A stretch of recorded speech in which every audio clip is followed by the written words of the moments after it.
You've felt it before, that chill, that sense that something's behind you.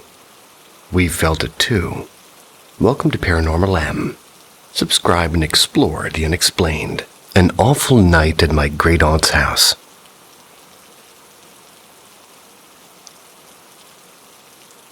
This happened in 1995. I was 8 years old, and I was staying the night at my great-aunt's house in Methuen, Massachusetts. I don't know if that's the right way to say that. Methuen? Methuen. Never heard of it. It was a 2-story house, but there was a 3rd floor with a pitched roof. It was basically an attic, but it was completely finished. Walled and heated and carpeted. It was accessible by an actual staircase. At first, they had me set up just to stay in the guest bedroom. I was only there for a few minutes when I asked my great-aunt and uncle if I could stay in another bedroom. There was a painting on the wall of what appeared to be baby Jesus, and it scared me. Throughout my childhood, I was scared of many, many paintings. A few years ago, I actually found the painting on Google. If anybody's interested, the painting is called The Light of the World by Charles Bosserin Chambers. It brought me to a different bedroom, and I was fine with it. And this room happened to be the last one in the hall before the staircase that led to the 3rd floor. When it was time to call it a night, I fell asleep without any issue, and I slept for a while. In the middle of the night, however, I was woken up by a strange sound. I don't remember what time it was, but I'm about to describe it. It's kind of very strange. What woke me up was the sound of what I assumed to be a Wild West movie playing. It sounded like a fight between Native Americans and cowboys. There was a constant barrage of yip yip yip yelps and a slew of random gunshots. And it gets even more bizarre. This sound seemed to be on repeat at about 10-second intervals. I could definitely tell that it was the exact same sounds repeating themselves over and over again. Got up from the bed and opened the door, and the sound was clearly coming from the 3rd floor. I went back to bed and assumed that my great-uncle had left a TV on or something. It was known that he sometimes slept up there. I tried to fall asleep, but I couldn't, and the sound was relentless. It kept on repeating itself for hours. I had the hardest time falling back asleep, but I eventually did. In the morning over breakfast, I told my great-aunt and uncle that I had a difficult time sleeping because of a loud TV being on. They both looked at each other pretty baffled. Told me they didn't have a TV on at any point during the night. When I told them that the sound had come from the 3rd floor, they once again looked surprised and told me that there was no TV on the 3rd floor. It was never brought up again.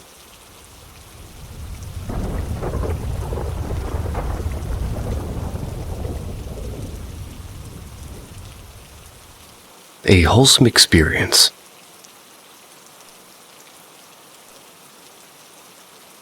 I'm going to share my most wholesome experience. My great-aunt lived in a historic house on 80 acres of land in upstate New York.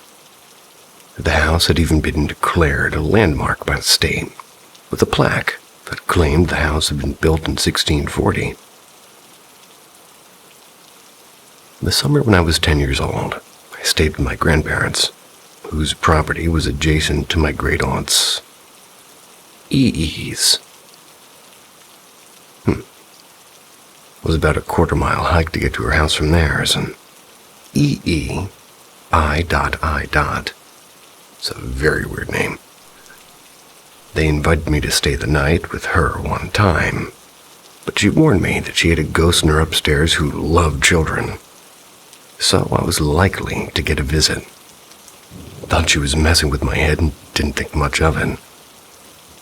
She set me up in one of her upstairs guest rooms, just down the hall from her bedroom. I had settled in and gone to sleep, and deep in the night, I have no idea what time, but I woke to a soft glow in the hallway under the door of my room, and the sound of soft footfalls creaking in the hall outside. At first, I thought it was my aunt, but the steps kept pacing back and forth, and the soft glow was moving with the footsteps, up and down the hall. I began to get nervous, remembering EE's warning about the ghost. I turned over in bed so that I couldn't see the moving glow in the hall and looked out the window next to my bed, trying to ignore the footsteps, and fell asleep again. A while later, I woke to my bedroom door creaking open, and my room was lit by that soft glow, like somebody had come in carrying a candle. I felt a cold chill on my back and tensed up with fear, shutting my eyes tight. I feel a gentle hand begin to stroke my hair away from my face, and I thought maybe it was E. So I open my eyes and I look around, and the room is lit with the candlelight glow, but there's no visible source. I lay back down, eyes squeezed shut tight. The sensation of the hand stroking my head comes back, and I hear a gentle shh. Then I feel a soft kiss on my forehead, and I was filled with this deep sense of love and peace. The glow left the room, and I was able to fall asleep right away. I stayed over with E a couple of other times during that summer. I would hear the footsteps in the hall and see the soft glow that went with them in the hall each time. But she never came into my room again, that I was aware of. I think she didn't want to scare me.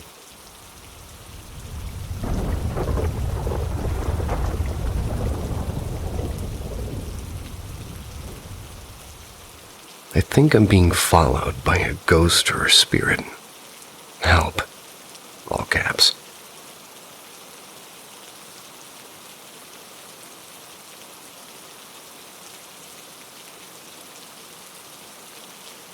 My mother died when I was 9 in a car accident caused by a drunk driver.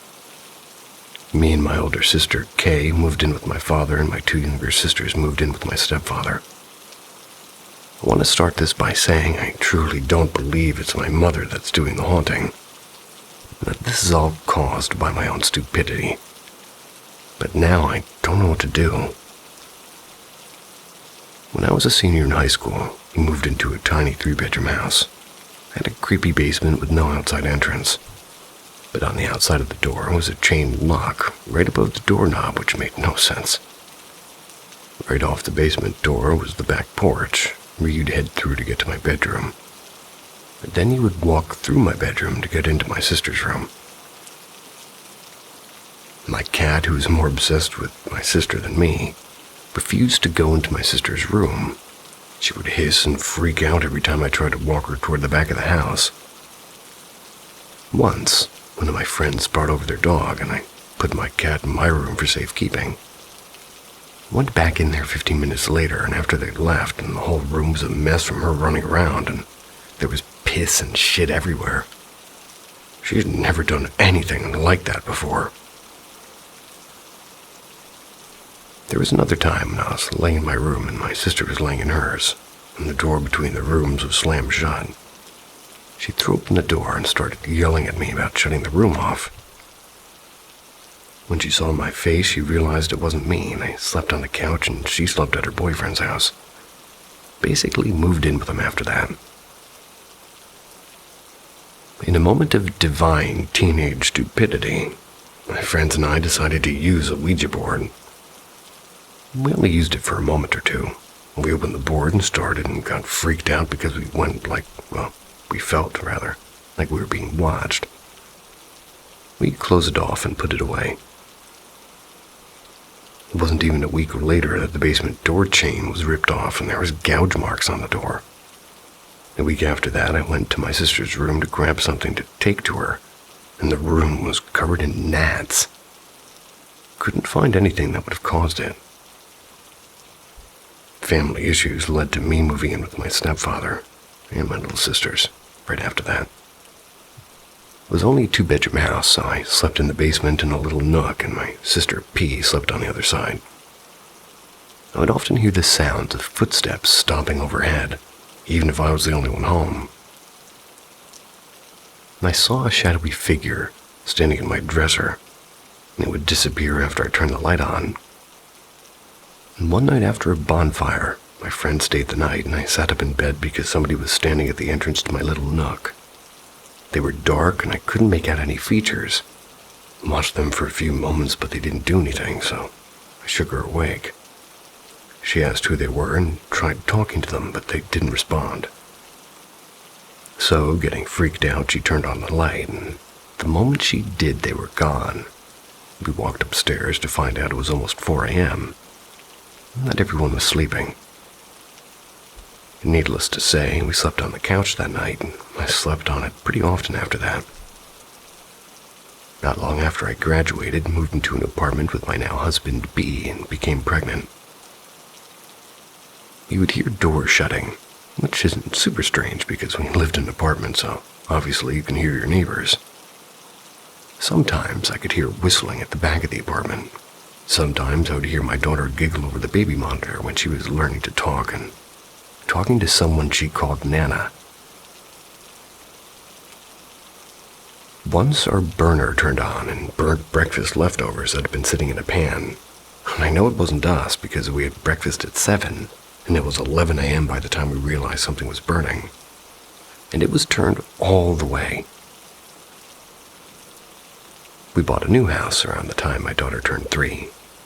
Everything was fine for 2 years, but I recently just had a new baby and things have been getting weird again. The first thing I noticed was my first day home alone with the baby. I'm sitting on the couch singing to her, and right above me I heard stomping like somebody was walking through my attic. Obviously, there's no one up there, so I brushed it off to sleep deprivation. But now my daughter's 4-month-old and sleeps way better through the night. So I know I'm not tired, and I often hear the sound of doors shutting and toys going off when I'm the only one home with the baby. My dog always runs to check out the noise, so I know it's not just me hearing things. I have stepped outside to have the door shut randomly behind me when the girls are napping, and we've had cups fall and break out of the cabinet in the middle of the night too. My husband works out of town a lot, so I'm alone at night with the girls. I often get the feeling that I'm being watched. And I sleep with a pocket knife next to my bed. Family was murdered the night I gave birth to my daughter, 4 houses down. So that's not too crazy in my opinion. I'd have way more than a pocket knife. But what drove me to post this last night, as I woke up from a dead sleep because I heard my baby crying, was followed by a soft hello and a shushing noise, to which my baby calmed. I relaxed for a second, thinking my husband was taking care of it. Then I felt him shift behind me. I've never bolted out of bed and grabbed that knife so quick in my life. Threw my door open and my dog was sitting outside of the baby's room watching the door. The baby was awake in her bedroom by herself. Her cheeks were still wet from tears, but her pacifier was in her mouth. She was looking around. And she's 4 months. She can't put a pacifier back into her mouth after crying. I checked the house and it was all clear. I didn't sleep the rest of the night and I spent it scrolling the internet to find out if anybody else has had this problem. And no, my husband doesn't believe anything's happening. He doesn't believe in this kind of stuff.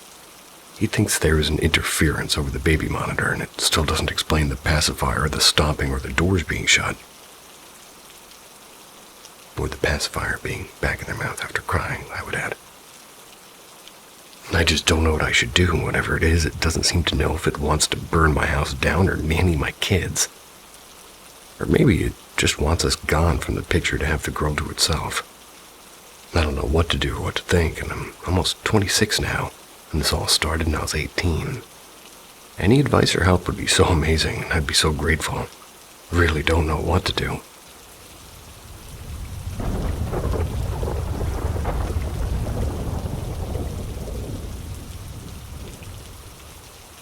My imaginary friend might not be so imaginary.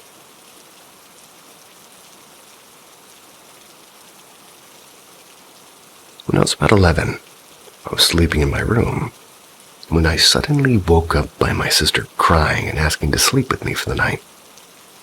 I asked her what was wrong, and she told me that when she was in her room trying to fall asleep, that she felt something on her leg. She told me that when she looked, there was a small pale white hand reaching over the side of the bed, grabbing onto her ankle. This is when she decided to get the heck out of there and run to my room. Seeing my sister like this didn't scare me, but made me feel like I needed to protect her. So as she fell asleep, I kept watch as long as I could before falling asleep myself. When I thought of scary things at the time, I thought of monsters under the bed or in the closet. Since my bed was against the wall and I was tightly pressed against it, I decided to stare at the closet for as long as I could before falling asleep. When I woke up, my sister was still asleep beside me, but I was shocked to discover my closet door wide open. And one thing you need to know is that my closet door and the door to my room were located directly beside each other, one on one wall to the left, and the other was located in the wall toward the feet of my bed. This design made it so if my room door is wide open, I can't open my closet and vice versa. So discovering my closet door completely open the next morning was a shock, because the only way it could have been open was by somebody inside the room, and you would not be able to leave the room after doing so. I decided it must have been my sister, but when she woke up, I asked her and she told me she never left the bed. This is where my imaginary friend comes in. When I was about 9, I started to talk to my new friend. When I would play with my new friend, I, for some reason, decided he lived in my closet, and that's where I would play with him. When my family asked me for his name, I told them that he wouldn't tell me. I used to talk to him a lot before and after school, and pretty much every time I was in my room. And this continued till it was my 11th birthday, and I decided an imaginary friend was stupid, and my friends at school picked on me for it. So I told him I couldn't be his friend anymore. 2 weeks after this is when my sister came rushing into my room. Years later, I was about 17, and I was out to lunch with my mom and dad, and I asked my mom if she ever had a spooky encounter with a ghost or something. The thought came into my head because I was up watching scary movies with my friends. She told me that as a nurse, she's seen many creepy or crazy things while working. But she said she also had experienced stuff at home.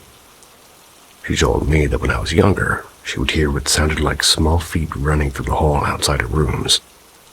She would assume that it was me getting up to use the washroom, but when she would go to check on me, I'd be dead asleep with the safety gate locked on the side of my bed. I moved a lot in my sleep and would sometimes fall out of bed. Me too. She told me that this would happen almost every night for a couple of years, and I told her that I thought that was crazy because I was afraid of the dark and I hated going to the hall at night. She also told me that something else that shocked me and, well, sent shivers up my spine. My house used to be an apartment building, and at some point a family lived on the top floor where our bedrooms are now. And a young boy had died there, in my room, in my closet. I just felt like I had to tell somebody the story. I'd love to hear about someone else's similar stories if they have any.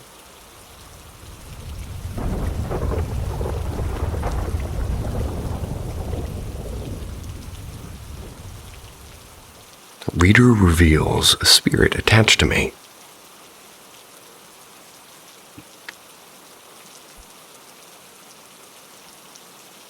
However, this is not my only experience, but a recent one that freaked me out. So I recently had my mother-in-law's friend come to the house to drop some stuff off, and I briefly met this woman twice. When I finally sat down and spoke to her, she decided to sit with my great-grandmother for a few moments to catch up quickly. She was in the hospital for a perforated bowel. I feel you there, ow. She mentions that she read people, so I looked at her, and me being a semi-skeptic due to a ton of false readers, I told her to have a go at me. Her response was, "Honey, I don't force readings. They'll come to me when they please. However, your grandmother said if you're getting that SUV, take her bracelet from the rearview mirror and put it on your left wrist." Mind you, I've never sat down with this woman until today, and she knows absolutely nothing about me. Only my mother, Ziadziu. Whoa. D-Z-I-A-D-Z-I-U. Ziadzui?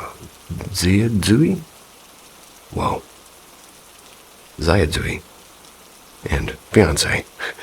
Know about the car I plan to get.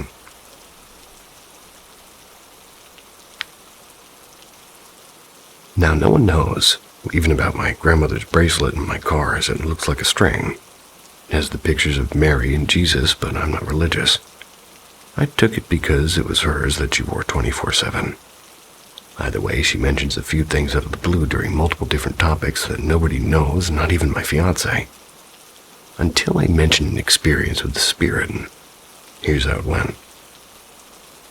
Me. I swear that something is attached to me. So many items go missing for 2 days, then appear back where I last put them. Friend.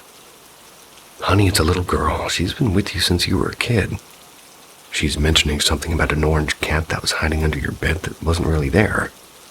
Also, she loves to play, and she said something about her best friend, but she keeps calling you sister. She's saying she died at 5, but she's revealing herself as 3. Me.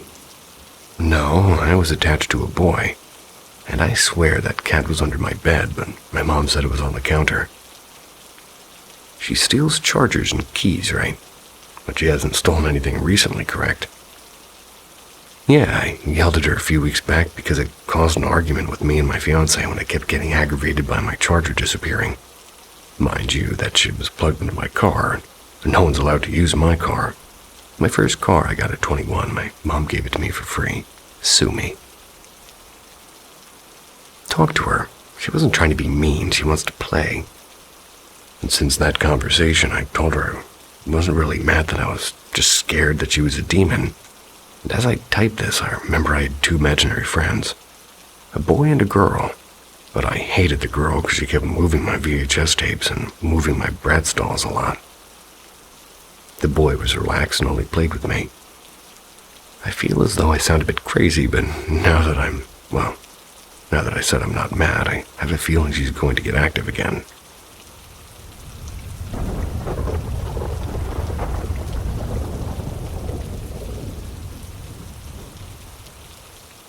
My Belize haunting.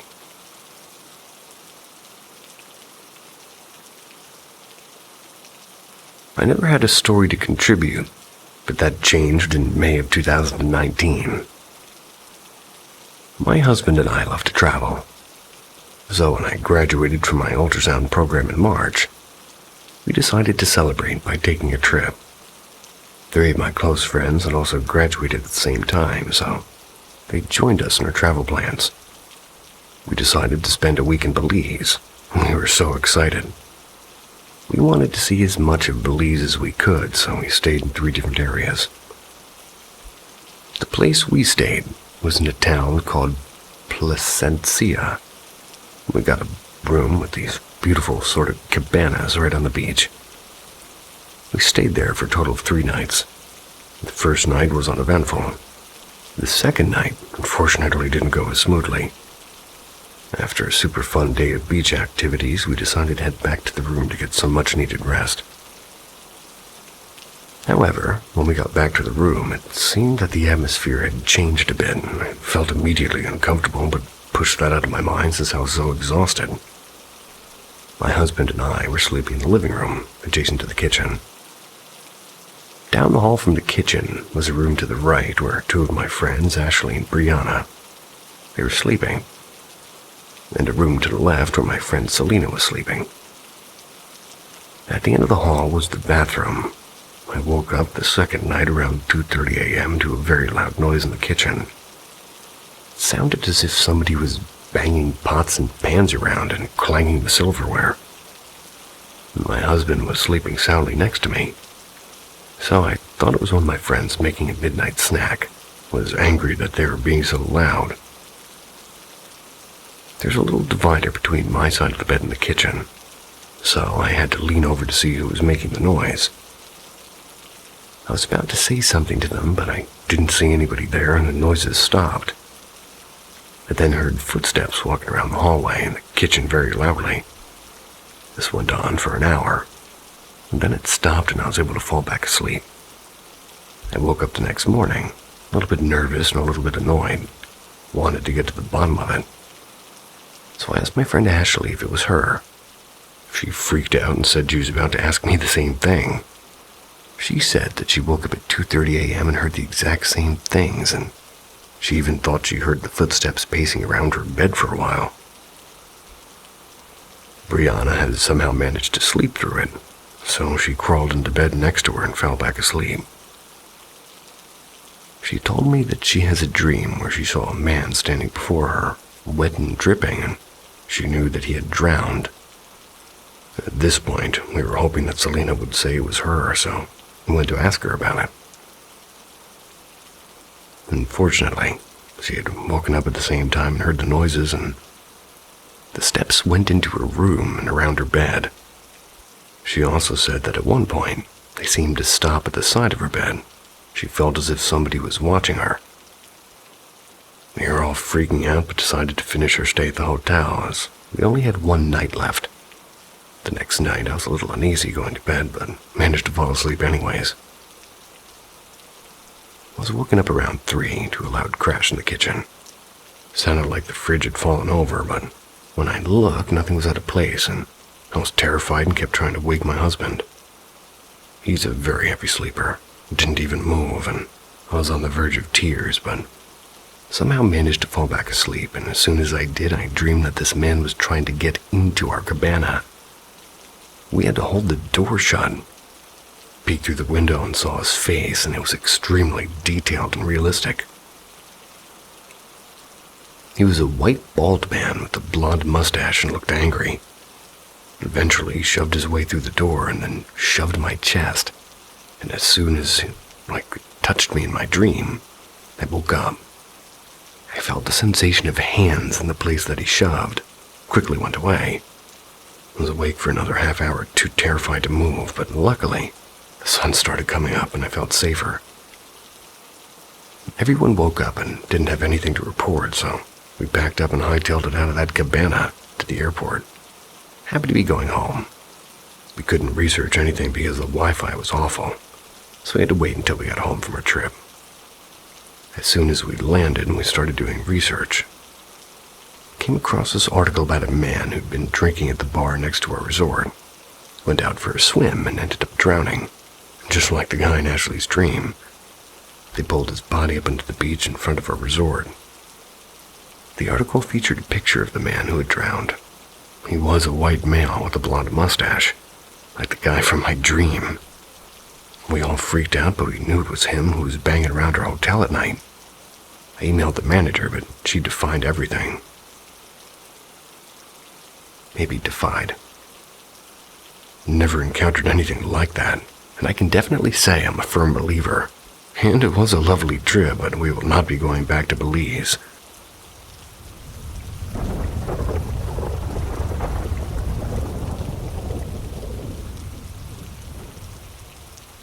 What is going on?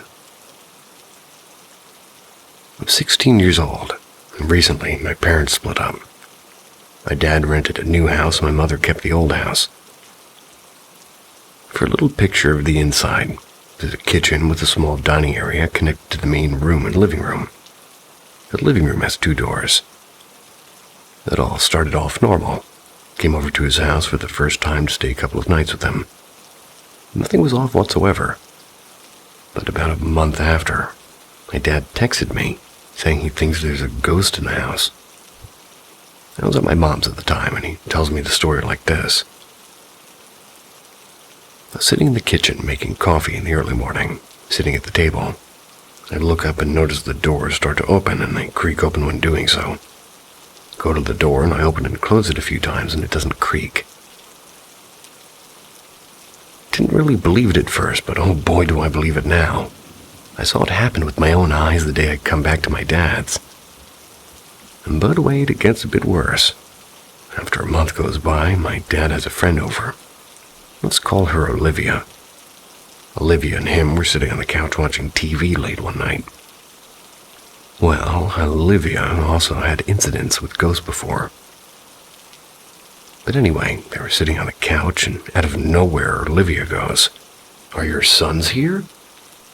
"No." Then she says, "Because I saw some sort of figure walk past the 2 doors." And now for the final incident. I had just finished playing Phasmophobia, a new ghost hunting game on Steam. I'm lying in bed watching YouTube, and it was around 1:45. My brother comes to my room and says, "Did you do that?" Clearly I didn't. He tells me to wait in my room, and he goes to check around the house because he heard something. I'm laying in bed, my heart racing, and I hear him scream like a terrified scream. I start getting into a panic attack-like state, and he comes back into my room, saying the ghost just moved a fucking chair. And the chair is easily 20 pounds. No way in hell anything else moved it. And then he said the 2 doors from earlier opened again. Believe it or not, the chair I've been sitting on for the past couple of years doing this job weighs maybe a pound to maybe half a pound. It's a sad, sad chair. I'm sure you can hear it making noise sometimes.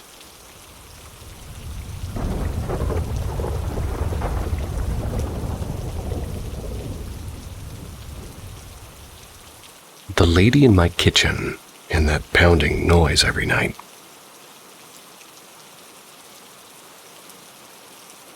Without further ado, I suppose I should start like when I was young. I lived with my family. My parents and an older sister in a trailer home on a plot of land behind my grandparents' house, which was, no kidding, a large 2-story pink house. It was in Texas, in Galveston County to be more exact. Behind my parents' and grandparents' property was a family with their own business there, which was a large U-Haul rental place. The family that lived there was a wife, 2 daughters, and husband. I won't be naming any names except one, the husband. There was a man named Timothy Gribble. Now, Timmy here was a convicted murderer, strangled and raped 2 women, and he was given the death penalty and executed back in 2000. I lived in the trailer up until maybe 4th grade, then ended up moving to a pink house to house sit it. Since my grandparents moved to a new home for retired folks. Now I'm mainly just trying to at least place the setting. Perhaps it'll help to bring some understanding as to what I experienced over the years on these properties.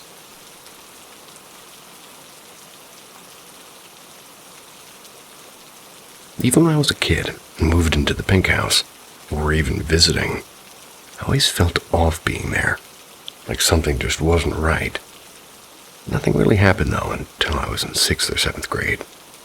First it was a weird thing with the front door, and it would just open on its own. At first it would just open slowly and stay open, easily explainable, right? A door unlocked, old house, town sitting on a fault line, so the foundation wasn't exactly the best. It never really weirded me out, and what was weird was one night, around 8 or 9 p.m., I'm just watching TV in the living room.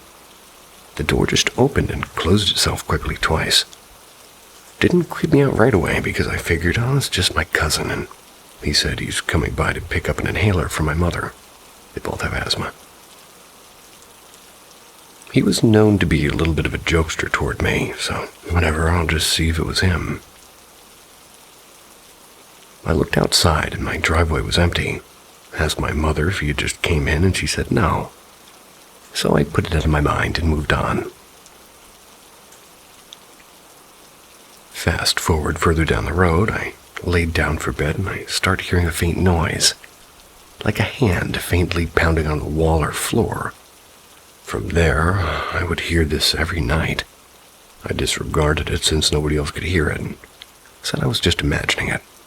It bothered me for a while, and I just accepted that it won't go away and I'll just once again move on. Figured if there's something, it's just doing its thing, and as long as it left me alone, I'd leave it alone. Then the night I actually saw something I couldn't explain, and to this day my family swears I just imagined it. It was around 3 a.m. I'm in the living room playing a video game on the TV. And I want to say this was around when Nintendo 64 was around, because I kept remembering the game Killer Instinct Gold from that night. So I go to the kitchen to get a drink, and I look across the room, and there was a figure standing there, and I froze. My dining room and kitchen is a bit large, and I'm standing at the entrance next to the staircase looking across the dining room past the bar into the kitchen. And the figure was a woman, and she was a slim build, wearing a long nightgown, and had no head. There wasn't a bloody stump where the neck was, just there was no head, and as I said, I froze. I wasn't truly scared, just unsure how to react. Just wasn't processing what it was that I was seeing. Turned around, went back to the living room, and just sat down confused. I kept thinking about it. I kept pondering. Did I really see that, and was that real? So I got up and went back in there, and she was still there, never moved. Just standing there. I went back in and out several times, and she didn't leave. And I finally said, "Okay, you stay there. I don't care what you do." And I'm going to my room and going to sleep. No response, not even a wave, and nothing. So I went to bed and laid there all night until 6 a.m., terrified, wondering what if she'd come up here into my room. Thankfully, that was the last I saw her. There were other experiences that happened in that house, and even in my old trailer home. A couple of weeks after that, we're doing some remodeling work in my room, so I wound up having to sleep a few nights in my parents' room on the floor. And as was every night, the faint pounding noise continued. Again, I would ignore it and just sleep, but that night the noise grew a little louder each time. It stayed faint, but grew slightly louder each time. I would ask the parents, "You hear that?" And they would say, "No, of course I didn't." As it continued, it finally stopped for a little while. It was oddly quiet, and I figured, okay, finally guess it got tired.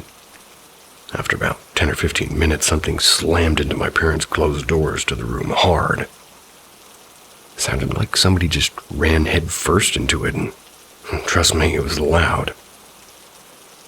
I sat up and said, "Okay, I know damn well I was not the only one who heard that." The parents agreed. My father and I checked the whole house, even her attic, which is not a place you really want to go into since the house is so old. Nothing, and no one was there with us.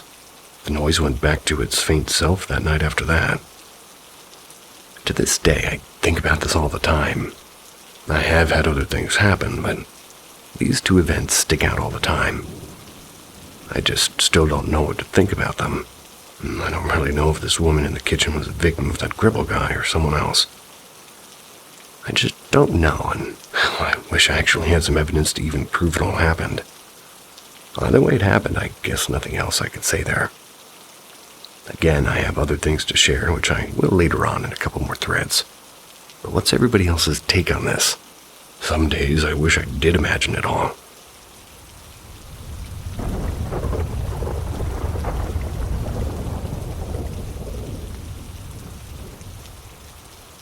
Evil spirit or demonic encounter a friend had.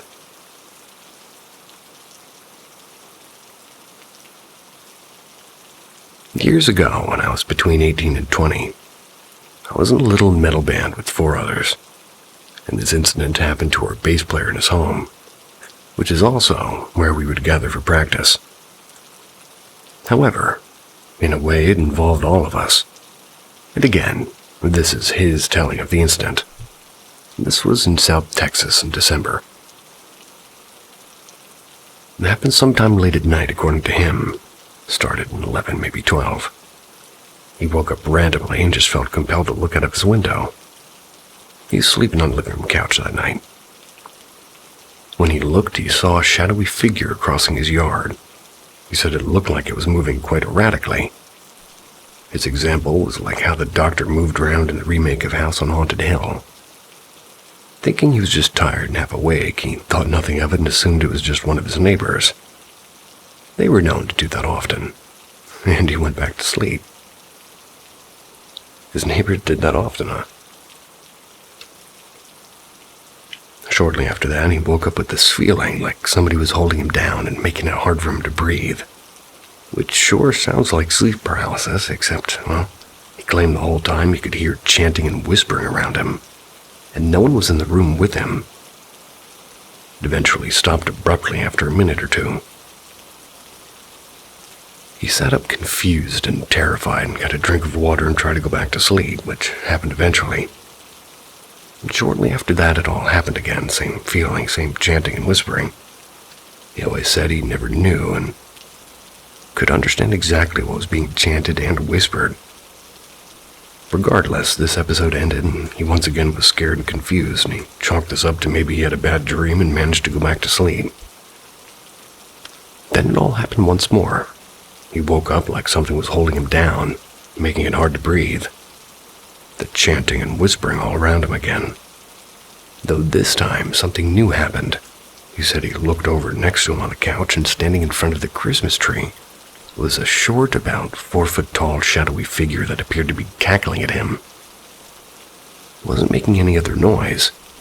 This went on for what he said felt like forever this time, and when it stopped, he said forget sleeping, went to his bedroom and played his bass guitar the rest of the night.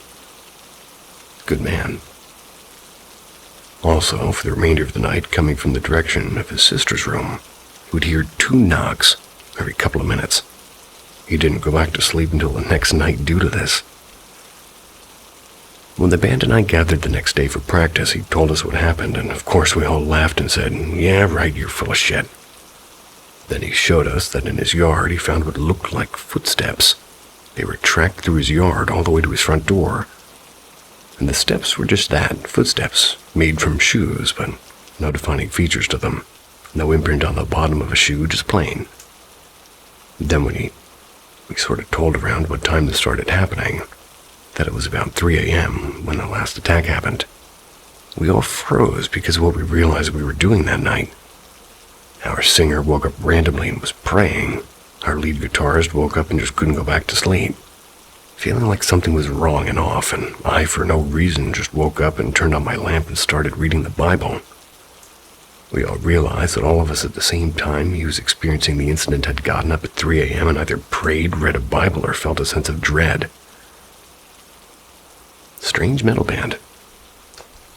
And our drummer wasn't there at the time. He never said if he did anything that night as well, but the story had spooked him.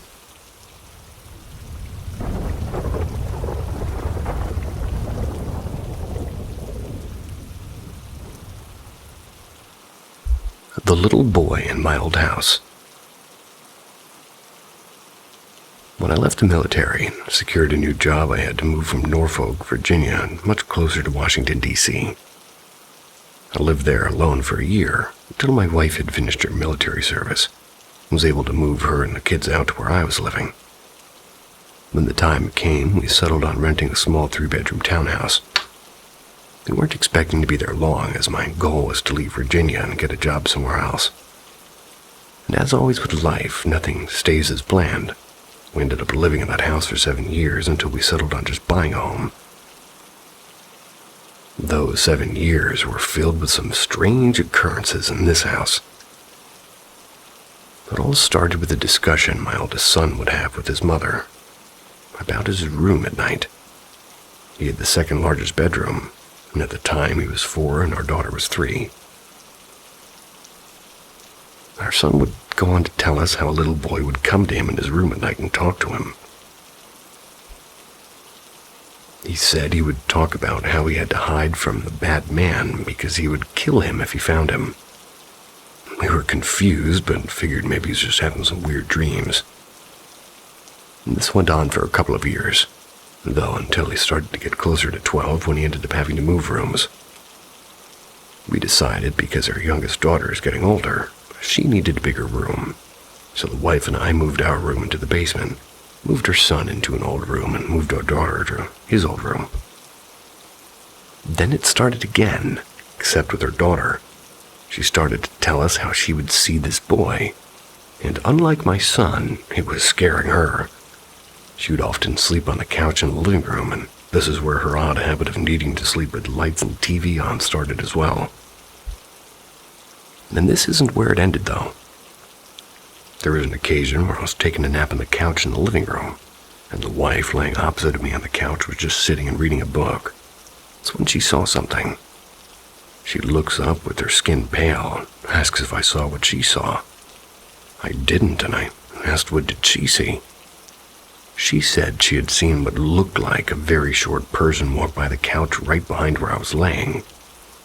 Whatever or whoever it was, they were gone. When I turned around at least, and, well, she even saw this thing disappear right in front of her. Needless to say, this terrified her a little, and my wife has always been a bit more sensitive to paranormal things, so she always did see more than I ever did. On another day, while I was at work, the kids were at school.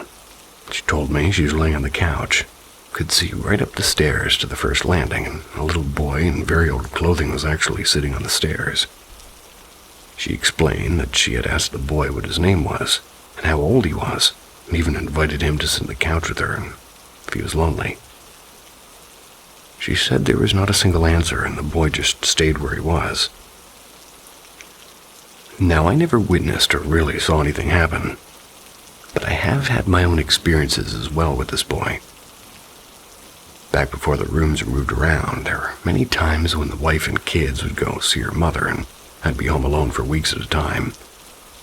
No matter what I did, you always felt like somebody was sitting with you or watching you. I had a problem with having to sleep in the dark in the home when everyone was gone.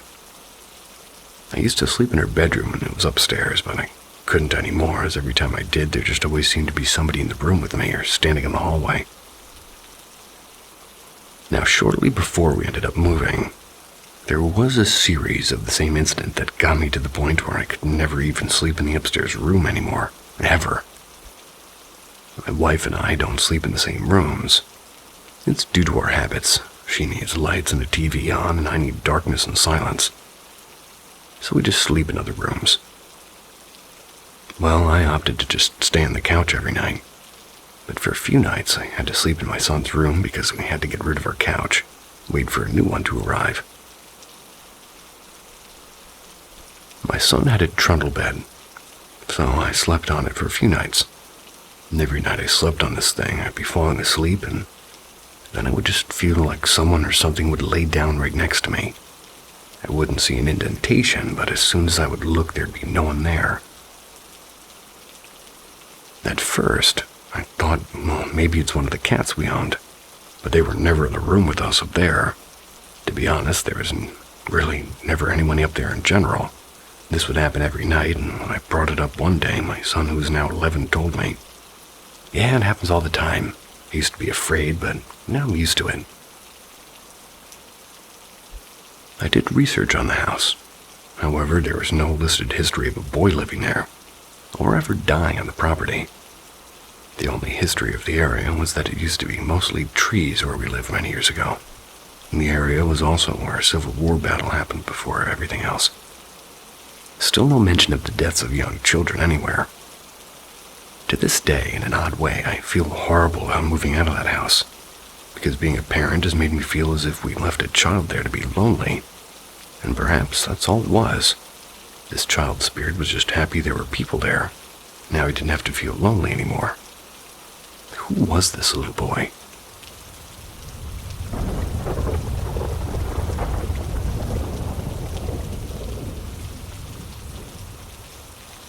Star Hill Hauntings.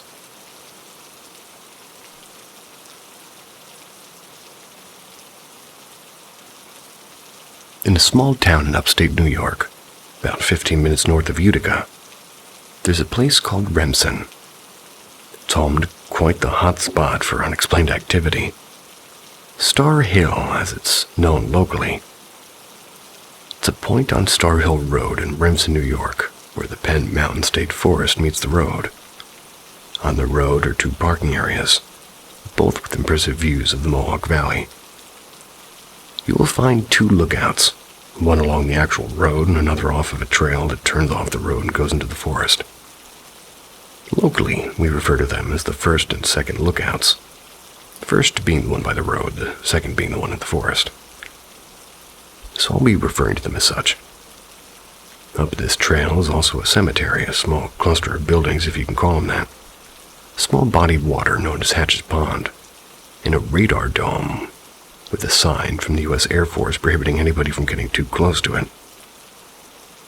I've gone there. All of these locations have their share of strange activity. Over the years, people have mostly used this as a gathering spot. It isn't uncommon to go there on a nice weekend in the summer and find people camping or some high school kids having a party. That is, or at least was, mostly what it was known for. high school type parties. I've spent my fair share of time here over the years. I've only experienced one of these myself. It's just the kind of place everybody seems to have a story about. Stories vary from hearing screams in the middle of the night to floating orbs of light crossing the road and disappearing into the woods.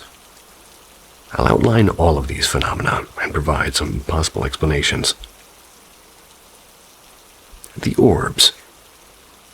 Undoubtedly, the most popular story is that of the mysterious floating orbs that can be seen alongside the road by the first lookout.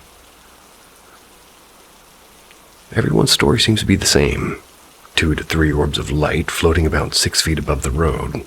They appear seemingly out of nowhere, and they appear to almost dance around and slowly move across the road and then disappear into the trees. I've personally seen them while I was parked at the first lookout facing down the road. I saw 2 of these orbs float slowly across the road and then seemingly disappear into the tree line, just like the stories had said. So what could be causing this? The legends say that there are lanterns of Daniel Roberts. Or these are the lanterns of Daniel Roberts, a 19th century doctor who lived in the area and practiced holistic medicines and herbal remedies. Locals called him the witch doctor. Claimed he also showed interest into the occult.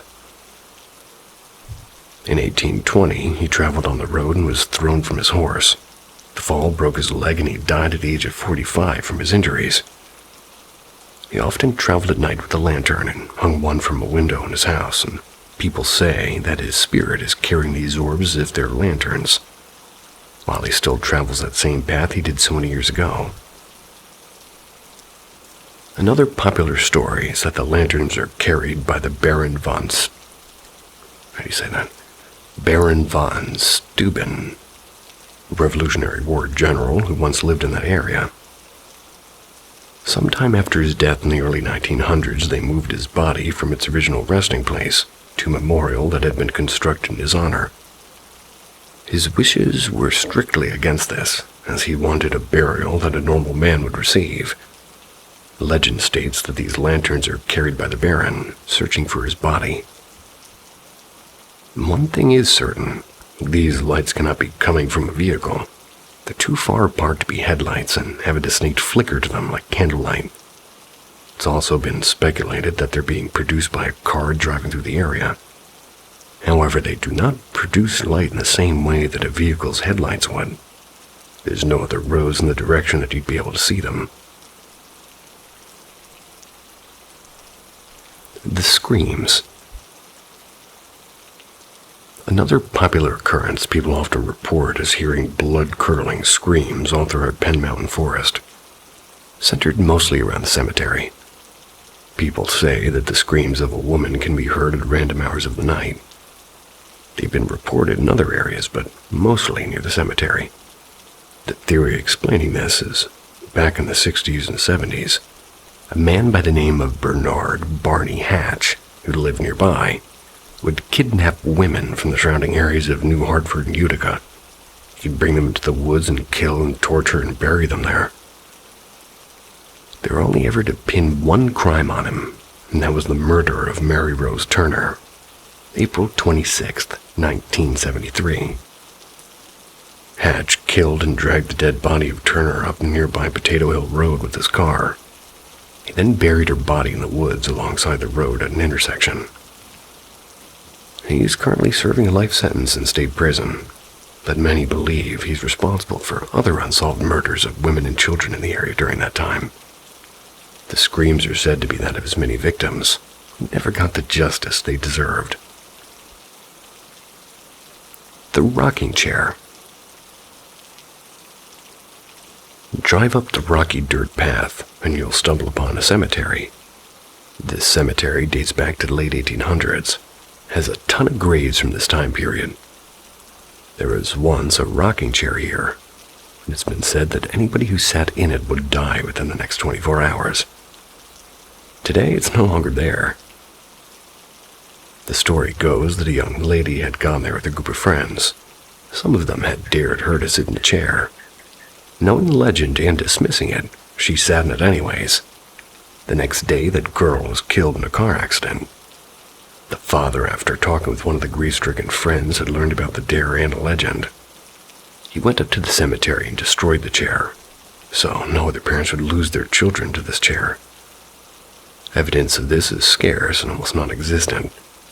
However, many do report that there was in fact a rocking chair there at one point, and it had simply gone missing. No one seems to know what happened to it. There's also signs posted around the cemetery saying that there are security cameras in use, 2 of which can be seen mounted on trees. They seem to be pointed in the corner where the chair supposedly was, and it could be argued that they were put there to deter vandalism, which unfortunately seems commonplace there. That, however, does not explain why they'd be focused on that corner in particular. Miscellaneous occurrences. These events are not popularly reported or experienced by a great number of people that visit here, but a few people have shared these stories with myself and others, so I believe they deserve to be listened to in some fashion.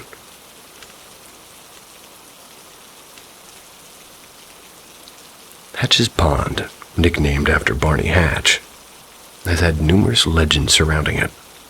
Stories of it being used at some point by the Mafia, which had a large presence in Utica for years. The alleged body dumpings are plentiful. However, no evidence to support this has ever come up. According to some, the whole force was used at one point or another by the Mafia for various reasons, since it was remote and far away from the city. Not only a story of a local tow truck company pulling a car to a pond could possibly have a connection to this, but no evidence of human remains were found in it, and it was deemed most likely that somebody had stolen the car from a dealership and dumped it here. This is somewhat supported by the fact that it was a relatively expensive vehicle at the time, and reportedly had extremely low miles. No evidence of it being used for a body dump ever surfaced. There is a small collection of structures near the pond, dubbed the Hermit's Village. Many people have claimed that a hermit had once lived in these small structures and would be aggressive toward people traveling by. There's no recent evidence of a person living there, and it most likely was used as a sort of hunting area back in the day. Basements of long-forgotten structures can also be found in the surrounding area. Reports of lights following you up the trail, also pop up from time to time. A friend told me that lights appear behind you, only for no vehicle to pass by. There's only a few places to turn off, most towards the beginning of it, so a vehicle turning onto another offshoot of the trail is unlikely. People have also reported speaking to a man in a military uniform, thought to be the ghost of the Baron who was buried in his. I've also been told of a man in an old white pickup truck offering to give you a ride to a party that's happening further up the trail. When you make your way up the trail, you don't find a single soul, let alone a party, and the truck seems to have disappeared. Also, sprinkled throughout the state forest, there are concrete structures with no clues as to what they once were. Most likely they're basements or foundations of some type, and there is originally a Welsh settlement in the area, which would explain why they might be there. There's plenty of what appears to be more modern construction as well, and it's anybody's best guess as to what they are. These are just a small collection of some of the things that sort of happen up here, and if you're from the area and have your own stories, please feel free to share them. If you've never been before and are willing to take a drive there, you won't be disappointed if ghost hunting is your type of thing.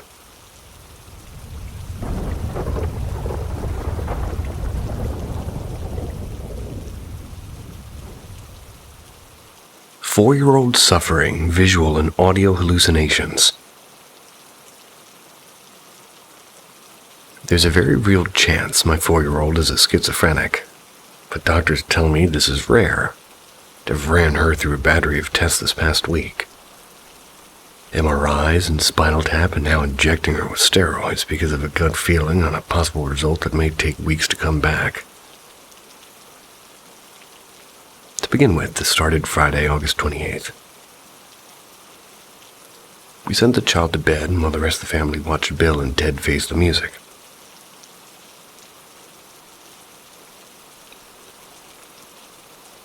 In the middle of this, she began to bang on the door that she couldn't all of a sudden open. It happens to her sometimes.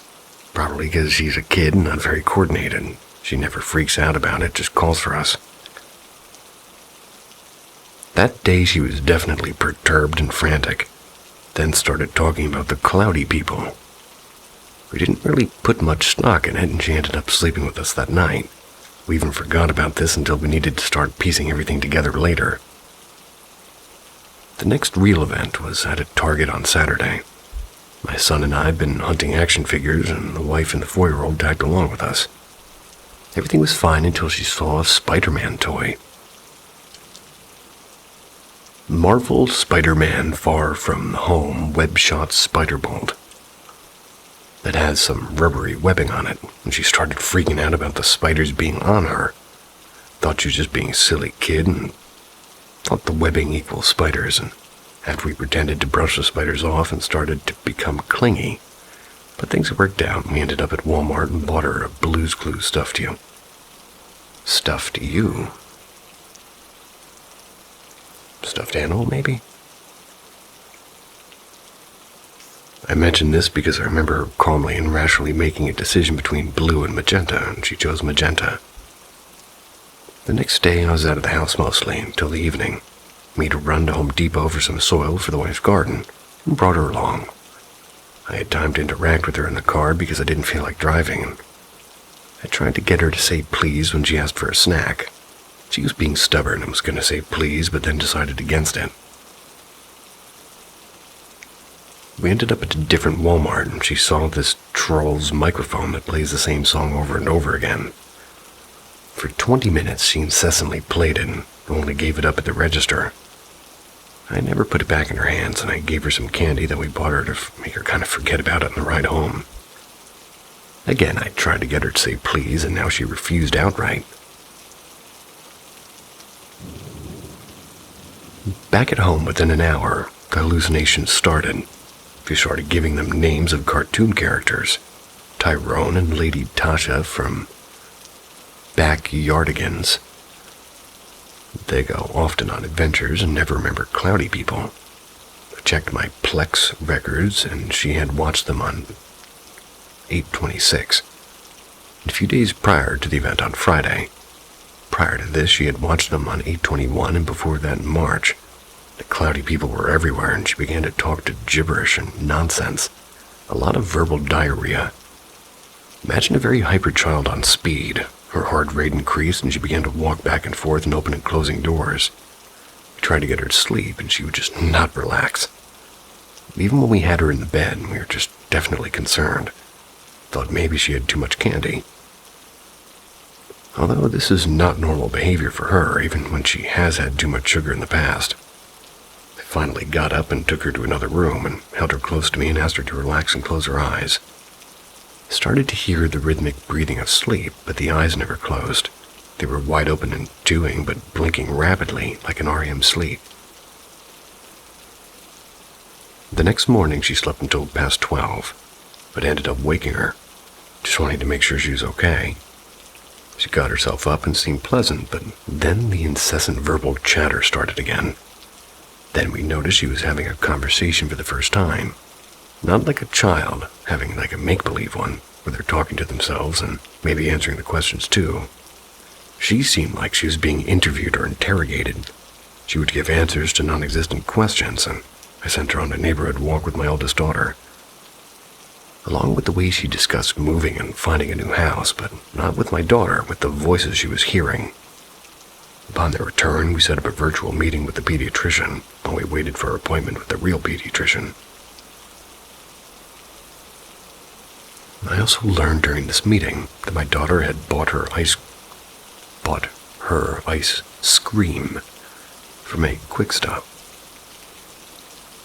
But immediately after arriving, the child had forgotten that she had eaten it. The virtual pediatrician was the first to point out this behavior seemed typical for a 4-year-old, and yeah, I've seen hyper 4-year-olds and agreed, but not for her. I still thought maybe a sugar reaction. We started to see her talk with a changed, higher-pitched baby voice. The doctor noticed it as well, and then noticed her talking to herself and then answering the cloudy people. She told them that that's who she was talking to. He recommended we take her to a child psychiatrist, but told us to visit the pediatrician so we can make the recommendation. Soon after, she's bouncing off the walls and with hyper fears and anxiety. Spikes on the floor said by the cloudy people, among other things. Started to be filled with dread as a parent, but still thinking it was sugar, I decided to take her on a walk to tire her out. Or stop giving her sugar completely for a minute. So we went to Target, and she found that microphone we bought, and she proceeded to use it over an hour straight, on the drive and at Target until we saw the same toy again. Once she saw the webbing, she threw herself on the floor that spiders are all over her, and on my hand, and that she wouldn't let me touch her. And on the microphone, which I had to wash for her to touch again. That night was even worse than the previous night. Only now I had a 4-year-old who's regressing into herself, becoming more immature and smushing her food. And that was a long night, hard to get her to sleep, and us looking at every theory in the book from PANDAS to ADHD to autism. Monday at the pediatrician. The first pediatrician only saw what she believed to be normal. The normal babbling of a 4-year-old. We assured her this was not normal for her, and when she stepped away, the conversations and trance-like answering and robotic voice began. She returned with the second pediatrician, and they observed the behavior. He remanded us to the ER immediately. He said we can do nothing for her. We wanted them to swab for strep throat to rule out PANDAS. My wife has issues with strep throat over the years, with swollen tonsils and lymph nodes. And I currently had swollen lymph nodes myself. And they wouldn't, and we suspect they thought our daughter had fallen into household or recreational drugs. Leave everything like cough syrup on a high shelf in the kitchen, locked up, and don't do illegal drugs or prescribed medications. So we went to the hospital, where till today she's been through a litany of tests. She has baffled and scared quite a few doctors, and today left what seemed to be a very sure of her psychologist with the case of the I don't knows. She also started with this thing that, well, she started with the she seems normal talk. Then we mentioned the cloudy people, saw the terror in my daughter's eyes, and then began to just lose her shit from that moment.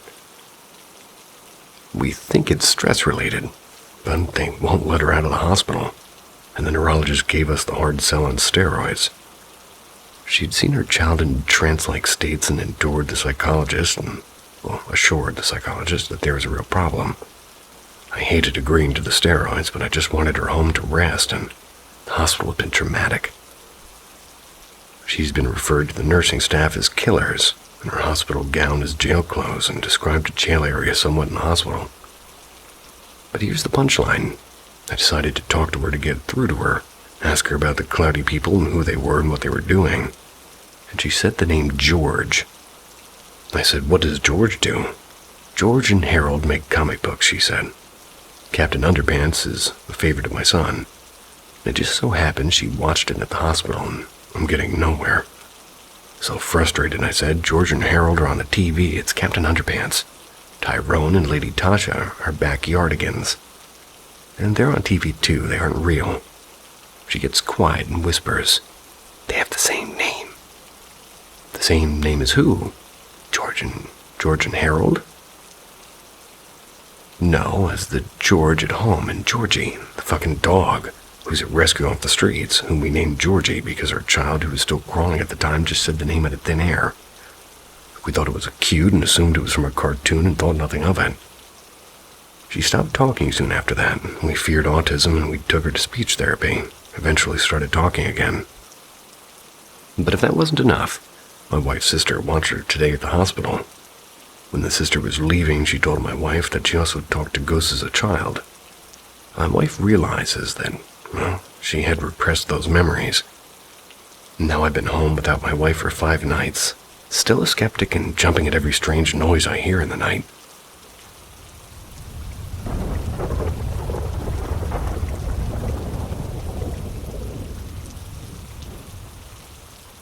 I think my apartment is haunted and it seems to be growing.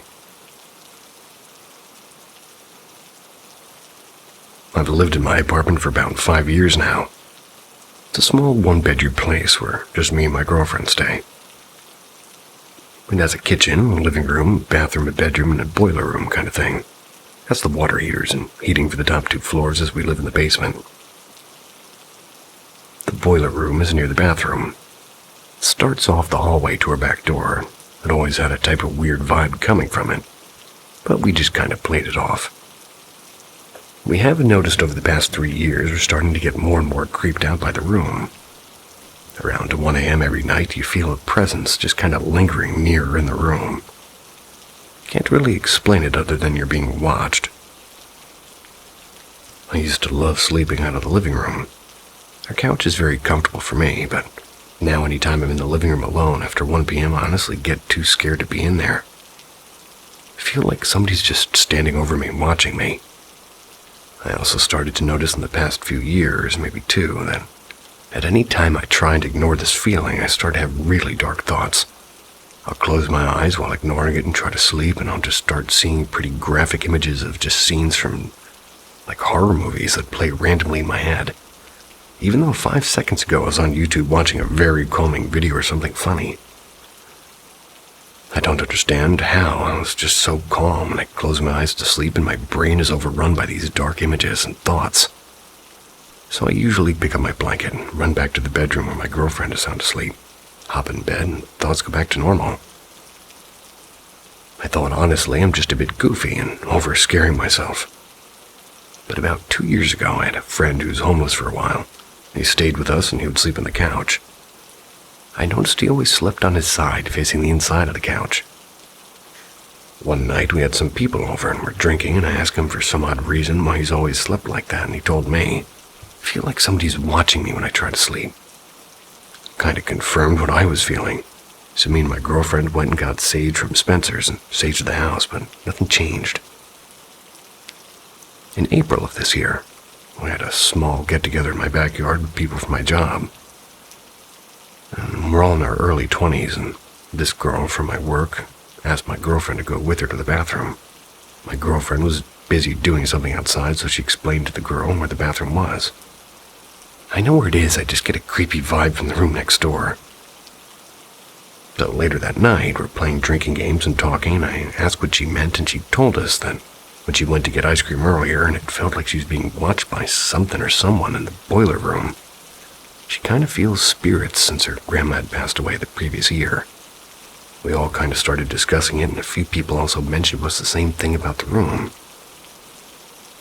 See ya.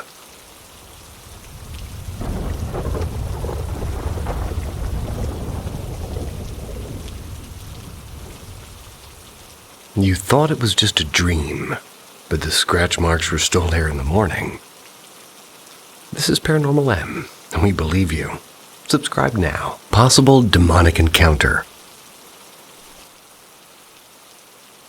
To preface, I have had a few paranormal encounters in my life, but this is the only one I felt scared about afterwards.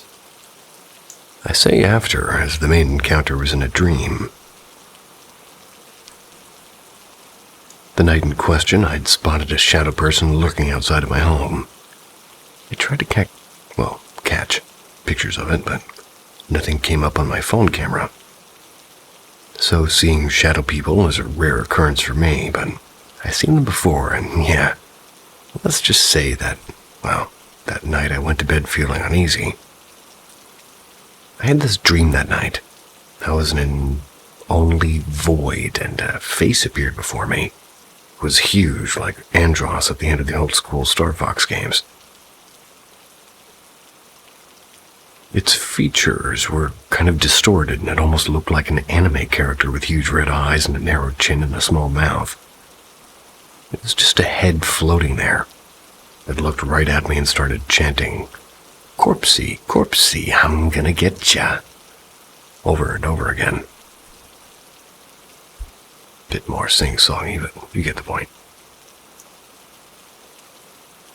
I ran in my dream, the chanting getting louder until I snapped awake, breathing hard and covered with sweat. My wife started awake too, from my scream. I've never screamed awake before, and well, at the time, 5 years that we'd been together. It was all so real, and I didn't sleep at all the rest of the night. I felt eyes watching me from a dark corner for several nights after I saw shadow people around my home.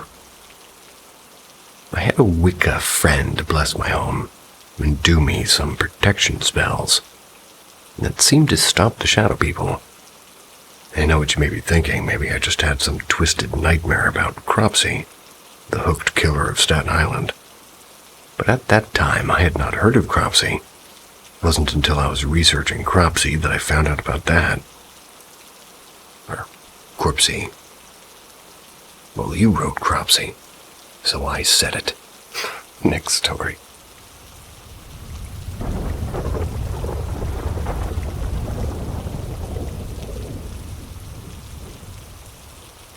I think my dad is haunting me.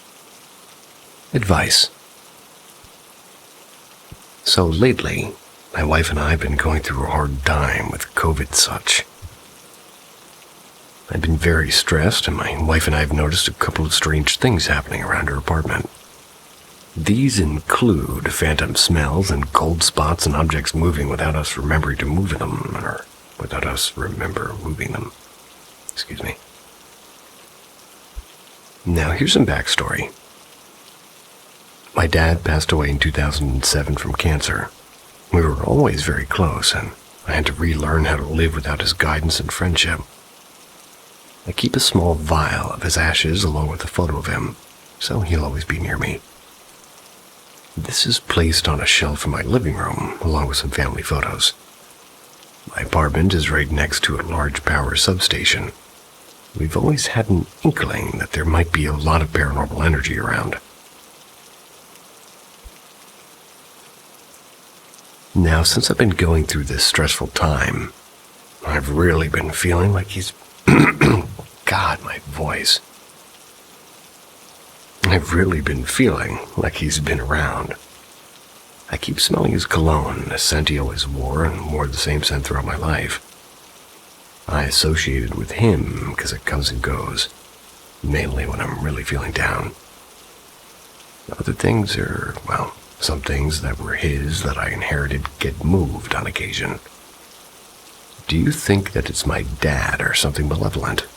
I was thinking of getting a spirit box to see if I can contact him. We tried to do EVP, but it's too noisy in our apartment to get a decent soundscape. Is there any danger in using a spirit box? I'm not going to use a Ouija board. Those things scare the crap out of me, so that's out. It would mean a lot to me if it was my dad, knowing that he's keeping an eye out for me.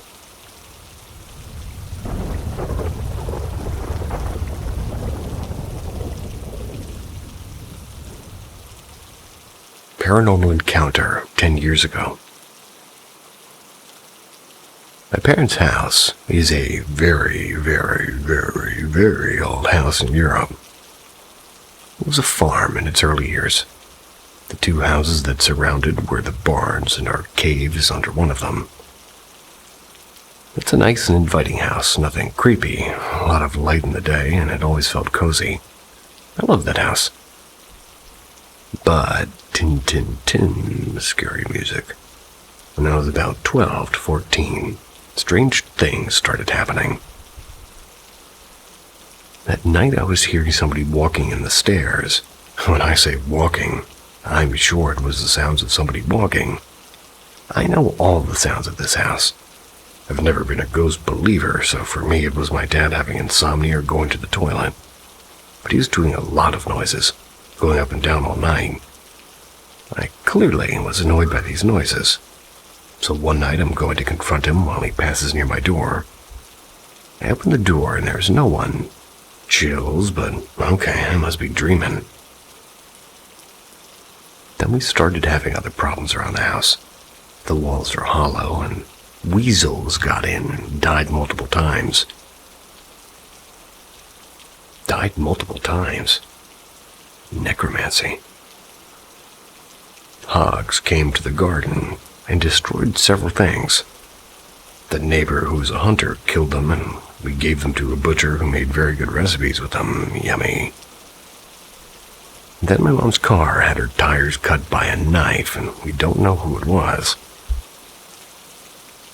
One day, my grandmother told us to make a cross with salt underneath the rug, and she did not believe in God or what, but she believed in witches and, by her own words, knew some. This was for her a way to repulse the bad spirits and the bad people. We did it for the lol, thinking it would not work, but it did work. Never heard the steps and the stairs again. No weasel died in the wall since then. No car attacks. I was thinking it was my imagination, but the other night I talked about that with my parents for the first time because we were talking about my grandmother who died this year. They said that they also lived some weird things in this house, which ended at the moment we put the salt cross. They never told us because they didn't want us to have nightmares. So that was my quote-unquote ghost story, or maybe the story where a creepy dude lived in the walls of the house like Bruno and Encanto and died.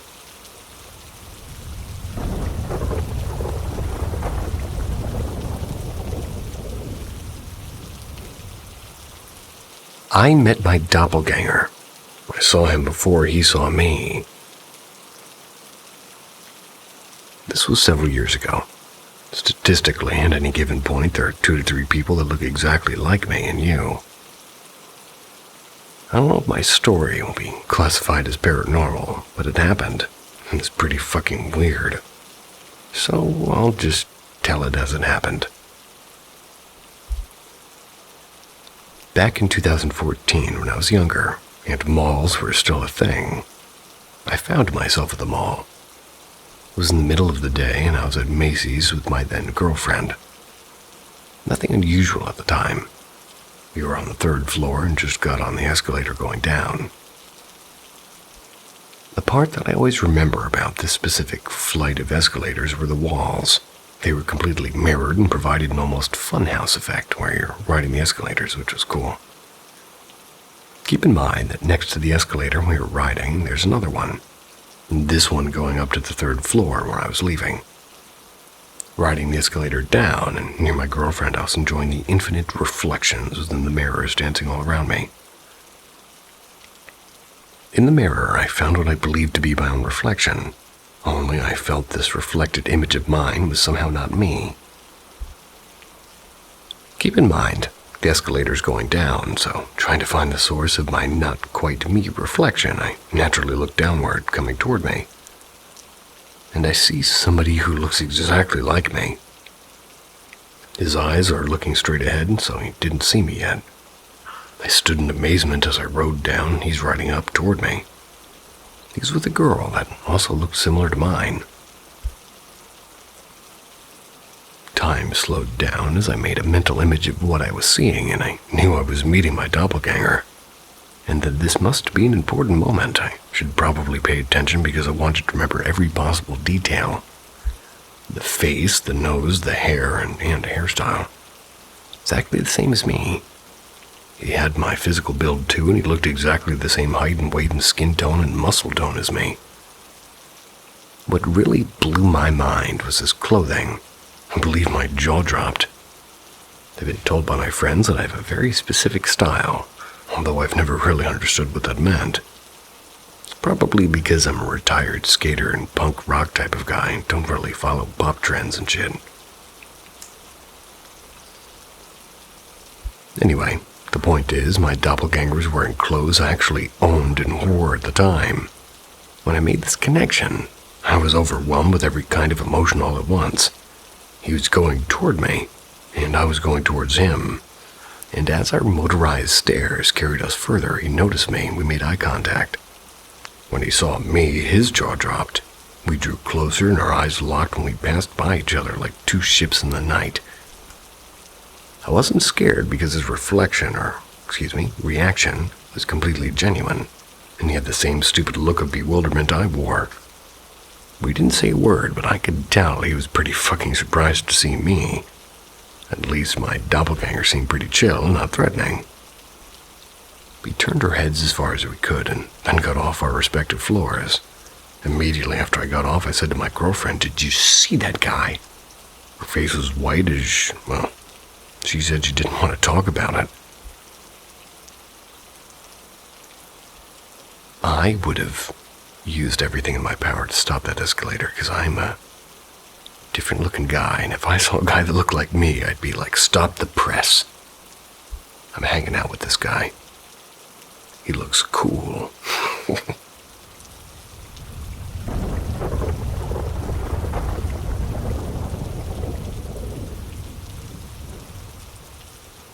Did my older sister have sleep paralysis, or did she witness something more sinister?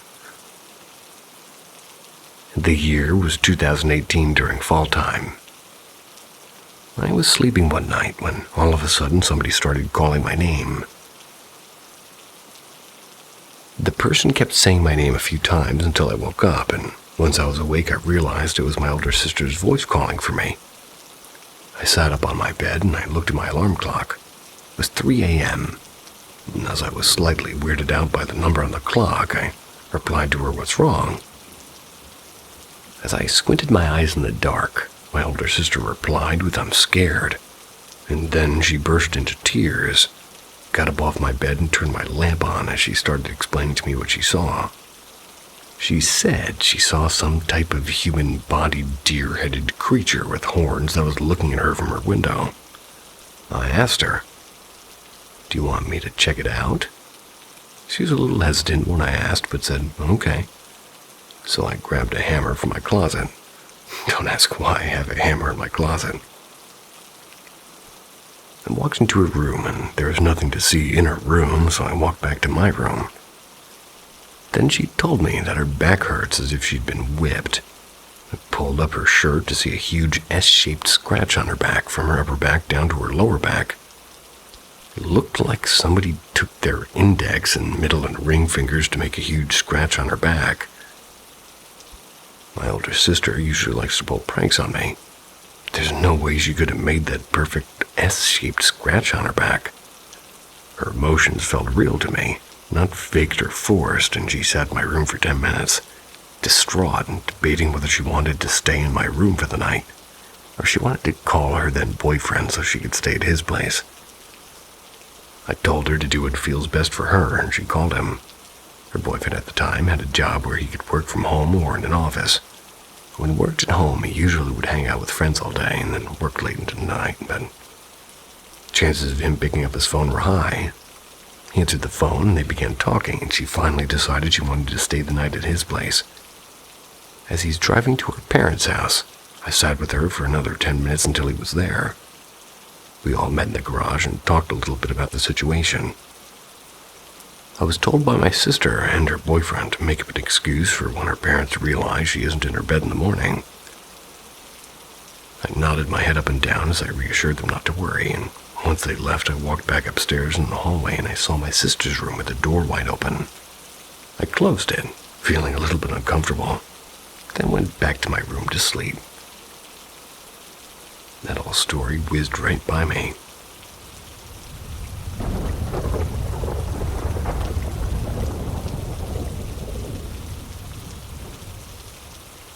I have dreams about my teeth falling out before a loved one passes.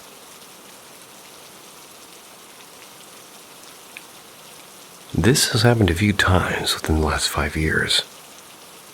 Unfortunately, my fiance's family has been the one to have lost their loved ones more often than I have. But each time 3 of his family members have died, I've had the same dream occur each time. My fiance's family had a string of bad luck in their family when it comes to losing their loved ones. We had 3 family losses within 4 years and haven't fully recovered. The first time his uncle passed. We just started dating and I did what I could as a new girlfriend and supported him in every way I could while respecting his family members. His uncle was in the hospital and it was very up and down for a few weeks.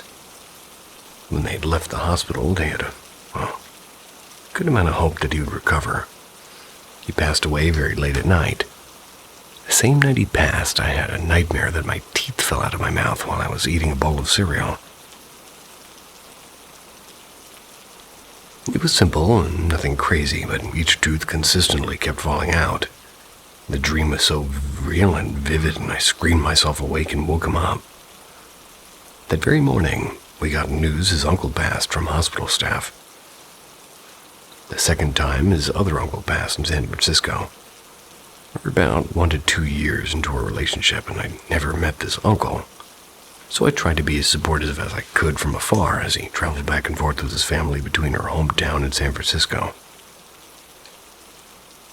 He stayed for a week and spent time with his uncle, who was in hospice. So I was no question that he was going to die, or rather it was no question that he was going to die, but rather when. I went to bed and did my nightly call with him and asked how everything was going. He told me that he had just got home from seeing his uncle. He seemed okay and happy everyone was there to see him. He mentioned that the next day they were all going to visit him again when they woke up. We said our goodbyes and I went to bed. That night I had another dream that my teeth fell out. But this was scarier because I had braces and they were hanging by a thread in my mouth and clinging to each other because they were literally attached to each other. I woke up screaming and sobbing because I was scared that his uncle had died.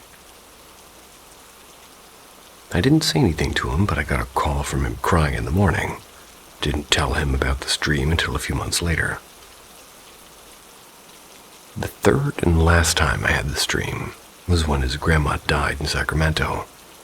She was a little bit older and fell and then went into a sort of medically induced coma.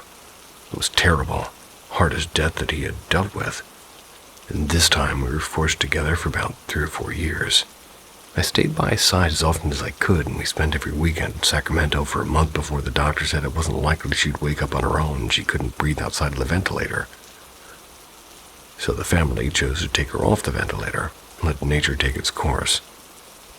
That night, the doctor said she was breathing fine, but unsure of when she'll pass. Had my dream again, woke up crying. He woke up and cried for hours because he knew what it meant. When the rest of the family woke up, we got the official news.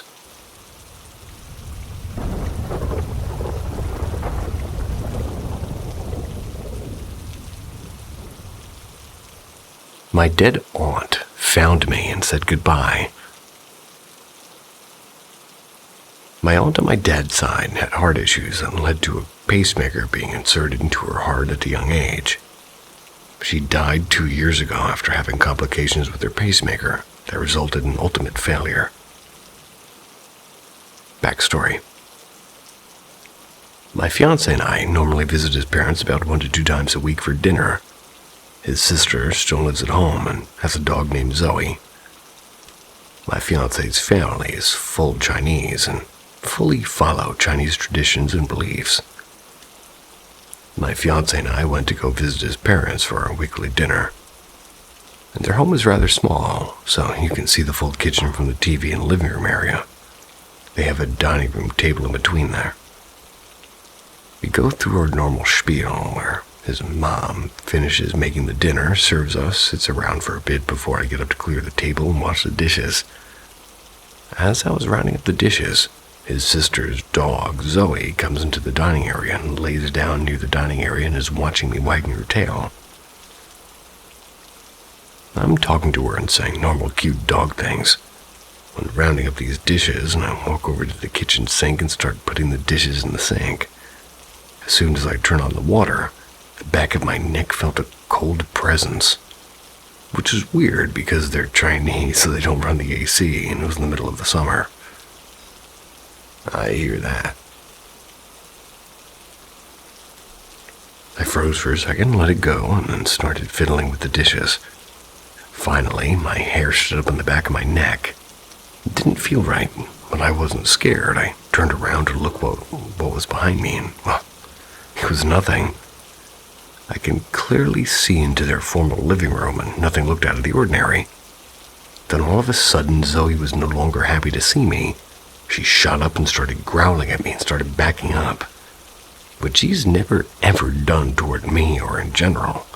Been together for 5 years. She was showing teeth and her tail in between her legs. My fiancé and his parents, sitting in the living room and TV area, can fully see me and Zoe, looked at us and kind of stared at each other.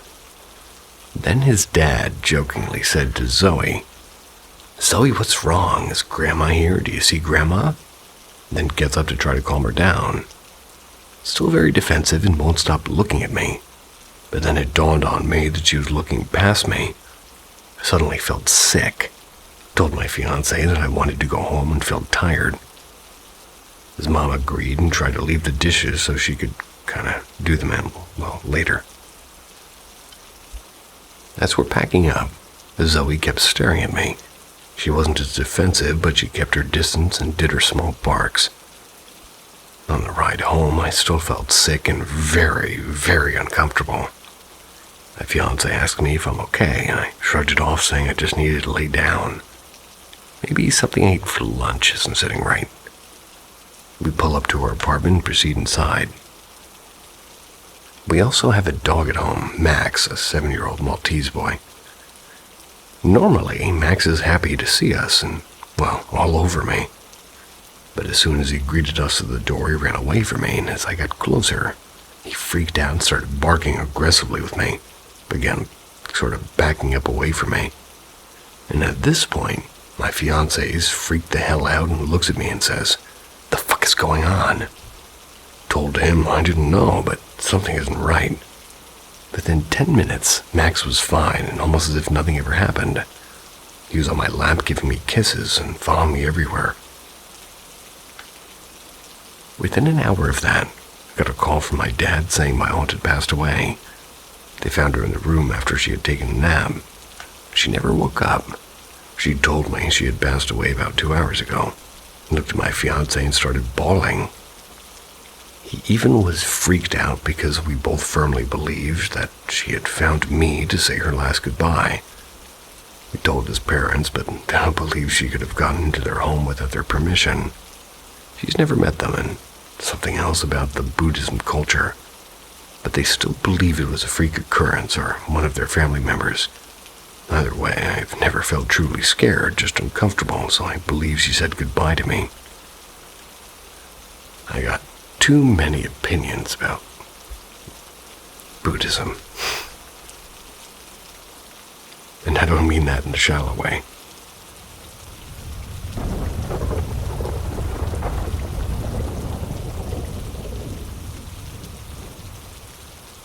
My second story, The Man in the ICU. This is another experience I wanted to share with everyone.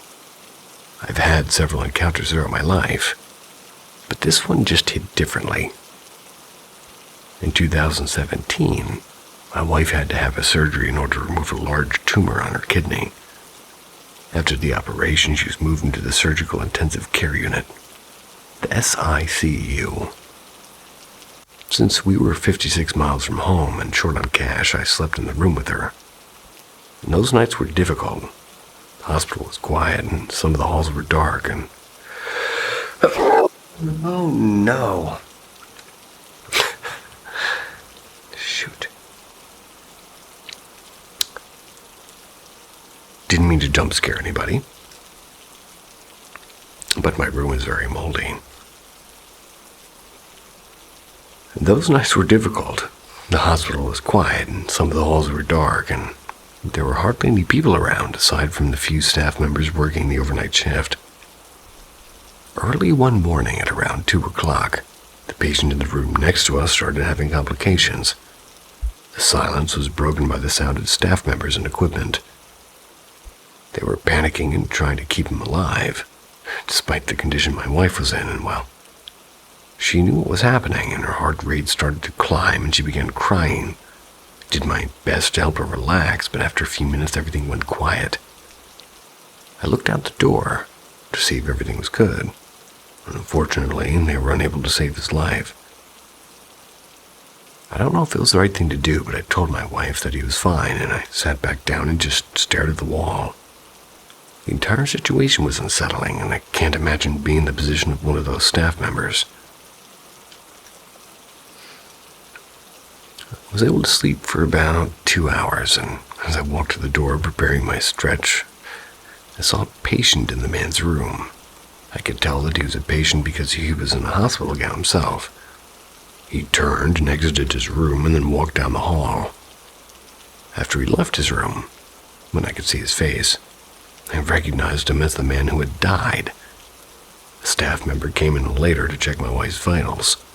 I asked her if anybody was in the next room, and she proceeded to tell me that the patient had passed earlier in the morning. I told her everything, and she believed me.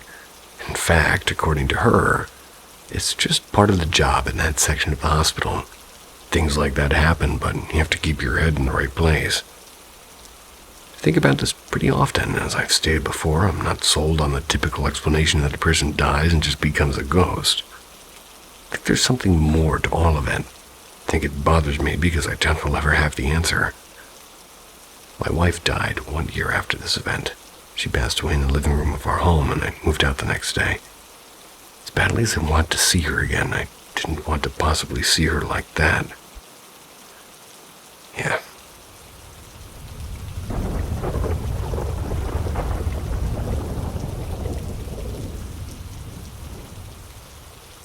My possible abduction experience. To begin with, I have no history of sleepwalking or sleep paralysis. I do, however, have a history of seeing strange objects in the sky, usually near my home. This goes back to my childhood, and it's a deep hole to dive into, so I'm going to share my most recent experience. This occurred in 2017, and I live in northwest Alabama, surrounded by fields and wooded forests. I went to bed rather late this night. If I recall, it was about 1 in the morning. My wife was still watching a TV show in another room. A few moments after lying down, I began to see a red light illuminating my bedroom window, and I stared at it, trying to think of what it could be. Next, I heard a sound in what I thought was the kitchen. It sounded like a pan hitting the floor or wobbling on its edge. It made a warbling sound. The strange this was, the sound would not stop. Aggravated by the sound, I started to go in to investigate, and I assumed my wife was struggling with something. I raised up, and then I immediately was lifted above the bed, and I can't recall how high above the bed I was, but I can vividly remember the pain I was in. My back was arched in a very painful way. I was attempting to scream for my wife, but I have no voice. I don't know how long it lasted, but I was eventually back in my bed still in pain. When approaching my wife, I was disoriented. I struggled to walk and maintain my balance. Given my childhood, I immediately thought, well, they found me. It had been years since anything had happened. But obviously, I'm scared it'll happen again. And that was 5 years ago, so I'm terrified that it's coming soon. If anybody can help, it'll be greatly appreciated.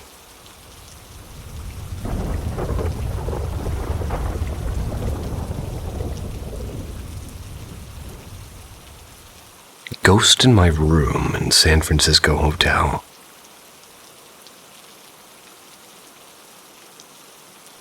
This happened 4 years ago, and to this day it still gives me the creeps because of how intense it was. I'm from Southern California, and I just got married and was moving to Northern California. Before I moved, my friend and I decided we'd take a trip to San Francisco and check out the Bay Area. Since I'd be calling that home soon, she had never been. She booked the room with 2 full beds, and she told me she got the room for a really good price, because it was during the week and the hotel was pretty old. We drove up to San Francisco in separate cars. Met at the hotel. It was a complete 180 from the pictures I saw online. Well, that's normal. It was a Victorian-era hotel, and the inside where the front desk was completely dark and ominous looking. No windows except for the glass front doors and mirrors everywhere. After checking in, we took the elevators to the 5th floor, and as soon as the elevator doors opened, we were surprised at how dead silent it was, given the fact that San Francisco is extremely noisy. Our room was the very last door on the left, very end of the hallway. The carpet was a deep red with gold triangles, gold-framed mirrors covered the walls. Anywhere you turned your head, well, you're guaranteed to see your reflection. And as soon as we got to the door, she handed me the key card and quickly said, "You open it." I swiped the card and pushed the heavy door open, and it was pitch black, which was even creepier given the fact that it was 4 in the afternoon. I did the good old-fashioned put your hand against the wall and quickly look for a light switch before the monster in the room eats your hand. And as soon as I hit the switch, absolutely nothing happened. No light whatsoever. We looked at each other and I said, "You're going in there with me." We held hands and walked into the pitch-black room and felt for light switches and lamps. Finally, I found a lamp on the desk that worked. Well, she and I thought nothing of it, and we figured it's an old building, so some of the light switches aren't going to work. A couple of hours later, after we settled in, she and I went to go grab food and decided to go back up to her room and eat since the drive was long and we were exhausted. I let her take the bathroom first, since she wanted to take a shower, and she asked me if it was okay for her to leave the bathroom door cracked open. It made her nervous closing it. As soon as she stepped into the shower, I heard the door close and I was looking at my phone, not paying attention. And all of a sudden I hear her yelling and I hear banging on the door.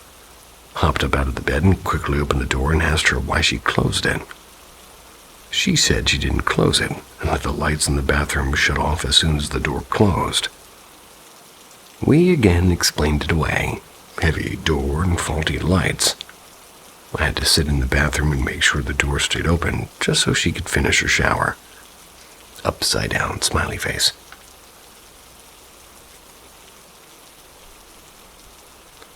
Once we were in bed and ready to go to sleep, we decided we'd leave the TV on, since that was the only good source of light in the room, and it would help us sleep comfortably, hopefully. And I vividly remember having a dream of me walking through San Francisco, but it was clearly a different era. I want to say 60s or 70s. My dream was colorful and it kind of looked like a poster from a Beatles album. The people in the street looked colorful and happy, and I looked down at my body and I realized it's not my body. I'm in a man's body. Quickly, the colorful streets turned gray. All the people that were colorful and smiling now looked like they were being tortured and in pain. I remember being scared and running away from these people. And I could tell I was panicked and I was trying to get away from something, and suddenly I woke up and the room was just dark.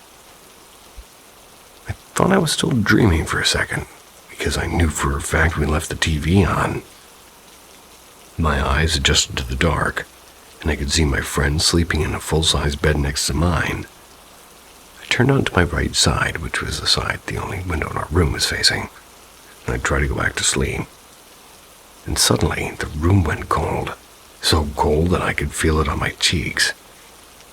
Both cheeks. All 4 of them. Then I heard heavy footsteps coming from the front doorway toward her bed, and I don't know why, but my first instinct was to pretend I was sleeping, and I quickly shut my eyes and I stayed still. Heard the footsteps come toward my bed, which made me panic a little bit. My breathing started racing, and then suddenly, I felt a heavy weight on my left side, like sat right beside me, so heavy that my body moved back toward the weight. I was breathing heavy and started stroking my hair, and I didn't feel anything malicious from it, but I was terrified. I remember not being able to say anything for some reason. I couldn't speak and I couldn't even move, and finally, what felt like minutes, I found the strength to sit up and started yelling my friend's name, "Jessica, Jessica!" She woke up and quickly ran to the desk lamp and turned it on. Told her what happened, and we looked over at the room and checked the door to make sure it was still locked, and ended up sleeping in the same bed for the rest of our stay. And after the vacation, I talked to my friend about what happened. He did some research, and turns out the hotel we stayed at was known for being haunted.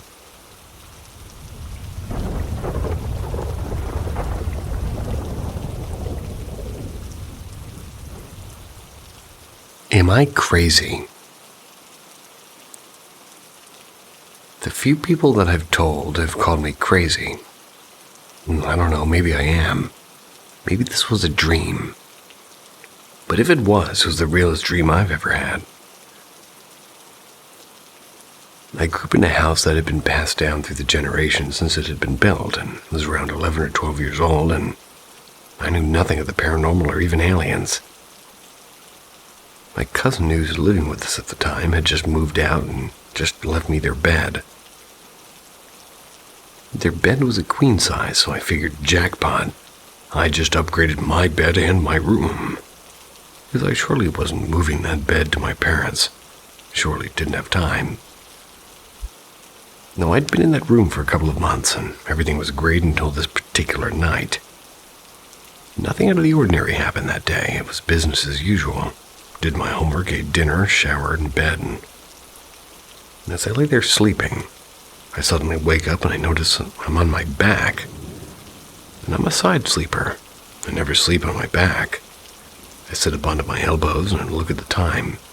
And that's when I notice it. This big, what I can only describe as a hump in the middle of my mattress down by the foot of the bed. It's as if somebody was standing up under my bed. Well, I know that can't be possible. The height of the bed and the box spring would make that impossible. I don't need to tell you that at this point I'm shitting myself. But finally I get the balls to say something. I don't remember what I said because in the middle of what I was saying, my bed rose up a little bit more. Whatever it was ran down the middle of my bed so fast I didn't have the time to react. I jumped out of the bed so fast and flicked the light on and started looking underneath the bed only to find nothing there.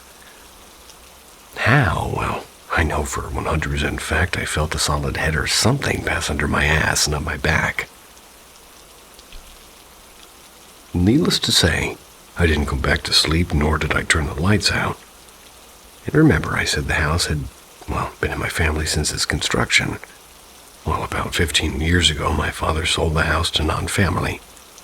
And 6 months after he moved out of the house, it burned down. And the fire originated in his old bedroom. Coincidence? Well, I've only told a couple other people this story. They called me crazy, so that's why I don't tell the story. I have other stories, but those are for another day.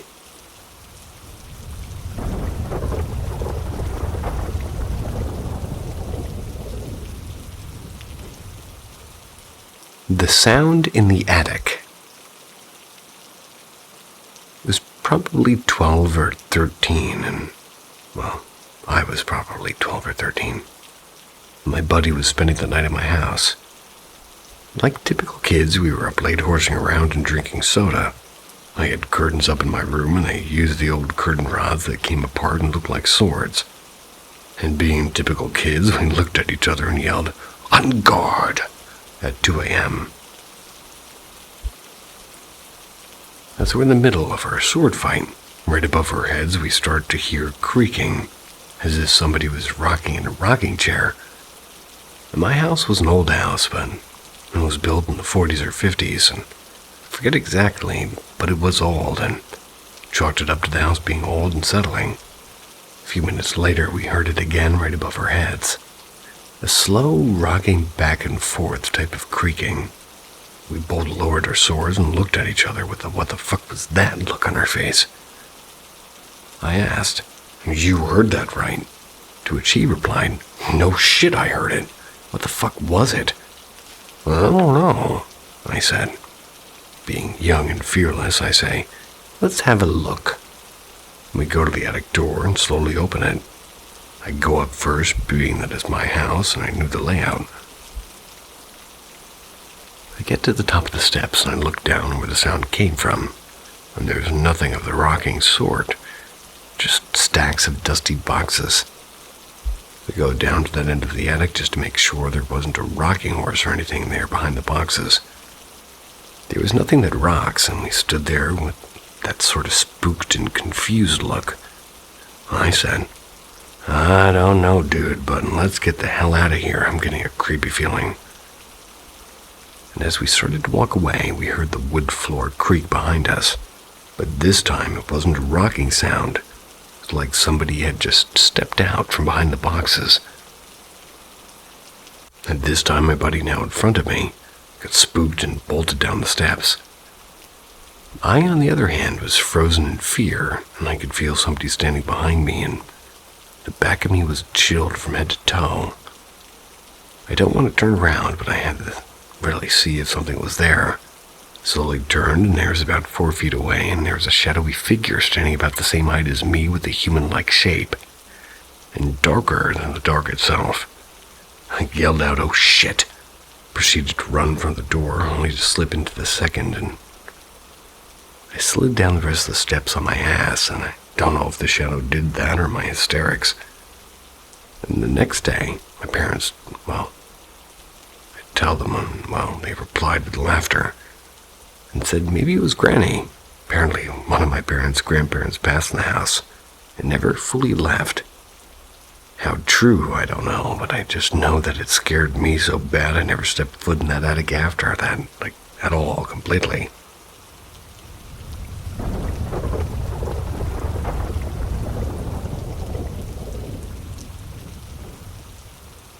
Mystery Storm.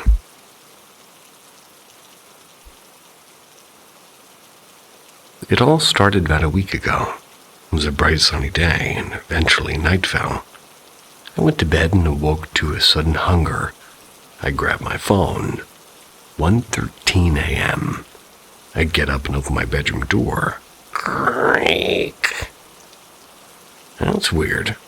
Usually it doesn't creak, but I shrugged it off and continued down the stairs. It was storming and heavy thunder and everything. Open the kitchen window to hear the rain, and I hear a strange buzzing sound, similar to a siren. I shut the window and I see a bag of 5 bread buns at the counter. And I eat one, and I know I'm weird. I went back toward the stairs and saw what looked like a silhouette standing at the property line through the window.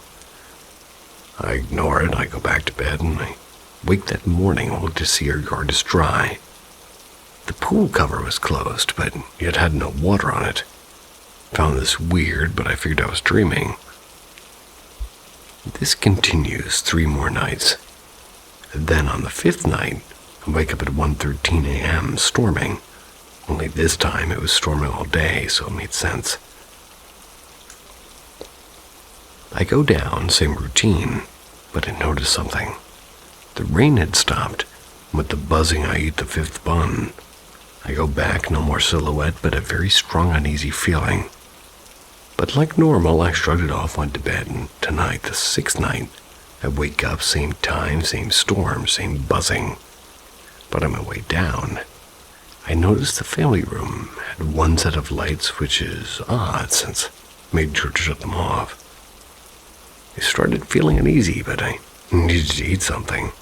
And to my surprise, there was a bag of 5 bread buns on the counter. I looked around and I saw the basement stair lights were on.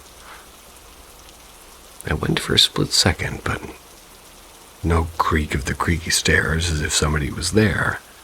No shadows from feet. So I told myself the power must have cut out, and one problem, the clocks hadn't changed. The family room lights didn't go off. I started to worry. I looked out of the window toward the pool, and I saw what looked like a person standing next to the slide. I turned to the stairs, and somebody was in the corner. I ignored it and went upstairs, but took one last glance outside, and the silhouette had moved to the property line. Ran up, and, now here I am writing this. So if I'm dreaming, this wouldn't be the internet when I'm awake, right? Right.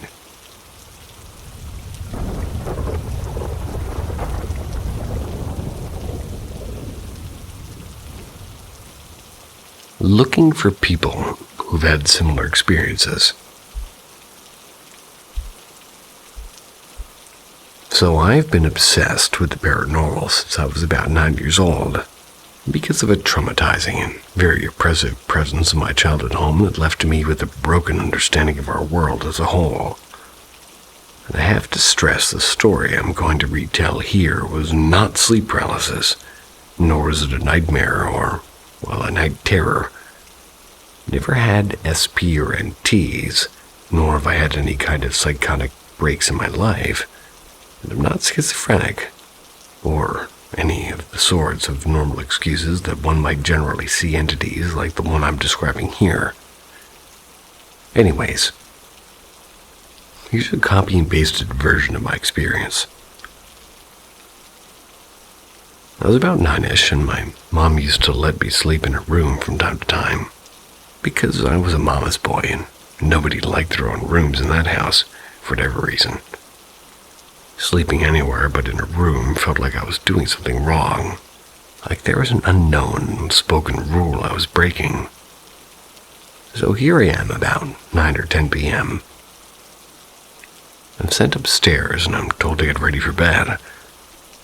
So I'm sitting on the top of the sheets, moving them and trying to get it all settled and, well, made, so I could lay under them, and the lights off in the bedroom, but the bathroom that also works as the entrance to the bedroom has its lights on. It was never really dark in the room to the point of poor visibility.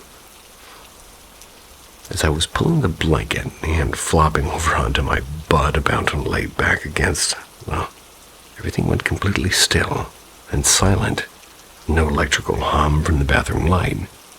No birds outside. No talking from downstairs, and nothing. No sound at all as I became aware of this. Look at the bathroom. A black mass, vaguely in the shape of a human, but a little bit distorted. Covered in a mist thick enough to not show any feet or anything below the waist, began gliding. Not walking, but essentially hovering at ground level into the room. I would say 5 feet or taller. My vantage point was about equal to where this thing's waist would be, and as it strolls in, it moves slowly with intent. But I felt as if it never broke its focus from my own gaze, as if we were staring at each other eye to eye, and as it moved through the room. In the corner of the bedroom was a lazy boy chair that faced the bed. The smoky black being floated through the chair and into the corner and stopped for a moment. Maybe a few seconds, then moved forward through the chair again and slightly closer to me. Still several feet away, but close enough that my mind told me to hide. So under the blankets I go with just my head poking out enough that I still had this undisturbed view of the intruder. I knew hiding was pointless, but I had no idea what to do. I was petrified in terror at this point, stuck in disbelief that this was really happening. What felt like forever passed with our gazes locked. Although it had no eyes that I could make out, it was essentially a silhouette and I knew it saw me. Then it spoke, and when it spoke, it wasn't as though I was hearing a voice from across the room. It was as if I was hearing it inside my ears. Like if somebody were to talk directly into your ear, but there was no pressure or air or any feeling that somebody was beside me. So it was almost felt like what you would imagine telepathic power would work like if you've ever seen movies or somebody who has that ability. Anyway, what it said was completely unknown to me. It was what sounded like a different language and a different, pitches all at once. Like if a group of people were sort of reciting the same phrase. Spoke for a few seconds, saying whatever it said, and began gliding back toward the bathroom door. And as it left, all other noise resumed, and I was alone again, and I could feel that it had gone. I didn't move a muscle. I stayed there crying myself to sleep over the next several hours of being alone in that room. When I woke up the next day, I had no idea on how to explain what I just went through.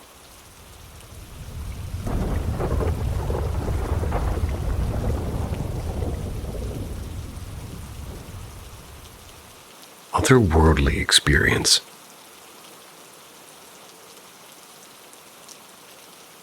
I've been hanging around with somebody on the internet who seems to attract supernatural things, or just happens to live at the very spot where supernatural stuff happens a lot. He's a pretty honest dude and very predictable and dense too. It's fun to have him around. So skipping to the topic. One time, we're having a very serious talk on Discord about how he wants to separate himself from our group in Discord since he doesn't want to be attached with the people there. only be left alone like how internet friends are usually. I told him that we eventually value him as much as since we've been together for a long time with the other guys on Discord. Want to make things work out with our friendship. We live far from each other, which is why we had these thoughts.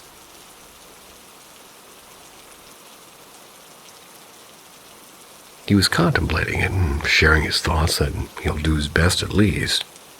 But strangely, while he was speaking, I heard a child giggle very close as if it was speaking through the mic. I didn't mind it at first, but the second time around he was still talking and I had to cut him off. Got him confused, slightly pissed because he was also getting emotional with the speech. I had to apologize and I asked him if there was a kid nearby. He told me that his room was small and that he was sure that his doors were locked. I told him that I heard a kid's voice giggling at his mic, and it was twice. He thought I was teasing him, but I was very serious, and, well, that scared the both of us. The emotional atmosphere got destroyed, and we both decided to stop there to calm ourselves and forget about the incident. But we didn't end the call. I still wanted to talk more, especially about the thing that I heard because I knew that somebody was going on, and, well, he'll tell me after things calm down. He decided to rest for a bit since he's having a night shift. Did some errands for my parents. Well, I did some errands for my parents. Not him. A half hour passed and I came back and the call didn't disconnect. I put my headphones back and decided to scroll through some feeds and chats on Twitter since I didn't want to wake the guy up. And while scrolling, I heard a soft whisper onto the mic.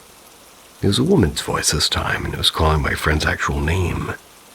And my friend has two names since he's half Japanese and half Malaysian. We'd usually use his Japanese name if we want to call him out, but we never tried calling him using his Muslim name since Malaysia is a Muslim country. Oh yeah, it is. Since we thought that we were not close enough yet to call him his Muslim name, we first thought that it was either his sister or his mother. So I really wasn't bothered by it. The woman called his name twice, and I just remained silent on the other side of the call. Thought he was trying to wake him up for dinner, but he didn't respond. And what's weird is that I didn't hear any door open. It was completely silent when the woman came in. His mic was sensitive enough to catch up any small noise in the small room. And the whisper was awfully loud, which means, well, it was close to the mic. A few minutes had passed after the whisper, and I decided to call him on his Discord name because I'm used to calling him that. I heard shuffling in the background, which means he had his headset on and woke up, and I told him that somebody was trying to wake him up in a soft voice. I assumed that it was either his mom or his sister. He, once again, well, he assumed that it was either, like, the room being locked, and if anybody wants to wake him up, they have to knock on the door aggressively. Of course, I already knew somehow and expected that it was the same thing that happened earlier that day. He soon told me about why things like that happened a lot, because according to the shaman that came to visit their home from Indonesia, they said that their home is a portal to the other world, and it gives off a very high energy caused by spirits or what they call jinns. Made sense to him, and he said because there's a lot more intense experience he had when he was young, and his whole family knows that as well. Something like this is very common for them nowadays, but that doesn't mean they keep adapting to it. Some of the family, including him, got a whiff of high energy, especially him, which is why things like that happen often around him. Knowing all of the experiences I have with him so far is very interesting and creepy, but I still think it's pretty neat hanging around with him, knowing all these. He's still fun to be with, and I'm sure he's been keeping that side of him from others to avoid scaring them. But I'm glad he's comfortable around me and a few other friends he trusts.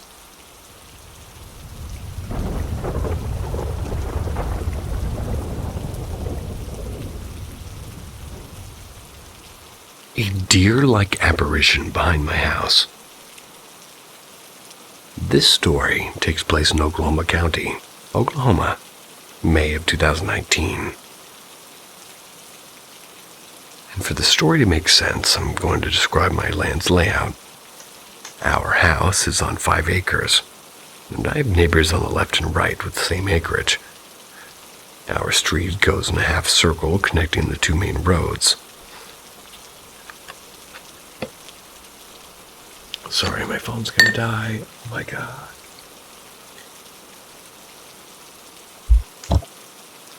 Oh god, whatever. There we go. My mom and I like to walk after dinner with our black lab and my small brown chihuahua. I give their color and what kind of dog they are because what we saw was not anything like our dogs. It was pitch black outside by the time we finished dinner. Decided to go walk. Since it was hot during the day, being summertime, and my mom hates going out in the heat, it was probably 11 at night by the time we got the dogs and headed to the gate to go to the road. We did not carry flashlights, and we liked to let our eyes adjust to the dark, enjoy the natural nighttime scenery. As we were passing, it was about 10 minutes in, and we were passing the back field of our neighbor's house. We saw something walking across the field to our right, then cross the road we were on, go into the tree line to the left. What ran past us was almost a translucent white figure that was walking on 2 legs. The 7-foot-tall figure can only be described to be a deer, but running on only its back legs. Me and my mom just both paused in our tracks, looking at this deer-like apparition with huge antlers walking across the road in front of us. It did not seem to acknowledge us, though as it walked away from us, disappearing into thin air at the tree line. Our black lab just stopped and stood next to us, seemingly on guard, just watching the figure cross the road in front of us. Once it disappeared, we stood for a good 6 minutes, just watching where it disappeared, making sure it was gone before we booked it back to our field and house. When we got home, I asked my mom what she saw. We both drew it, drawing the exact same white deer standing on its feet with the large antlers. It did not seem to want to harm us, but we were extremely quiet, so I wondered what would happen if we made noise. Now, what we saw, I could only describe it away as being a deer. Though in Oklahoma, white deer is extremely rare. Literally 1 in 30,000 are born white, and they're a walking target to predators, so they don't live long. I say that because for one white deer is exceedingly rare, and seeing one that's 7 feet walking on their back 2 feet is just not possible. We no longer walked the backland, after 9 at least, and we instead drove to the local park and walked that instead. It was so insane to see such a large creature just behind our home. And I don't know much about apparitions and what they mean, so if you know anything about a large deer-like creature that stands on its hind legs, then please give me information.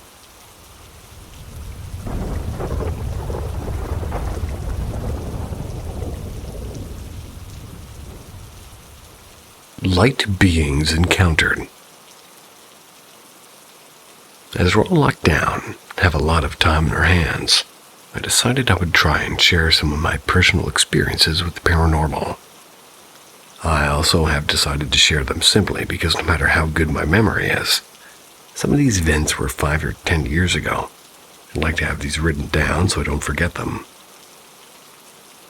I have had various encounters with the paranormal throughout my life. I thought that I'd start with a dream that was more akin to an out-of-body experience. This experience took place in my mid-20s, and I'm 32 now. It had been a thoroughly unremarkable day. I went to work, came back, and chilled out for the evening, as most of us do. But upon going to sleep, however, I found myself to be dreaming lucidly, and had the most intense feeling of fear come over me. Very hard to articulate my actual state of being, but it felt like I was disconnected in some way. I was in some kind of a room with a grayish metallic wall and floor. I was surrounded by humanoid beings, made out of what appeared to be translucent light. To put it mildly, I started panicking. One of the beings actually started speaking and said, "You're not alone," in an attempt to placate me, I would assume. Well, this didn't work. I shouted back, "Yes, I am. I'm alone." And these exchanges went back and forth, and I found a deep rage building inside me. Pretty much screamed out, and absolute blinding light enveloped me and everything around me, and I woke up completely dumbfounded. A couple of points to note would be that, as absurd as it sounds, I don't think I was in an out-of-body experience during this, but I have absolutely no way of verifying that, and I would really appreciate people's opinions on this. Happy to answer any questions, and I'll share more experiences provided that people want to read them. I have come across a load of weird things in my life.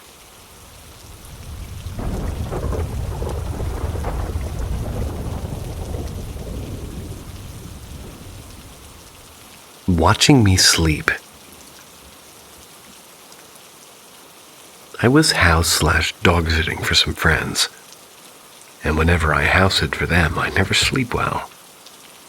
I figure it's because of the type of bed, and it's a new environment, and because I'm not used to sleeping with a dog on the bed. About a month ago, when I house sat for them, by the second day I was running on maybe 3 cumulative hours of sleep. I got back after board game night at another friend's house. It was around 9:30. I wasn't even close to tired, but I knew I needed to sleep. So I'd cuddle up on the couch with the dog and put in a mindless movie. And after a while, I would start nodding off, but then my mind and body would jolt me awake like I wasn't even allowed to sleep. Like I needed to stay alert for some reason. Finally, around 10:45, I fell asleep. And after sleeping for a bit, I woke up super groggy and looked at my phone. It was only 11:50. For context, the style of the house I was watching is super open. A bunch of big windows and 2 sets of sliding glass doors. After I checked my phone, I looked up to see if the movie I'd been watching was over.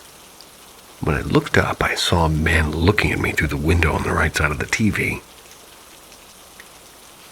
I immediately covered my head with a blanket. Within seconds, I realized, oh wait, maybe it's somebody who's staying at the Airbnb, and I just woke up because they were trying to get my attention. The owners of the house have a mother-in-law suite detached from the house, which they rent on Airbnb, and it's not uncommon for guests to bother me with questions. And when I house sit, so I uncovered my head and looked at the window again. The man was gone. I turned on all the outside lights and looked to see if I saw any motion on the Airbnb, but there was nothing. And I made sure everything was locked. I went to lay down in the guest bedroom, didn't sleep though.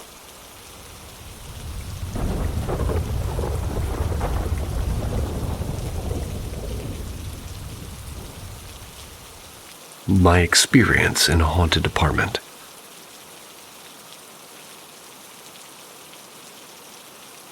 So I've lived in Chicago for 6 years now, and my first apartment here was definitely haunted. And I've been a firm believer in the paranormal for years, ever since I was a kid.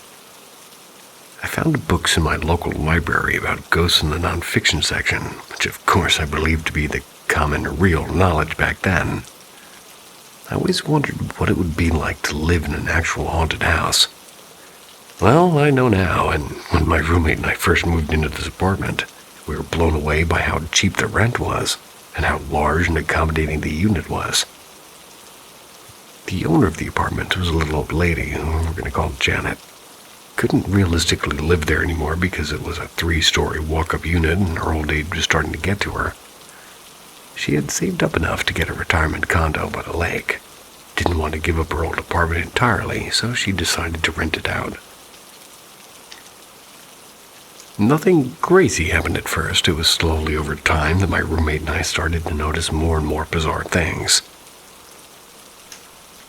Like most experiences people have in similar situations, it started out as unexplainable bumps and thuds. This was an older building that had radiator heating, so most of the noises you could attribute to that. But sometimes things would happen. You would hear what sounded like footsteps walking down the hallway, only for no one to appear when they should have. The sound of somebody scratching something seemed to occur around you at random times. There was once I was in my room and probably browsing Reddit. I heard a scratching sound coming from directly underneath a discarded plastic bag near my wastebasket. And we've had mice get into the apartment before and die, so I figured it was a mouse or something.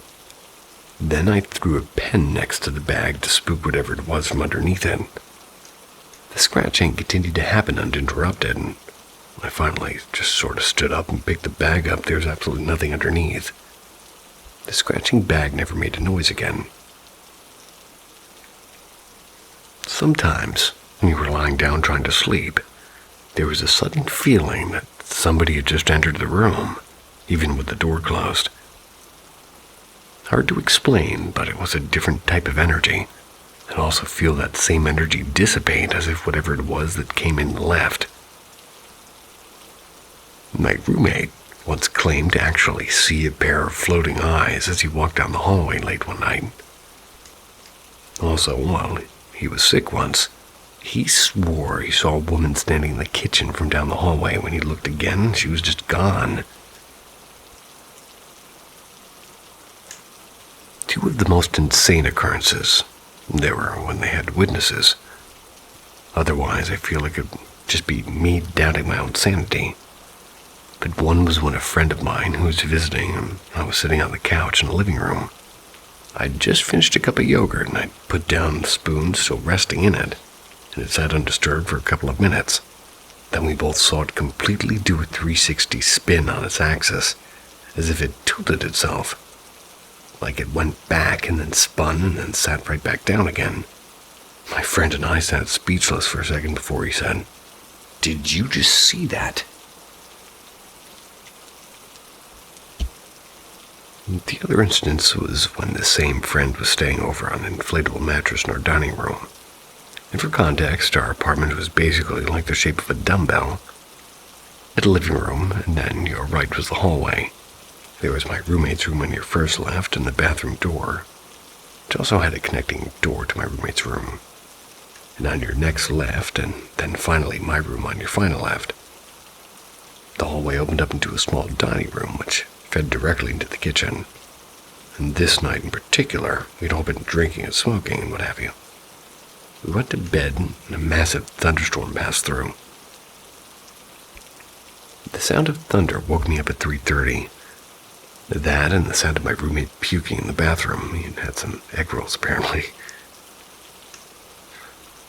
And as I'm laying there, listening to the sound of him vomiting in thunderstorm, I hear my friend who's in the dining get up and walk down the hallway and stop directly in front of the bathroom door, and I thought to myself, well, that's weird.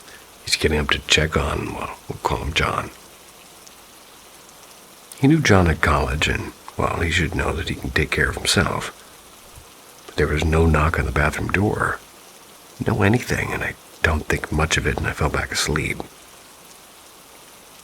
When the morning came, I sat in the living room with my roommate and mentioned how our guest had gotten up to check in on him. "I heard that too," my roommate said. Wondered why he was just standing outside the bathroom door. And our friend eventually woke up and joined us, but when we asked why he did that, he just stared at us and said, "I heard that too, but I thought it was you. SneakySnorlax getting up to check on John." And from his perspective, I can see how he thought it was somebody else because the steps were walking away from where he was in the dining room.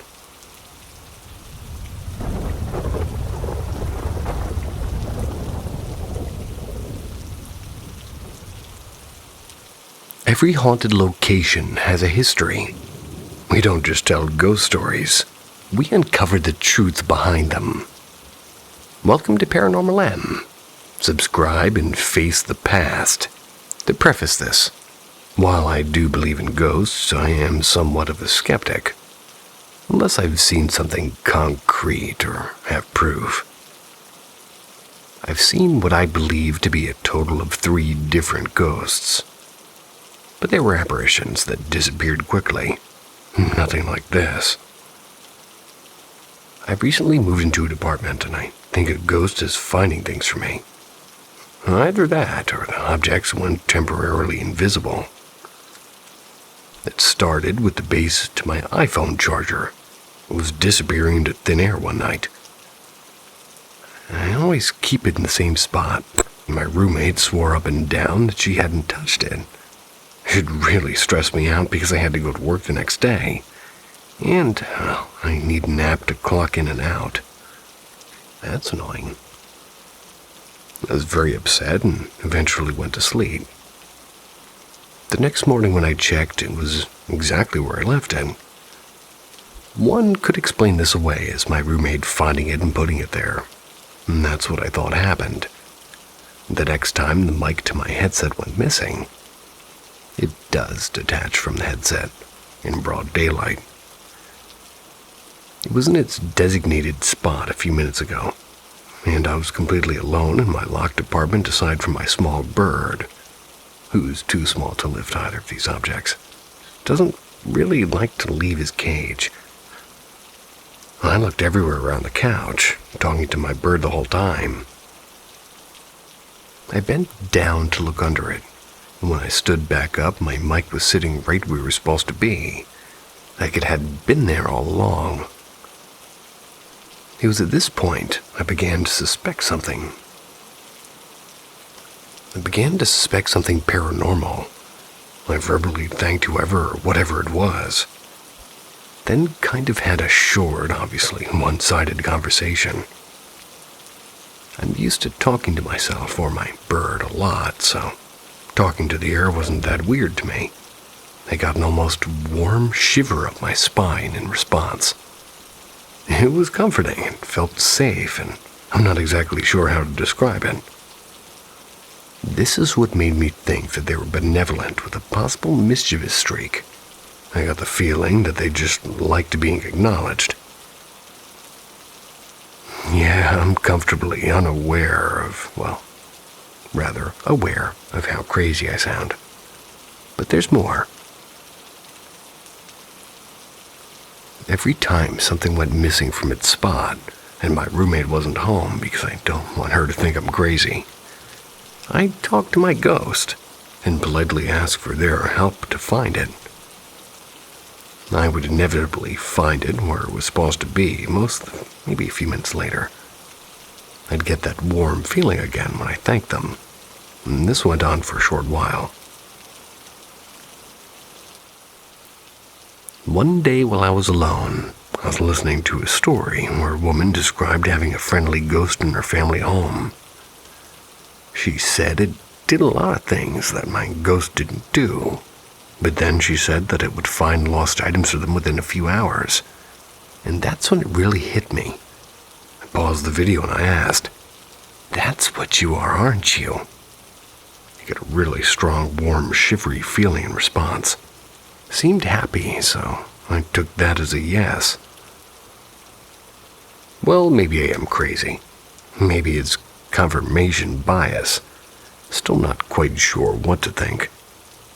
Then last night, while my roommate was asleep, my charger base went missing again. I asked the ghost if they took it, or if they knew where it was. But I got an uncertain, indignant sort of shivery feeling. I thought maybe they were just being stubborn, but then I remembered I'd actually left it somewhere other than usual, and sure enough it was there, and I said, "That's what you were trying to tell me, wasn't it?" I got warmth and contentment and satisfaction in response. My items still go missing from their spots, especially when I'm alone, and I still find them there after I ask for their return or help finding them. Still not certain if the ghost is taking them, or if I may be putting them in other spots I forgot about. What really matters to me, though, is that they're found, which they always are, and I'm not sure if the same thing happens to my roommate. I don't want to ask because I'm unsure of her stance on the paranormal. Always assume it's a normal stance. I assumed ghosts were part of the child's imagination, until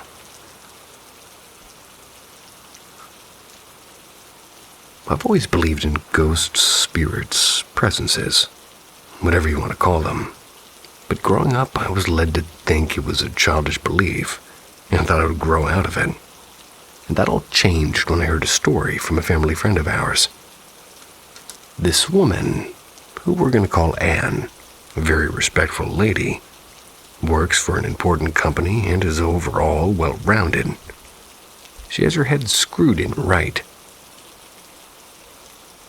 Righty-tighty, lefty-loosey. She told us about her childhood back in the old country, and how as a 5-year-old, she loved climbing up to the attic to go through a roof window and enjoy the view. Aged 5, she didn't quite realize the dangers of doing so. She could easily slip and fall to her death. But one day she got up to the attic.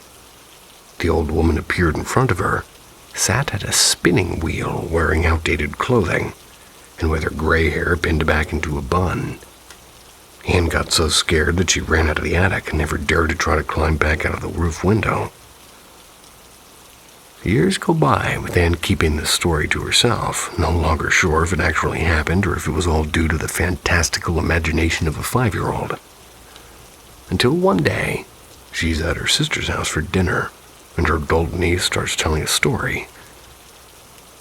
A story about how as a kid, around 5 years old, she loved going to her grandparents' house, run to the attic, climb out the window and admire the view, never considering the potential danger.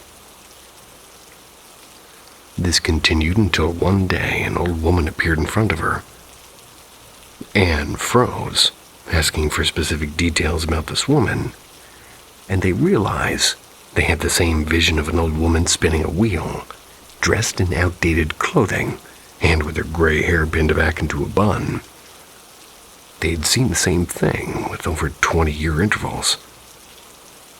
And I remember hearing the story as a kid, being absolutely shook, and so, yeah, I still believe. Anne actually sees it in a positive light. She believes the old woman appeared to protect them, since both her and her niece never climbed out of the potential lethal roof after that. Clown. When I was 6 years old, my mom took me to a circus. There at the entrance, we were greeted by the scariest being I've ever seen. And since that day, I've been very afraid of clowns, which became a trauma that I still can't get over. One time, December, home alone, my mother was out of town visiting Granny. My dad working until late. My brother, I believe, was at a friend's house, so I was alone, and I received a call from my best friend. She told me she was going to pick me up so we could go to the fair. Obviously, I asked my parents for permission. Since they've known my best friend since we were little, they said, the fair was not very far from my house, and I was very surprised that they let me walk there since they never really let me out alone. And to this day, I am prohibited from going out to the backyard without somebody being with me. The fair was located in an empty lot. It was installed every year there. We played a lot of games and winning stuffed animals or sweets, and we ate a lot of sweets. When we were taking a break, we met a clown. I froze for a moment, and he didn't speak. He just smiled and walked around the place while making gestures with his hands and weird faces. And to be honest, he seemed to act more like a mime than a clown. But it seemed that he was discreetly approaching us more and more. It was time to leave. My friend greeted him before leaving, and you could see my face of fear at the moment he looked me straight in the eye. But we still kept walking to get to my house early. Started talking about how weird was that, and that we started hearing a noise behind us. It was strong stepping, and they both heard around, but there was nothing. So we kept walking for a couple of minutes, and my friend got scared and started saying she'll wait for her parents there. I told her to go to my house and call them just to be more safe. Obviously, I told them that because I also felt that something was not right, and I didn't want to be alone myself. We both knew that we were being followed, and that it was not good. But at the same time, we were relieved because we were at the entrance to my house. Started looking for my keys, of course, and I always have the habit of losing them, so it was going to take a while to find them. didn't take me too much to find, but at the moment my friend whispered to me to turn back, and there was a clown watching at us, hidden in some trees of the neighbors. When the clown noticed we noticed him, he went out of the trees, started walking to us. My hands were shaking a lot. My friend grabbed the key and I dragged myself with her inside my house, locking everything with a key. The truth is that we feel a little relieved since, as my family cares a lot about security. The inside door had 3 padlocks, and the back door 4, so it's hard to get in, and before you ask how my friend opened 3 padlocks, the door was open, and I have 2 doors. The first one only has a key, and the second, which was open because I leave it like that, so they think there's people in the house or something like that. Immediately, I called my parents to tell them what had happened. My father said that he would leave work as soon as possible, but his work is 2 hours from my house. So when he said that we should go hide in his room, and he told me I know what to do if somebody gets in. Brief explanation. My father is very obsessive about security, and, well, I enrolled in self-defense courses and handling weapons, things like that. My father had a gun in his room, which could only be used if something very bad happened. So already in the room, I looked out the window, and there we could see the clown standing in the middle of the street, watching my house, looking straight at the window, looking at us. It was like as if he was watching us or waiting for us. I rapidly closed the windows. We went hiding. My father arrived at a light speed, and when driving is a very kinda carefree is, When driving is very carefree. C-A-F-R-E. Carefree, perhaps? Well, I skip red lights and everything. I think driving with my dad scares me more than a clown. But when my dad arrived, the clown wasn't there anymore. Or at least that's what we really think, since he could go back into hiding. I'm even terrified of the idea that maybe he was hiding in the trees all night watching us sleep. Mom arrived hours later, and my brother stayed at his friend's house for security.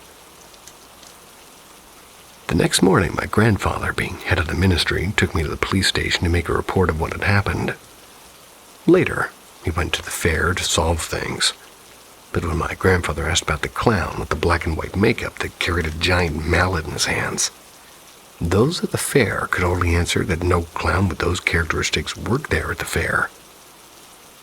As much as the officers searched the place, they could never find it. I'm grateful to have made it home before the clown approached us. We moved to a new house near my grandparents. People could say, but if you see dead people and paranormal things, why are you afraid of a simple clown? Let me tell you something. In this world, well, you should be afraid of the living people more than the dead. Sometimes. The thing in my grandma's house. For some context, my grandparents, we live very close to each other, my grandparents and I. Our houses are literally connected. My house is in the backyard, but it's a few meters away from her house. We have some space between the houses where a dog normally passes his time playing. But this time, he was inside. It was at 2:40, and I remember waking up because I heard him growling. It was incredibly loud. He even woke my dad from his dream too, and I called for my dad and he answered. We both knew that there was something wrong in the other house. And I was a bit scared because I thought that somebody had broken in, so I grabbed a metal bat that we had in the backyard and accompanied my dad as he locked the gate outside. When he walked to lock it and the lights in the backyard, suddenly it started flickering. It felt weird, and I mentioned to my dad, but he just got annoyed and said that I shouldn't mind it. We were now outside my grandparents' house. I was going to open the door in the back when my dad stopped me in my tracks. When I looked at him to ask why he just said call the dog, so I just did, and he came in bolting, just opening the door quickly and jumped on me. He seemed happy to see us. My dad pointed at the little house that he had on the backyard. dog went there to sleep in there. A doghouse, I'm assuming. I was going to enter my grandparents' house now that the door was open, but my dad again stopped me and he just told me to close the door and to go back to our house. I obliged, but even after we went inside our home, I could still hear something moving on the other side. It felt kind of like a dog, and it was stretching and knocking some stuff. Couldn't really see it, but I heard all of it. And my room is in the connection between my grandparents' house and ours. So if there was someone there doing something, I could hear all of it. And even so, I still managed to get some sleep. When I woke up my dad, he mentioned that he went to see what was inside, and there was nothing. So I'm glad that there wasn't nobody trying to rob us yet. Still feel like there was someone, or more like something inside. People told me to post it here. Anybody can help. Backstory. A couple of years back, my grandma, who died in 2015 or 16, they were a person that I used to love more than anyone. She used to bake cookies and make pies every time we visited her. Always was there for us emotionally and physically. Fortunately, she got really sick. We rented a house in the building I live, so we could take care of her. I used to go there after school and play the guitar for her and drink coffee together and do stupid stuff just to make her smile. Good on you. The last night I saw her, she grabbed my hand and told me, looking straight into my eyes, "Remember me, and light a candle once in a while for me." I was terrified. I always told her that when I got a car, I would drive her around the city and have fun. That she would look amazing in my sports car. And remember this. Now to the quote-unquote creepy part. I went to her grave for the first time after the burial. And since it's in a village a few minutes drive away, I went to see my other grandparents. I was with my girlfriend. I drove my sports car, a 2000 Toyota Celica, went past the cemetery and got a weird urge to go into it. So I went. I went to her grave and I cleaned it. I sat there for a while. I found myself talking to her grave. I was feeling like I was talking to her. Anyway, I went back to my car, and that's where shit gets odd. My player didn't work since I left the graveyard. My lights wouldn't go on. Car was fine, it was checked 2 days ago. I looked into the rearview mirror, and I saw a figure in the distance. It was around 3 o'clock, so the sun was super bright. The next breath I took was full of my grandmother's perfume. I looked back again, and the figure was gone. Everything worked well except for my audio. Went back home, everything was fine. The second creepy part. We used to watch a series on the TV when she was at her house while she was playing with my hair. And when I was at an Airbnb all alone, the same series was on. And the perfume hit me like a punch in the gut. I felt it touch onto my head. Third creepy part is I stay with my parents. And I'm alone mostly. I can always see a figure with the edge of my eye, but when I turn to see, there's never anything. Fourth creepy part is I heard her voice when I lit a candle last night. I prayed for her soul to be at rest, and I heard her voice, just saying thank you. Is this a memory glitch, and is this supposed to happen when traumatizing events occur? I'm in shock, and she used to always say that she won't leave me alone, that she would show me that she was with me.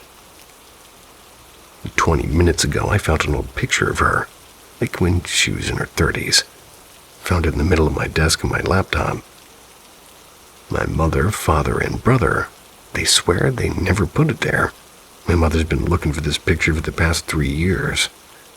What's going on? The facility in the woods. I work in a wildlife rehabilitation center in the middle of the forest, atop a hill. About 20 minutes away from the nearest streetlight, and it's a beautiful property during the day, but at night you can hardly see your hand in front of your face. unless the moon is high enough over the trees to shed a little bit of light in the area. And for privacy's sake, I won't be giving the name or location of the facility. I started working here last year, usually being put in the closing shift, which is 11 a.m. to 9 p.m. But we were typically on the property till the wee hours of the morning, since the sheer number of animals in our care prevented us from going home before everything was complete. The facility itself is deeply haunted. I've known this since a couple of weeks into my employment. One of the routes for the Trail of Tears actually went right through what is now the property. But more on this later. These are some of the stories I've collected while working here. One night, as we were all wrapping up downstairs and getting ready to shut down for the evening, the doorbell rang. Must have been around 10 p.m. by then. We close admissions by 5 usually. All of our admissions are by appointment only. But on occasion, we'll get a walk-in. And with a sigh, my coworker goes upstairs to greet the person, take the animal down for a quick examination. After a few minutes, she comes back down empty. She's looking a bit unsettled as well. And upon being asked what the problem was, she answered, "There was no one at the door, and there's no other car in the lot." And this has happened at least 2 other times. I've always been a little sensitive to the paranormal, but I'm pretty skeptical by nature.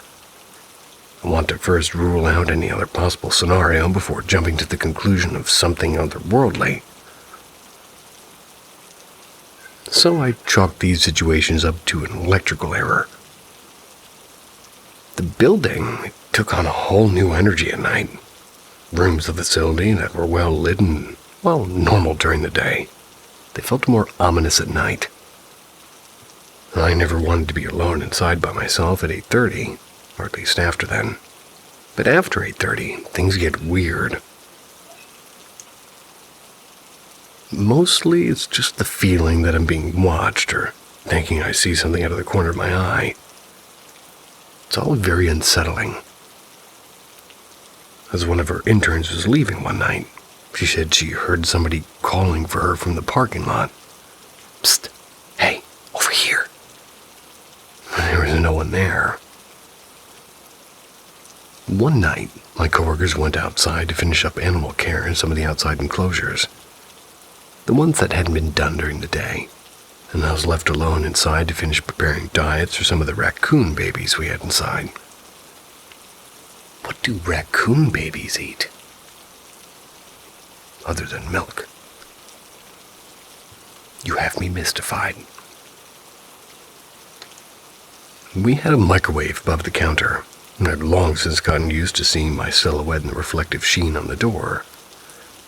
I reached up to retrieve the bowl I'd put in the microwave and shut the door once I was done, only to see the reflection of a silhouette behind mine. I whipped around so fast I nearly dropped the bowl. No one was standing behind me. When I looked back into the reflection, the silhouette wasn't there anymore. And as I said previously, the Trail of Tears ran through the property, and at least 2 of my coworkers have made separate comments about seeing a woman in, buckskin, either walking through the hallway or standing in the laundry room. She was always moving out of sight before anybody could try to say something to her. We have a separate little building on the property that's now a storage unit. Had once housed interns that would stay on site overnight, but it's kind of been a long time since it's been used for that purpose. I've always gotten a weird feeling whenever I'm near it, and I've never been inside. I hope I'll never have to. Anytime I walk past it, I feel incredibly unsettled, like there's something standing behind me or watching me. And several months ago, I was informed we were no longer having interns living in the building, because late one night a man walked in and stood in the doorway, staring at the interns while they were trying to sleep. And since then, we've installed trail cams and security cameras all over the property. And there's a million stories I can tell about this place. Maybe one day I will, but so far, They're the only truly paranormal feeling ones that I've really having to tell. I'll be sure to make any updates in the future if anything else happens to occur. It wasn't my grandmother.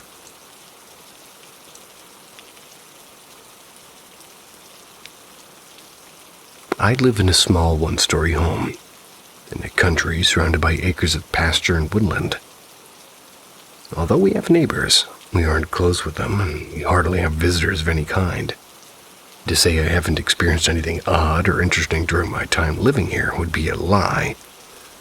I could write a book with the amount of stories I have involving bizarre creatures I've seen roaming the grassy fields around the pond behind our house late at night. And I've been sensitive to the paranormal ever since I was a baby.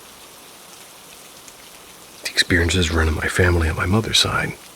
And with this being said, I scare easily, and I'm a huge baby when it comes to anything out of the ordinary. So I've had to teach myself how to turn it on and off, so to speak. This particular story, however, takes place long before I learned how to do it. Around 10 years ago, my grandmother who lived with us passed away. It's very close to her, so I took the hit hard. And around this time, the paranormal activity in my household began to ramp up. Toys would turn on and off without anybody or anything near them, and we'd occasionally feel something tap on our shoulders. My brother, who moved into our old room a few months later, even distinctly remembers a warm breath on the back of his neck when he was alone in the house. We were all rather calm about it. We believed it was my grandmother hanging around just to help ease us into the transition of life without her. Never felt scared or in danger. That is until one night. And I'm a very light sleeper. I inherited that from my mom as well. The slightest sound of the air conditioner turning on at night was pretty much always going to make me wide awake. This time, however, I awoke to the sound of the floor creaking outside of my room. The way the house is laid out, my room, my aunt's room, and my brother's, formerly grandmother's room, they're all at the far end of the house. One has to walk the entirety of the house from my room through the dining room and the kitchen and the living room to get to my parents' bedroom at the opposite end of the house. I looked at the clock and I realized it was a little bit past midnight. No one would be awake at this time. The creaking wasn't uncommon, but we had a few weak spots in the dining room and kitchen that would creak occasionally, even if no one was stepping there. And just as I was about to fall asleep again, I heard a second creak further into the dining room. Again odd, but not entirely unbelievable. It wasn't until the third creak came just outside the kitchen that I realized it sounded like very slow sort of footsteps, deliberately stepping on every weak place in the floor. I sat up to listen closer, and as I did so, I heard 3 more very distinct creaks coming back to the door in my room. They stopped directly outside of my door, and then began to pace back in the direction of the kitchen once again. I listened to this repetition for 15 minutes or so, memorizing each of the steps until I was able to predict when and where the next one would sound. It was so bizarre, but even my little 10-year-old brain tried to reason that it was just the house settling, or maybe an issue with the air conditioning or something like that. But I said earlier, I scared easily, especially in the dark of the night. So I quietly slid out of the bed and I was planning to make a run for my parents' room. The only problem was that I had to run through the kitchen in order to get there, where the creaking was currently coming from. I nerves and opened my bedroom door and quietly stepped onto the rest of the house. The lights were off, but there was no one in the dining room, and just as I was about to start my wild run to my parents' room, I realized the next predicted step didn't come. Instead, I became aware of a much more terrifying sound. Running. Something was running at me from the kitchen, through the dining room, and there was no one there, but I could hear it so distinctly. I panicked, ran back into my room, and the footsteps were right behind me. Jumped into the bed, covered myself with a blanket, and the fast footsteps came all the way into my room and right to my bedside where they stopped. Then they stopped, and I didn't hear them again the rest of the night, or the following night. And in fact, to this day, it's the only night anything in my house ever made that kind of sound. I still have no explanation for it, and all I know is whatever chased me through the home that night wasn't the spirit of my kind grandmother. They knew my name.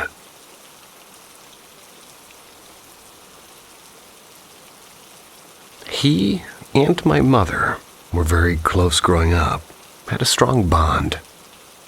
They connected in a way my mother didn't with any of her other siblings. So when he passed away, my mother took it extremely hard. I was still a baby at the time, so I regrettably don't have any memories of the remarkable man my mother tells me about. And even to this day, she can hardly talk about him without tearing up. When we do get to talk about him, though, the subject of the paranormal almost always comes up. You see, when I was a small child, I always looked forward to spending my days at Grandma's house. I always loved playing with my toys on the kitchen floor and watching Disney VHS tapes. I know, in the living room. I always hated nap time, though. The house was a small, older two-story home in a hilltop area of a relatively well-known city. And my grandmother, well, she lived in it for the majority of her life. When it was nap time, I'd be placed in my crib in a quiet bedroom on the second floor. I was never comfortable in that room. I always attribute it to my rebellious child brain associating it with the dreaded nap time. But looking back at it now, I believe something else was to blame. Sometimes while napping, in quotes, in my crib, I'd like to sit there and watch the bars move as I recount to my mom years later, but all of a sudden the sturdy bars keeping me from escaping my little prison would sort of liquefy and wave back and forth underneath the railing. I'd reach out to them, and they'd be completely intact once again, and along with that I'd occasionally hear my name called in a sing-songy male voice. It never scared me, and it didn't feel threatening or dangerous. And in truth, it sounded more like a voice in the back of my head than something out loud. And as a kid, I thought it was normal. I figured everybody occasionally heard a voice different from their own internal thoughts and brushed it off. No, not really. As I grew older, a second voice developed. Still male, still polite and friendly, but distinctly different from the other voice. Sometimes they talked together, but would always be the same two-toned word. Ellie. Again, I never gave it much thought, and as I got older, I no longer needed the crib, no longer got to watch the bars swim in the air beside me. But instead, I got to bring my toys upstairs with me when my grandmother needed a break. Still, the voices would continue.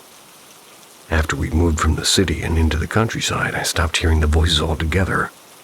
It faded into the back of my mind as an odd memory. But it wasn't until rather recently that the thoughts resurfaced, and I brought it up to my mom in the car during one of our discussions of the paranormal. It's kind of weird, right? And looking back, it only happened in that one room of Grandma's house. I told her, expecting her to quickly agree and move on, and instead, she got that somewhat sad look in her eye as she focused on the road. Well, that was Uncle M's room when he still lived with your grandma. That was her response. She quickly followed up with, and that was the room your grandfather died in. I was stunned, to say the least. For a few years of my childhood, I heard two very distinct male voices in that room. And only in my early 20s did I figure out exactly why. My most terrifying encounter. This is about 2 years ago. It happened over 3 days. And also, a dear friend of mine had made me a protection bracelet prior to all of this happening. Even though I don't seek them out, spirits have always seemed to kind of draw to me. And during this time, I was struggling with my purpose, and I had been spending a lot of time in prayer. I would ask God what I should do with my gifts and talents. Day 1. One night while I was saying my evening prayers, I heard a deep, rough-sounding voice say in my ear, "I can give you power."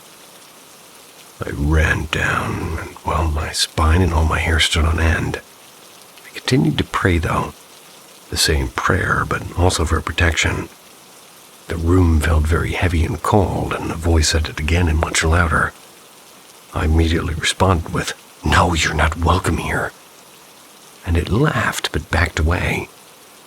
The feeling in the room lifted a bit, but it wasn't done. Day 2, the next day, I put on the bracelet that my friend had made for me. I kept seeing shadows moving in the corner of my eye, and that night I couldn't sleep and I felt very uneasy. And as I was laying in bed, I saw a huge shadow move across the ceiling right in front of my eyes. I felt something prick my skin. My protection bracelet had snapped, beads went everywhere, and the metal looked like it had been burned. I started to pray again. And as I prayed, I heard other voices telling me to keep praying. They would say their names, and then tell to keep praying. I stayed up the rest of the night. Day 3, I got up and prayed around the house, and things started to die down, but I was shaking and crying with fear, and I called my friend and she came over as soon as she could. It made itself known to her as well, and she called on the name of the Lord and was able to drive it out, and thankfully it hasn't returned. I gave her the broken bracelet so she could see it and maybe fix it. She agreed that it looked scorched and took it back with her. She said it was a demon, and I consider myself lucky and blessed to have her as a friend, and have made it through this event unscathed. Please help me make sense of what happened in my childhood. To start with, I come from Eastern Europe, Ukraine to be specific. Ukraine is a fascinating country because while being an advanced society, Ukrainians hold old beliefs and follow traditions established centuries ago. This old set of beliefs and values is what causes our people to search for answers to questions they do not have the courage to ask themselves from traditional or religious, rather than scientific sources. This is exactly what happened in my case, and to this day I have no explanation for the following. We were about 4 to 6 years old when everything started. My kindergarten classmate, previously a happy and healthy friend of mine, suddenly started becoming lethargic and began wasting away day by day. Everyone noticed the unforeseen changes in her appearance and behavior. Teachers and nannies and other parents and us kids. Although we did not necessarily understand that something bad was happening to her.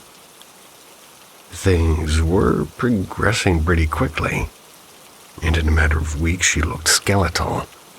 Her skin was pale gray and eyes sunken, and she always had this woeful look on her face. This is when even the least attentive ones of us noticed that she had become a mere shell of that cheerful girl she previously was.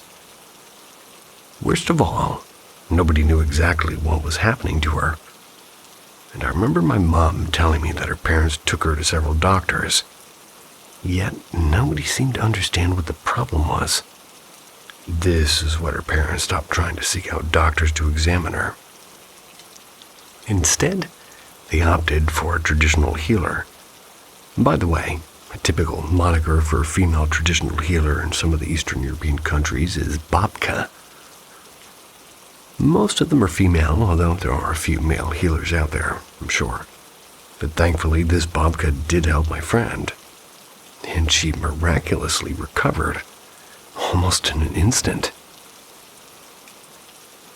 The babka claimed it was a maleficium, or maleficium. And that's what was slowly killing her, a curse as I understand it.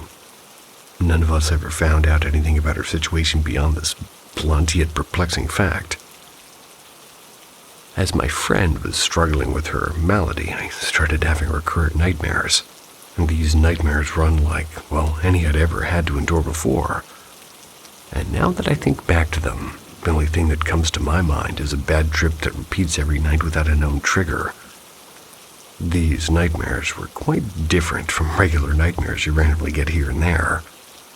They were more like a series of short gifs, and they get played on repeat. At least that's how I would describe them. The content of my nightmares was not scary in a traditional sense. Yet, they would shock me and wake me up every night sobbing. I vividly remember only 3 things that I would see every night. Although, thankfully, I cannot recreate them in my head anymore. One of the nightmare gifts, as I would put it, they would have a chessboard with dolls. Barbie dolls, dressed as ballerinas standing on every other black square, spinning all together in one direction. And another just consisted of me looking at the street in the summertime through the eyes of somebody behind a wire mesh fence. The third would be a textured paint on the wall, a dark reddish-brown wall with specks of blue here and there.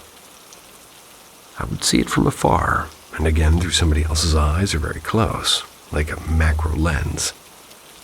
These things sound like they do not belong in a nightmare, but please believe me when I tell you that nothing else terrified me more than coming back to these dreams.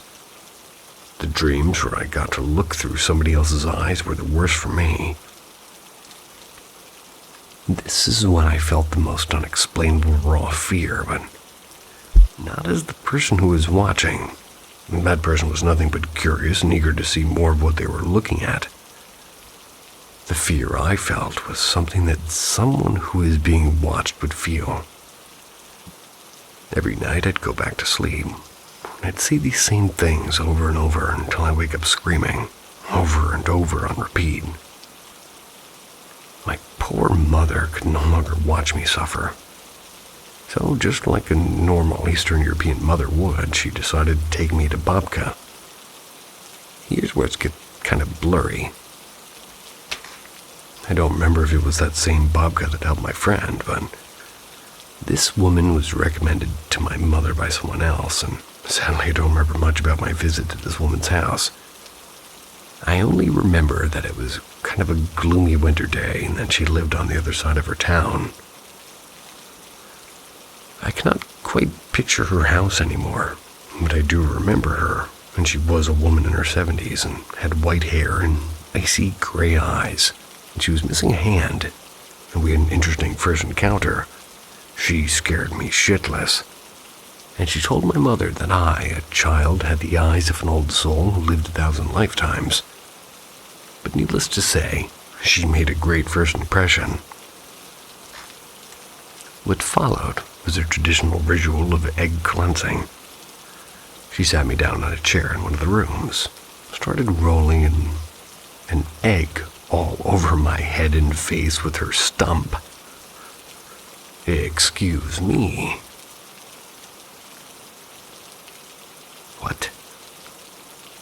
Anyway, so this lady is rolling an egg all over her head with her stump, and well, I don't remember what the outcome of the ritual was, but I did learn from my mother later on in my life that the yolk should not have any black spikes in it when you crack the egg after the ritual. Or any egg, but okay. She never told me if I had any black in my egg then, but I hope I didn't. Black particles in a post-ritual egg means there is a curse or bad energy in the egg removed from the receiver of this procedure.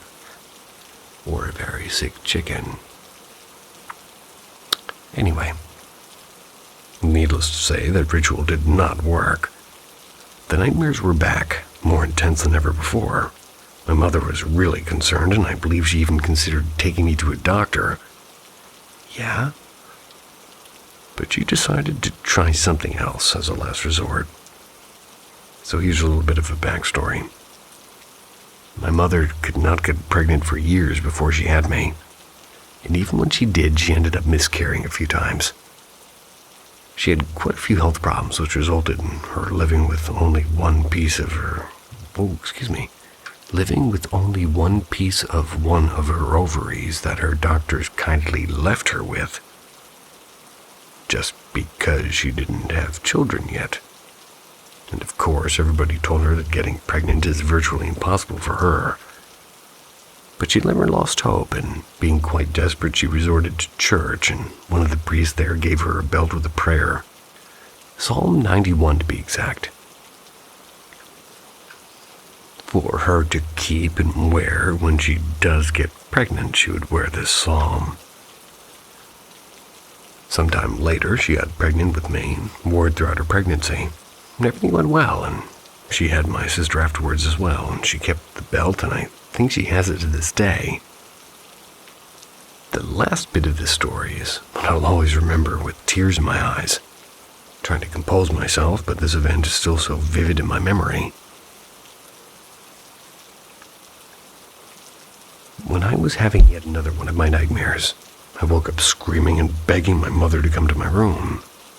She walked up to me with this belt in her hands and sat next to my bed, and she told me to try my best to relax. And as I was laying there in my bed with my eyes closed, she read Psalm 91 from the belt over me. As she was reading the prayer, I fell asleep. She said that a single tear fell from my eye when she finished the prayer. I never had these nightmares again. To this very day, I can't find a satisfactory explanation of what happened. I have many questions. Was my childhood friend cursed? Does my experience have anything to do with hers? And is the fact that a prayer was what ultimately helped me get rid of something that plagued my life for an extended period of time a proof of the existence of God? Well, more than 20 years later, I still can't erase these painful memories because of how persistent they are. But I'm no longer certain I should, which is why I decided to share this story with you. Well, make of it what you will. Talking to my dad. Backstory.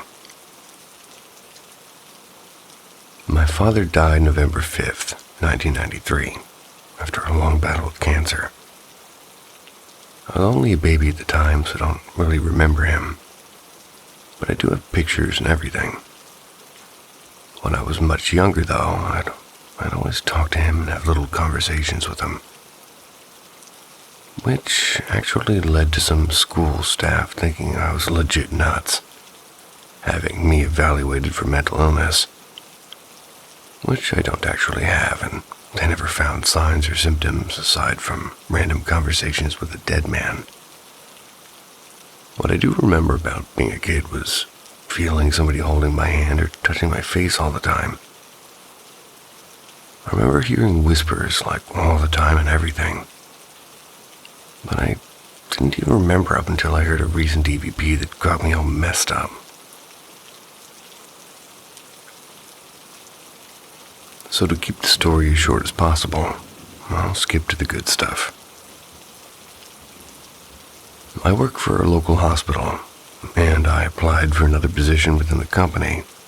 And I just left my interview and I decided to visit my father's grave. His gravestone is one of the flat ones, and that day it was pouring outside. So after looking where I thought it was for a little bit, I just gave up and sat in my car. As I'm sitting there, I thought about the shows on TV where they do the recordings and everything. I decided I'd try it because, why not? Now, at the time, I was crying, so you can hear that in the recording, but underneath you can hear a voice saying my name and saying that, okay, I'm right here. I'm right here, it's okay. Over and over. Hearing that just put me into shock because I really didn't expect to hear anything. But since then, I've caught several intelligent recordings that I just can't explain. Then, a few days ago, things intensified.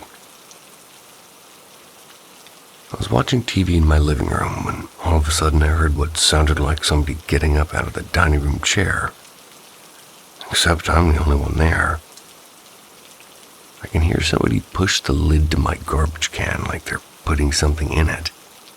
I just freak out because I can see into my kitchen and there's nothing there. So I walk into the room and I walk up to the kitchen table and kind of push down on the chair to see if it made the same sound. And all of a sudden, the trash lid flips again.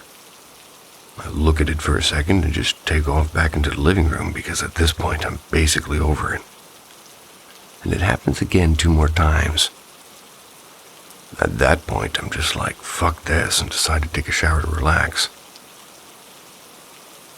But later on, I start recording again and ask who's there and why, and all I get is, I'm just here to make sure you're okay. So I tell it that I'm scared and I don't want to be bothered. And after that, you hear, alright, okay. And that was it.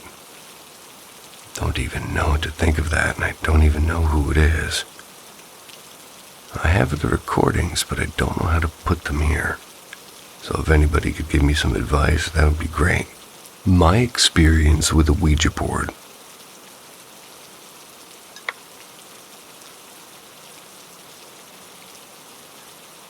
When I was in college, I had a roommate who was really sweet and gentle. I loved her and she was a great person, but extremely simple, if you know what I mean. One night on the weekend, we decided to make a Ouija board because we were bored. Small pun. It started out pretty much not doing anything, but after a few minutes though, it started moving, except only when my roommate was touching it. It wouldn't move at all for me. I know it wasn't her doing it because I started asking questions about myself that she would have ever known, and it was answering everything correctly. It spelled out my mother's name, who I didn't even talk to, and had never told her or anyone or anything about it. It knew what city I was from, even though I just told everybody else from Boston because it's easier. My new father's name who died, but I was only 9 months old and it knew everything. After a few questions, though, it started to spell out strange shit like people and places that weren't really local or relevant to either of us. According to the board, it was supposedly a kid, and a kid that they said died in a river and all this stuff. But it started turning dark, so I just cut that shit off and, well, we're done. I said my goodbyes and decided to put it in the trash. But my roommate was still acting weird. She had like this dark demeanor about her, which is literally nothing like her. I was like, what the fuck is going on with you? She just said it was nothing and laid down on, well, top of her covers and everything. So I shrugged it off and went to the lobby of the dorm to watch TV. Later that night, when I just went to bed, she was still laying in that same position. I just decided to ignore her and go to bed. That night, I couldn't sleep for shit, and I kept seeing a black figure pop up out of the bathroom doorway. It was placed directly in front of my bed, so everything said fuck that, and I got a Bible from the RA. And that apparently didn't help my case, because little shit started moving around on my desk to the point where I went to sleep in the couch in the lobby. My RA really didn't want to let me, but I told her I'm not going back in there until either God himself shows up or sunrise. Well, we fucked up and something isn't right. Eventually, I did end up back in my room and I did fall asleep out of pure exhaustion. But that girl literally never went back to that sweet little mouse she always was, and even to this day, she's so different. I feel bad because nothing happened to me in a way it affected her, but I didn't intend on anything to happen like that. I felt literally nothing when we touched the board except like a weird sort of rocking back and forth in my body that wasn't visible to my roommate. When I touched the cup, we used to sort of feel nothing, and it didn't move or do anything, only for her. Very weird. Never happened again as far as I'm concerned. Last year around May, this is what I experienced.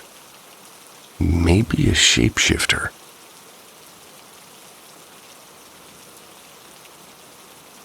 I wish I could have recorded it, but even so, I think that would be pretty creepy to see. And to start, I believe in spirits, aliens, and everything, but with explanations and findings. I've seen my fair share of spirits, and, well, I guess you could call them interesting things. But this event was strange. What happened was late at night around 12 a.m. Me and my friend were at a park. And this park is gated, keep in mind. It has lampposts also. And this park generally is nice to relax at and feel the summer air. At the gate, small shrubs outline the whole park fence. It's not boarded, it's just bars. We were about to leave when I stopped right before we exited and I saw a rabbit or a hare in the center. Then it hops left. I really didn't think nothing of it. And just before there were brown bunnies running around, but this one was white. Right when it passes the small shrub, it morphs into a cat, like it's some Harry Potter movie. The white fur just turning and morphing. I can't even describe it. And at this point, I thought I was hallucinating and I was stunned and I was trying to ignore it. And maybe it was my brain, but maybe I'm just experiencing something else.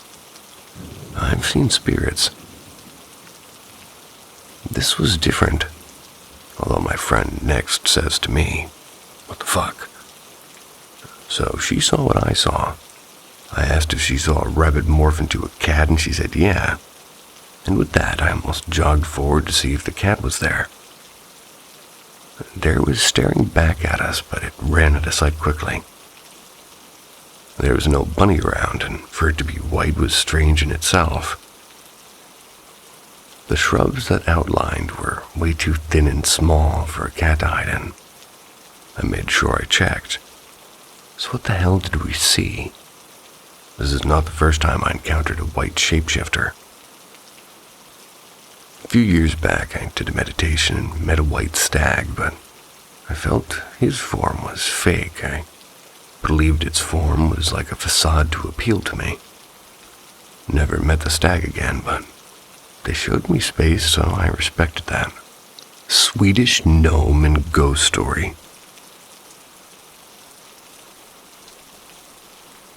For reference, I live in Sweden, and my family is very anti-religious. The house we live in is fairly old, dating back around 100 years. My dad is a very productive person, always gets new hobbies on the fly. One day he decided to start a bee farm in our backyard. When you take care of bees, you need a room that's very clean to keep out bacteria from the honey. He decided to use our shed in the backyard, which is, extremely small. The room can fit about 2 people. And in the room we have one desk which has a couple of drawers in it. In those drawers we keep all the necessary equipment when making the jars of honey. So my dad had to put labels on each jar of honey, which is a very tedious process. The labels are in a huge scroll, about the size of an average old small arm in diameter. Me and my dad were putting labels in the jars for about 30 minutes before he goes outside for about 10 seconds to grab some air. And I can see him the entire time. When he goes out, he puts the scroll on top of the desk. And during this time I was watching, I took out my phone. When he comes back in, we proceed to start again. But from nowhere, he asks me where I put the scroll.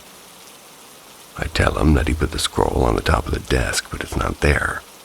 Without the scroll of labels, we couldn't continue working. We start looking all over the room, but nothing, and as I described earlier, the room was tiny, which is why it's so odd for it to disappear. We searched everywhere behind the desk, in each drawer and outside, but still nothing. And this happened about a year ago. It's still freaking me out. Usually when me and my family experience something paranormal, we blame it on something logical and ignore it afterwards. But this incident cannot be explained. There's seriously nowhere for it to have disappeared to, that's why I'm freaking out. Even in the unlikely event of it rolling outside, me and my dad would have easily spotted it or just heard the scroll. Moral of the story, gnomes might still exist in Sweden. And if needed, I can show a picture of the shed in the yard. The abandoned hospital. I'm 21. When the events that I will tell you here happened, it was when I was 15 or 16. I was fascinated by abandoned buildings at that time. And the first one that I found close to my house was an abandoned hospital. This hospital was firstly built in the early 1900s as a sanatorium. Then it was bought in the late 1980s by the regional hospital to become a palliative care center. My first visit was the one that started all the curiosity that I had about this place. In the beginning of the summer, I came to this 3-floor hospital. Our first goal was to take pictures of this beautiful decayed place. Everything was fine until we arrived to the 3rd floor. My friend suddenly started to panic and being a bit aggressive, yelling to me to let me out. I first thought that he was doing a joke, but he looked really scared of something. Since I didn't want to leave, I accompanied my friend outside. Came back inside alone to take pictures of the empty corridors of the 3rd floor. The weird thing is that when I asked him about this a few minutes later, he didn't remember being aggressive or scared. He just remembered that we went out together. I didn't have any particular feeling about the place during this visit. I was just excited because it was my first time in an abandoned building. Not scared, just excited. My second visit was with another friend, and I didn't tell her about what had happened during my last visit. Like the last time, things started to become weird when we arrived to the 3rd floor. I started to feel a bit bad, like if something prevented me to breathe correctly. My friend told me a few minutes later that she was having the same weird feeling. He felt scared and didn't want to continue with this oppression sensation, so he left. The 3rd time, I went to the hospital with a camcorder. I've probably done the worst thing ever to this day. Before our second visit, we watched some paranormal videos on YouTube and wanted to get some answers to our feeling. Okay, 3rd floor. During the whole visit, we asked some questions to the supposed entities that lived in the hospital. We got what we interpreted as an answer in the basement. And since our last visit, things were moved and destroyed, and probably by vandals. So I asked, "Did you move anything here?" On the video, I could clearly hear it's not us. And the other voice that I recorded was in the church part of the sanatorium. It happened just at the moment we were leaving it, a voice whispering, "It's the death." The last thing we did this day was to go to one room at the 3rd floor and ask multiple questions, waiting for answers while recording everything with a voice recorder, trying to get EVPs. After a few minutes, we saw a shadow moving really fast. We heard what sounded like heavy steps running on broken glass just behind us. It was in a dead end in this corridor, and I immediately ran in the direction of the noise. Me and my friend looked everywhere in the hospital, but no one was here. We ran out and left the area, promising that we'll try not to get any contact with these entities. The following night, I had sleep paralysis. I don't even experience that often. It was with this black silhouette, and it was staring at me in front of my bed. This might have been a coincidence, but it was quite weird that it happened just after the scary episode. After all those experiences, I returned to the hospital alone sometime again. Some days I didn't have any bad feelings in any part of the hospital, and I was able to capture every picture that I wanted. Some others, I had the feeling that I was not welcome and was oppressed and didn't have the courage to take the pictures I initially had planned. And as I told you, I was 15 or 16 when all of this happened, so now the building's sold and under security. And if I had the same experience today, my judgment about the events would probably be different. My theory is the following. The voices heard in the recordings were probably interpreted because we wanted to have answers. My friend's behavior in the third floor could just be a strong panic. The bad feeling that I had on this floor might be because of the memories of my friend's reaction. My friend having the same feeling as I is weirder. First thought about something in the air like asbestos, dust, or cracked paint that was causing this. But this theory doesn't work as it's happening, well, rather not happening every time I go there. Looking for help, explaining my experiences.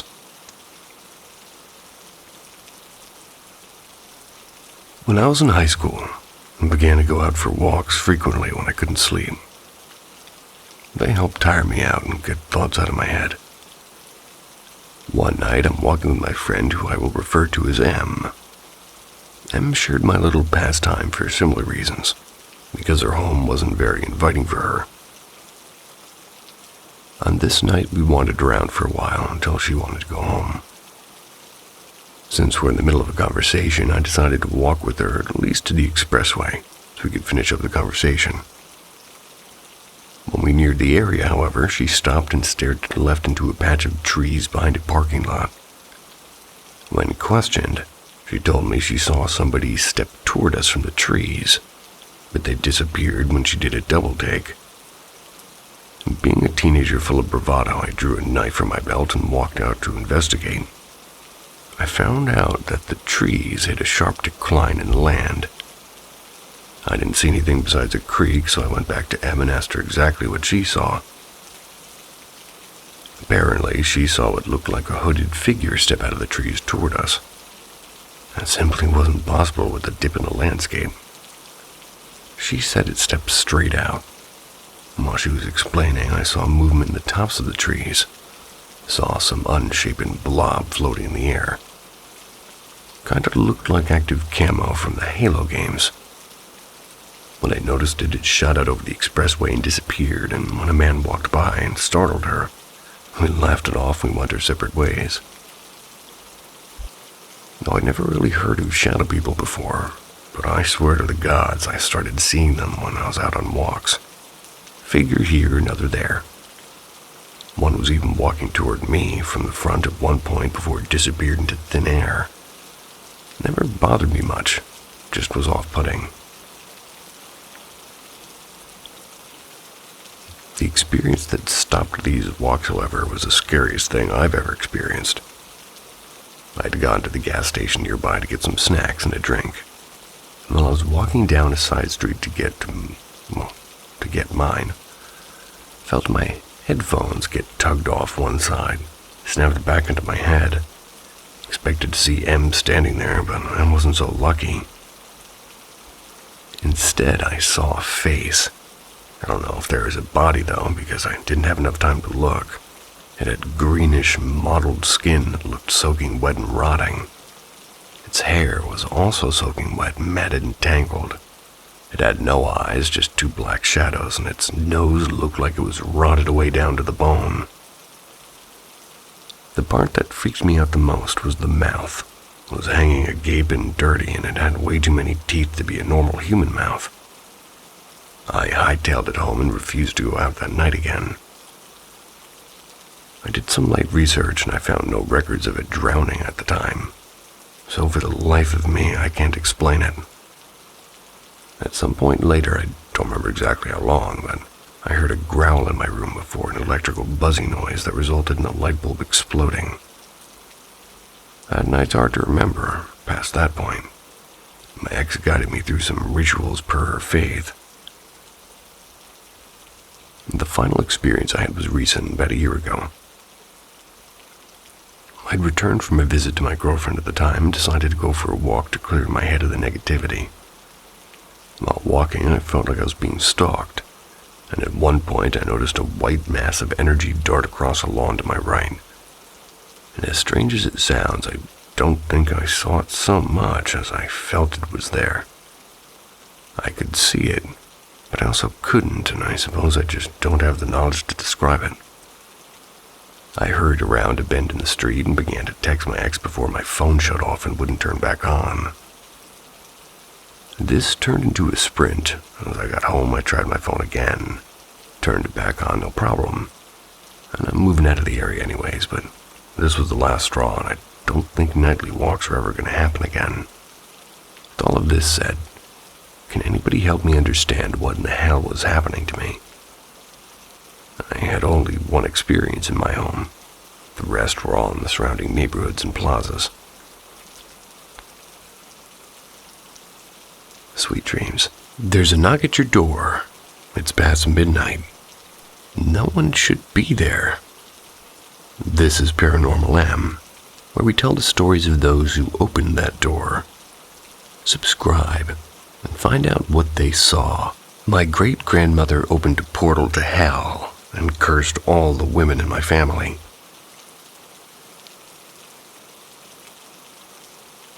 I feel like I'm exposing darkness every time I speak about it. My grandmother invited possibly the devil himself into her home and brought a curse onto all the females in her family after her. I've always wondered if this is the reason for all of the misfortune in my life, or why every home I've lived in something has followed. Let me start from the beginning of the story. All of what I'm about to tell are accounts of my mother and the daughters of my great-grandmother, which are my grandmother, my mom's mom, her sister, my great-auntie. For as long as my grandma and aunt could remember, my great-grandma had a crystal ball, a Ouija board, and a pendulum all on her den table. She was a bruja, which is a witch in Spanish. She would hold seances, and pregnant women would come to her to determine the sex of their babies. Over 100 pregnant women came to her for her service, and out of those 100, she was never wrong. They all had what she said they would have, and she charged $2 for this. This was in 1967. My grandmother was about 14, and my great-auntie was 13. They were wild girls who liked to go out with the boys and skip school and kind of come home late after partying. Throughout the years, my great-aunt, who was the main target of my great-grandmother's mischief, experienced several strange phenomena linked to my great-grandmother, from a white veil coming down from the sky and almost suffocating her after my great-grandma found out she'd lost her virginity, to a black coffin appearing on my great-grandmother's porch. That's when my great-grandma got mad at my aunt for not answering the phone for her. There's so many other strange things, but those were very odd and pretty unexplainable. However, none of these small accounts would compare to the night when my great-grandmother went from doing a little bit of magic to full-on inviting darkness itself into her home. One summer night in 1967, my grandmother and great-aunt came home around 2 a.m. They were drunk and loudly giggling and stumbling into the home. When coming in, my great-grandmother was sitting in her den waiting for them, and she was furious. But they laughed and told her to just go back to bed and to get over it. Outraged and feeling like she had no other way of controlling her daughter, she fell to her knees and began praying out loud to the devil himself for him to teach her daughters a lesson and make them behave.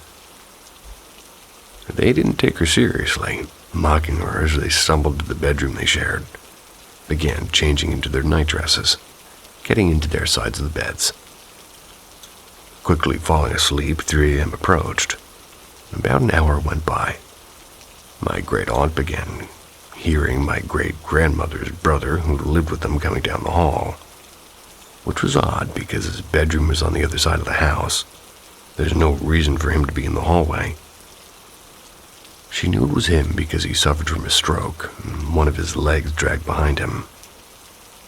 So she heard him coming like a footstep and a drag. Heard this over and over until it was outside their open bedroom door.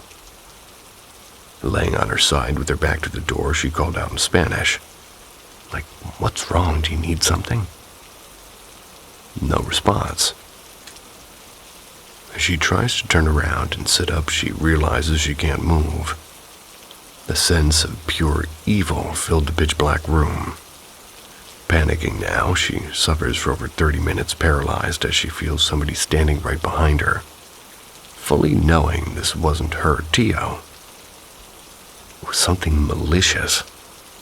She began to feel her cover slowly pull off of her body, and her nightgown began to be pulled up, stopping at her shoulders. A quick slap to her back, and an immense burning pain. She jolted to life and is able to move again, bursting into tears as she jumps out of bed. My great aunt, now in hysterics, starts trying to wake my sleeping grandma next to her. She awakes and it instantly starts freaking out and uncontrollably crying as well. The whole time this was happening to my great aunt, my grandmother was having a dream that she died and went to hell. And in her dream, which was only about an hour, she spent years in hell suffering. They held each other tightly, but my great aunt's back was hurting her so bad. After telling her sister of her experience, she shows her back to my grandma, and on her back was a burn-like lesion in the shape of a goat hoof, with 3 distinct finger-like marks. It's as if they couldn't be more traumatized by the experiences they both had. The mark was all the validation that this was real. Calming down now, my great-grandmother all of a sudden is at the bedroom door, startling them with a loud, menacing laugh. She then spoke the craziest thing and said, "Oh, my poor girls, did something scare you?" And after that day, the house never felt the same. Even if you had all the windows open or all the lights on, it felt dark. Doors would slam, locks would flick back and forth. Kitchen drawers would open and silverware would fly out. And even late at night, the piano would play by itself.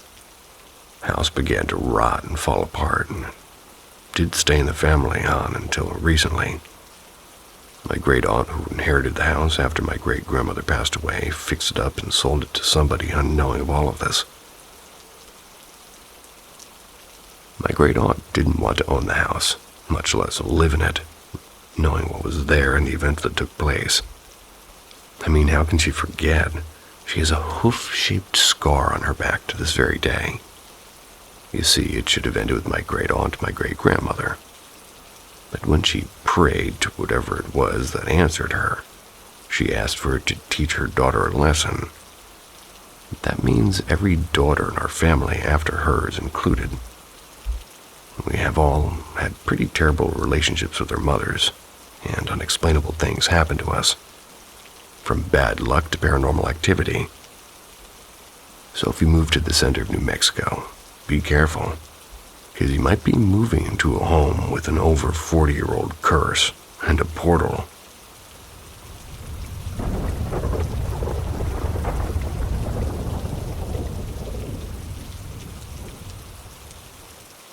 The trees with holes that have no bottom in Devil's Grove, Santa Fe, New Mexico.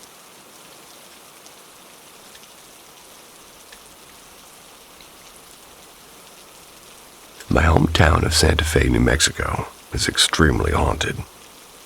Being the oldest capital in the United States, lots of terrible things have happened on the ground that hundreds of thousands of tourists walk upon each year. The ground is soaked with the blood of the natives who lived here when the Spanish conquered the land. This is the first of many stories of my hometown I'm going to post. The oldest cemetery in the city has graves that go back to before the 1800s. People who are said to haunt certain buildings are buried there. It just so happens that the cemetery's address is 1134. 1134 spells hell if you flip it. Just a little fun fact. The front of the cemetery is gated, but the original iron gate doesn't run the perimeter. The back of the cemetery has no fence. Many here say that's because the graves go, farther past where the marked graves end. And directly behind the cemetery is a power transformer that's so big you can hear the hum from the front of the cemetery. You see where I'm going with this? Spirits feed off of electricity in order to manifest. A lot of people who live here don't even know that behind the cemetery is a little forest in the middle of town, successfully hidden by building homes and a huge academy around it. These woods are called Devil's Grove. The trees, however, are odd. Many of them have holes in the middle that go farther down to where the trunk meets the ground. There's no fencing or anything, but the wood is sort of hidden in plain sight. The people who live in the homes surrounding it do not venture there. I tried finding the article on Google, but I had no luck, so I have to go to the library to look through archives. However, in the late 80s, a boy who lived in the area went missing. His mother said that he'd went to play in the arroyo, the river runoff. It ran through the wood and behind the homes. They searched and searched, and they found him in the wood. He was head first up to his waist in one of the tree holes. He was obviously dead already. See, the holes aren't big enough to fit your body into, even if you were a small boy. The tree had dug into his stomach and back, and there's no way he would have been able to get himself into the hole. It said the tree looked like it had swallowed him. So fast forward to 1991. My dad was in his late teens, and he was a gang member. He had a terrible home life and turned to the streets. He and his friends decided to rob a gas station up the street from the cemetery. It went bad and the cops were called. He ran, cut through the cemetery, and went to hide in the trees. Of course, he'd heard the stories of Devil's Grove. But my daddy was a superstitious man his whole life, so he didn't think anything as he laid down among the trees to hide from the cops. They came through and passed him going farther, eventually making their way out back to the street. When it went silent about an hour later, he got up to pee. He walked a couple of feet so he wouldn't be peeing by his bed for the night. And as he was peeing on one of the trees, he noticed it had a hole. Finishing, he looked around and picked up a handful of rocks. He held the rock up high as the hole and dropped it to the ground. Hitting the ground, it made a noticeable thud. So he dropped the first decent-sized rock down the hole. However, he never heard the rock hit the ground. He dropped another and another, but he never heard anything hit solid ground. Unnerved, he went back to his spot and lay back down. The later it got, the more the area came to life. He heard footsteps several times, along with leaves cracking and twigs snapping. When there was no one there, the cops had flashlights and talked amongst themselves with their radios blaring static earlier in the night. So he knew the lone footsteps were not them. He stayed in the woods almost all night until he finally started to get scared. Looking up from the ground at the trees surrounding him, he felt unsafe. Almost 15 years later, after I was already a kid, we moved into the neighborhood behind the trees. The arroyo ran right outside my bedroom window, so we're very close to these trees. And I tell you what, I was never allowed to go even close to it or the trees. I did eventually explore the trees and the cemetery as a teen, and I saw figures. I've heard many unexplainable noises, and the activity was definitely more intense near the transformer. Hopefully, I can go to search the archives to see if I can find the news articles of that boy. But anyways, that's the story of Devil's Grove. Can't wait to tell you guys more, because I have a lot of stories about just how haunted Santa Fe, New Mexico is.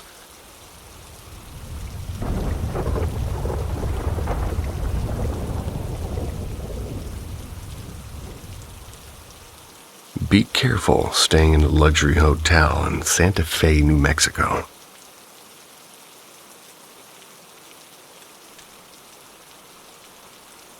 I've been pondering which story to tell you guys about the historical and extremely haunted town of Santa Fe. When the other day the local paper did a report on one of the places on my list, I took it as a sign. I was originally hesitant to tell this story, as they recently rebranded this place and I was a little bit scared of being sued. I don't know if this hotel was trying to keep the past hidden, but since they've recently spoken up about the history themselves, I figured it's fair game. The Drury Inn is a fairly new hotel in the downtown area. They only opened in the last 10 or so years. However, the building that is now the Drury Inn has been there for quite some time. This hotel used to be the original St. Vincent's Hospital, being the only hospital in Santa Fe for a very long time. The old St. Vincent's Hospital has more than its fair share of horror stories and resident ghosts. So the fact that it's now a luxury hotel is mind-boggling to me. And I'll be honest, I personally would never lay my head there, even if I did have the money.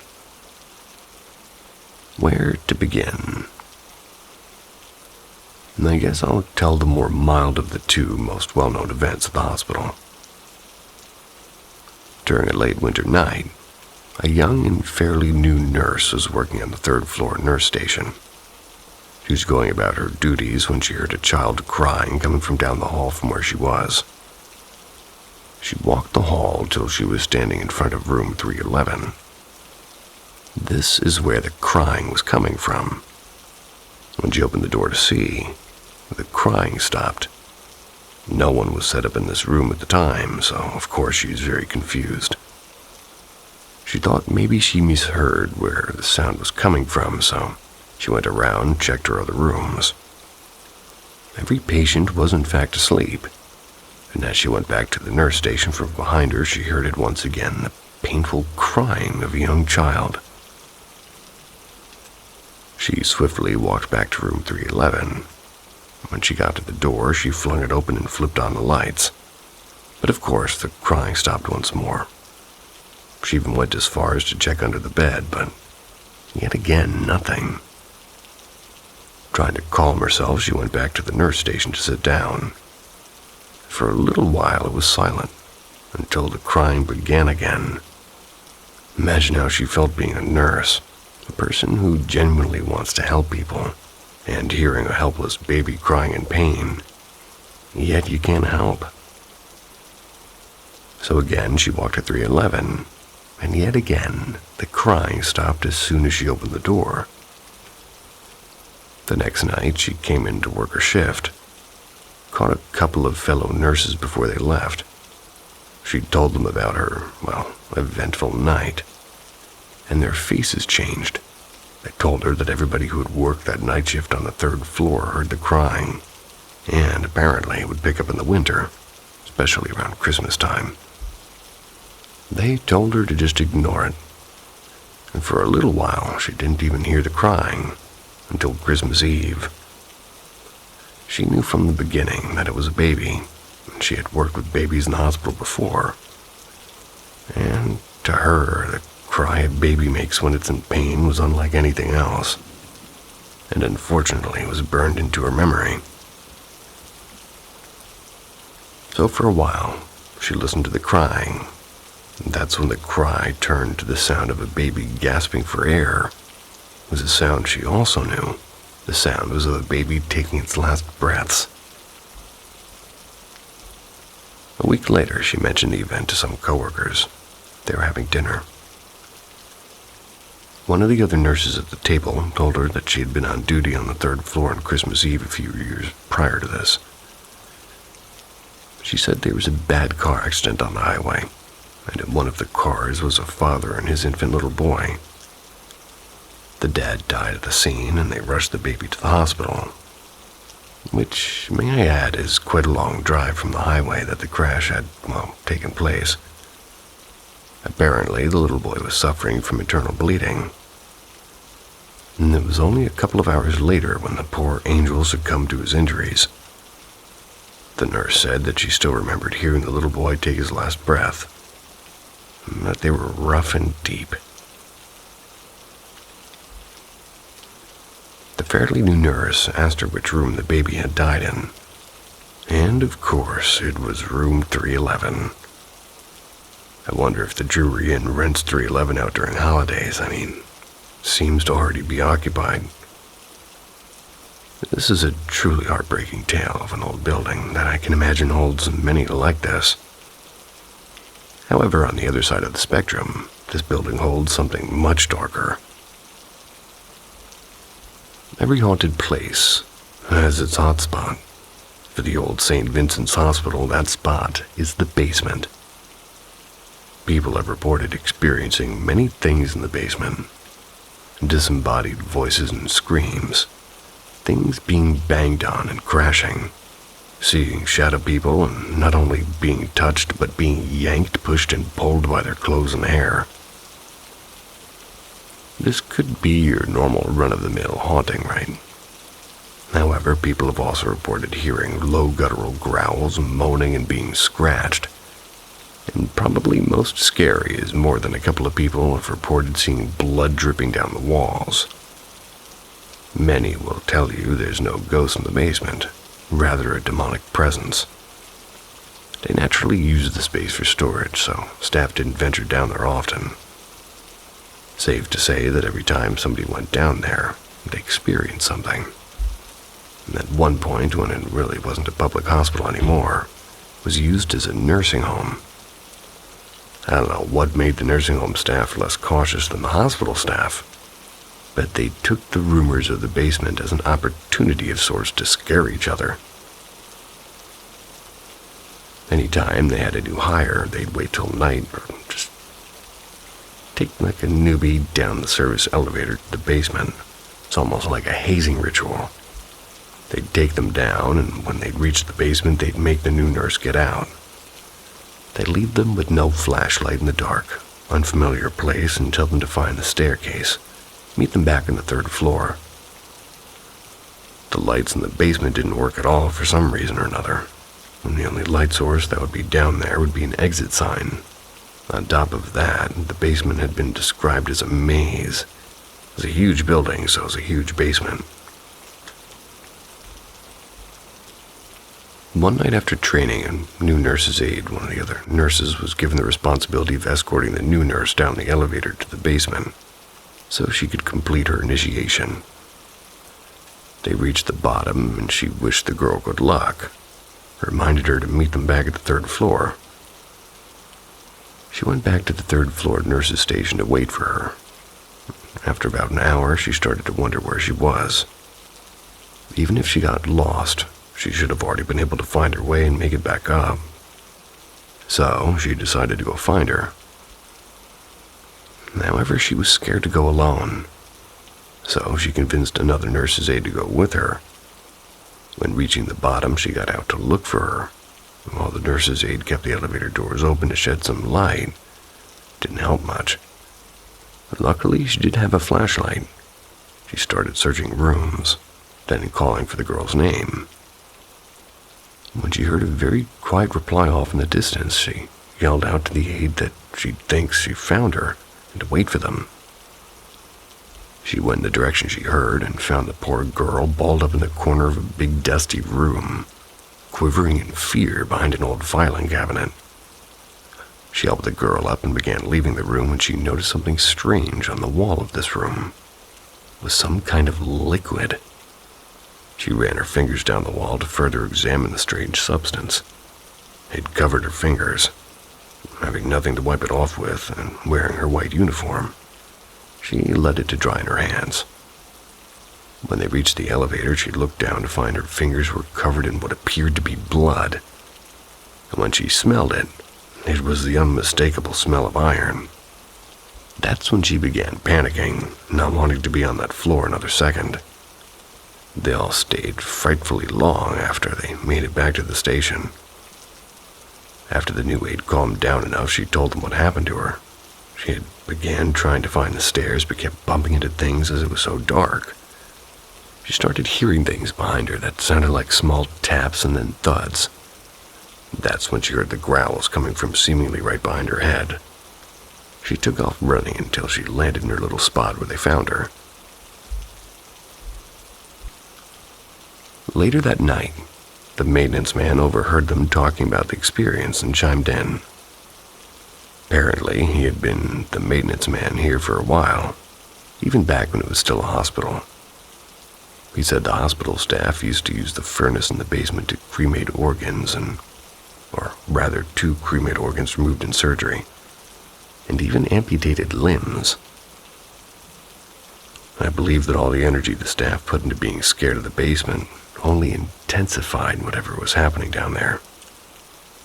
Supposedly, after this happened, the nursing home staff never carried out another initiation. Not too long after the nursing home shut down, the building was left vacant for some time. In my teens, it was covered in graffiti and had many busted-out windows. It was well known among my age group of teens that would break into the building to party or explore and probably see if they'd experience anything paranormal. A couple of times, my friend and I would just sit outside the building on the steps and attempt to hold spirit box sessions. We captured words like hospital, died, pain, meds, and help. A couple of times, I swear I'd seen figures in the windows next to the huge double-door entrance. Now do you understand how crazy it is to me that this is the very building that is now a luxury hotel, and also why I was not surprised reading the article in the paper? It detailed a family staying there and being messed with all night long by an unseen force. Maybe if they've done some research, but then again, I look at the building now and there's honestly no resemblance to the once booming hospital. And a simple Google search on its current name won't spark much suspicion.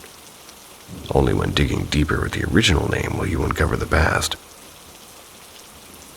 Lucky you guys have me, so you won't have any surprises if you decide to book a room there. So if you decide to blow the bank and stay in a luxury hotel in Santa Fe, New Mexico, make sure your room isn't on the 3rd floor and stay away from the basement, unless that's the kind of thing you're looking for.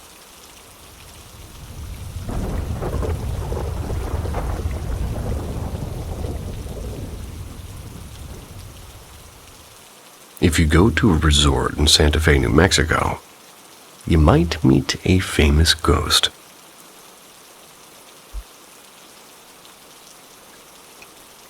Here there are a few nameless ghosts with no backstory or origin, but after I posted my last story about my lovely town of Santa Fe, in the comments I had somebody bring up another place on my list, so I decided that it'd be the next story I'd tell you guys.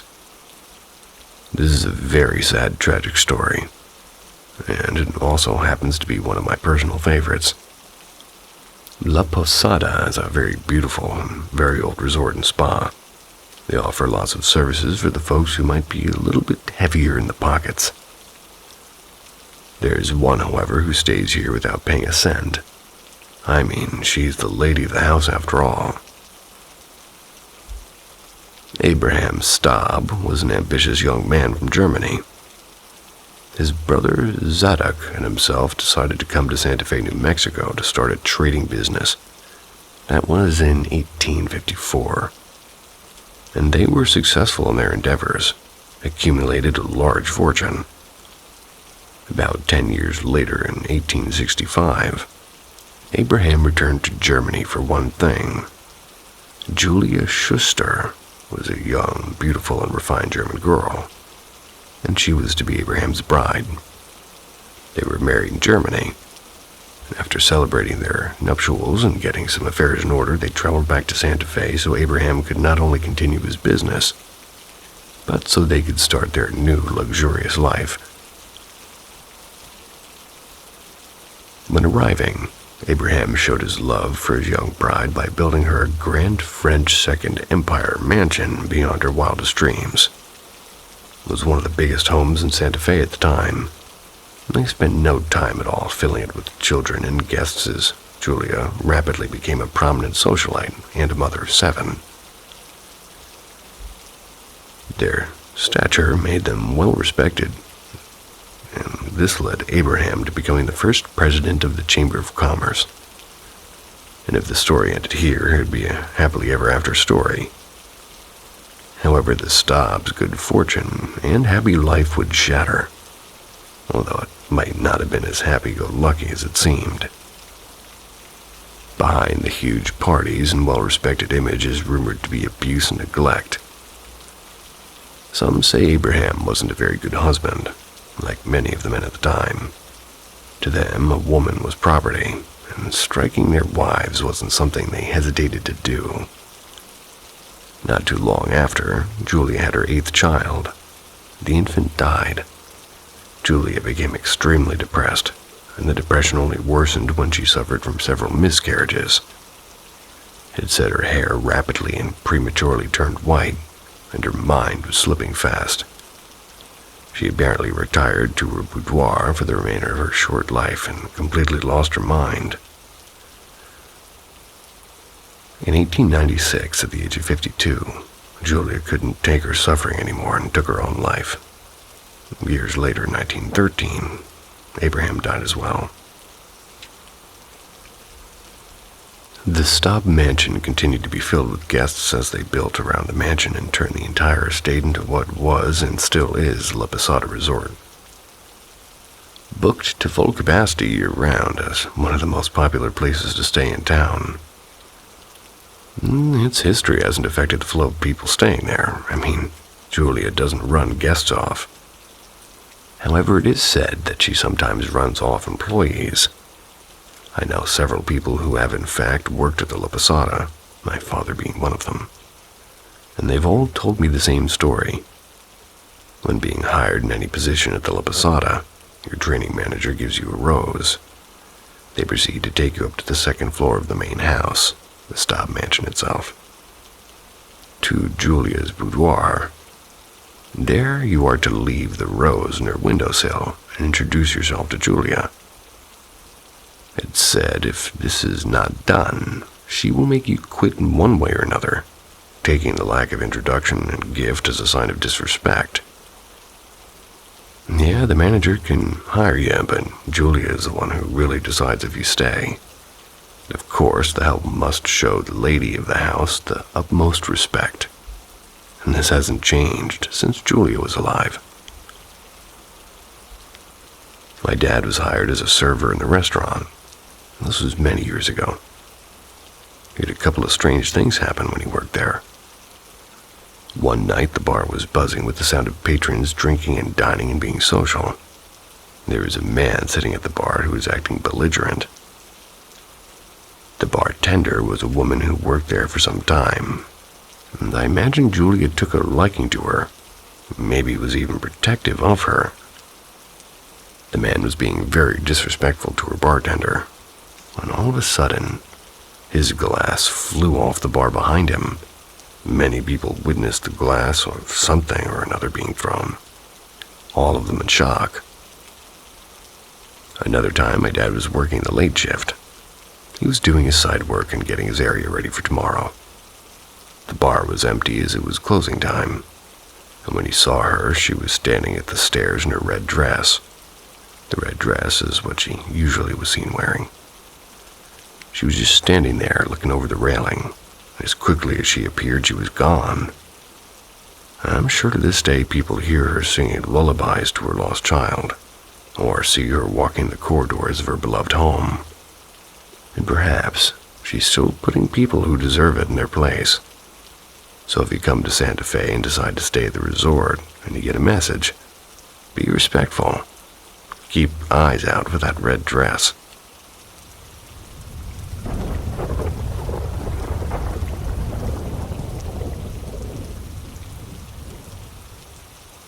been thinking about this a lot recently, and I wanted to share. Little girl who touched my soul. This happened a few years ago now. I think about it a lot, and I've wanted to share it in sort of a place where I won't be judged. A friend, my stepdad, and I visited an old asylum grounds one night. It was while we were already in the area. And it was from the time of lobotomies and other kinds of inhumane acts on the mentally ill. My mom is a very, very spiritual person. Having been there once before, refused to go again because of how badly it feels around there. Something evil happened in the cannery, she reminded my stepdad. I don't want you going there with them. The grounds had many areas. The main building was repurposed for some sort of military thing, so that was off limits. But the farms, the cannery, and other smaller buildings weren't being used. The first thing I remember when we rolled up was the feeling. It felt just awful. You could tell awful things happened there. We only ended up walking through the barn areas. A corn silo and 2 barns are in the area. I remember walking through one of the barns and seeing how they tried to cover up cages under wood planks for livestock to stand on. Those cages weren't just for livestock, my dad said. The second barn had a milking room attached to it. There was a fire, you could tell. Black all up the walls and the floor, and I just kept feeling more and more awful, but wanting to listen to my surroundings as much as I could, and then it happened. Now, I am skeptical about the idea of ghosts the way the media describes them. However, I do believe that if something so strong happens somewhere, it will imprint in the earth around it. Be it so good or so bad, the earth remembers. I saw, or maybe it'd be better to say I felt, a little girl. And here are the things I felt about her. She loved the cows. They were her favorite. No matter what was happening to her, she was allowed to see the cows, and that's all she wanted. In my mind's eye, I saw her run past me and I heard her laughter. She had black hair, and I could swear that there was a cat with her too. It was like a scene in a movie where somebody's having a flashback, and felt almost like the earth was sharing its memory with me. And then she was gone. I was left staring at the falling apart barn. I cried on the way home, and even through all the terrible things, that girl, she still enjoyed her life. I hope in the next one I can see her again.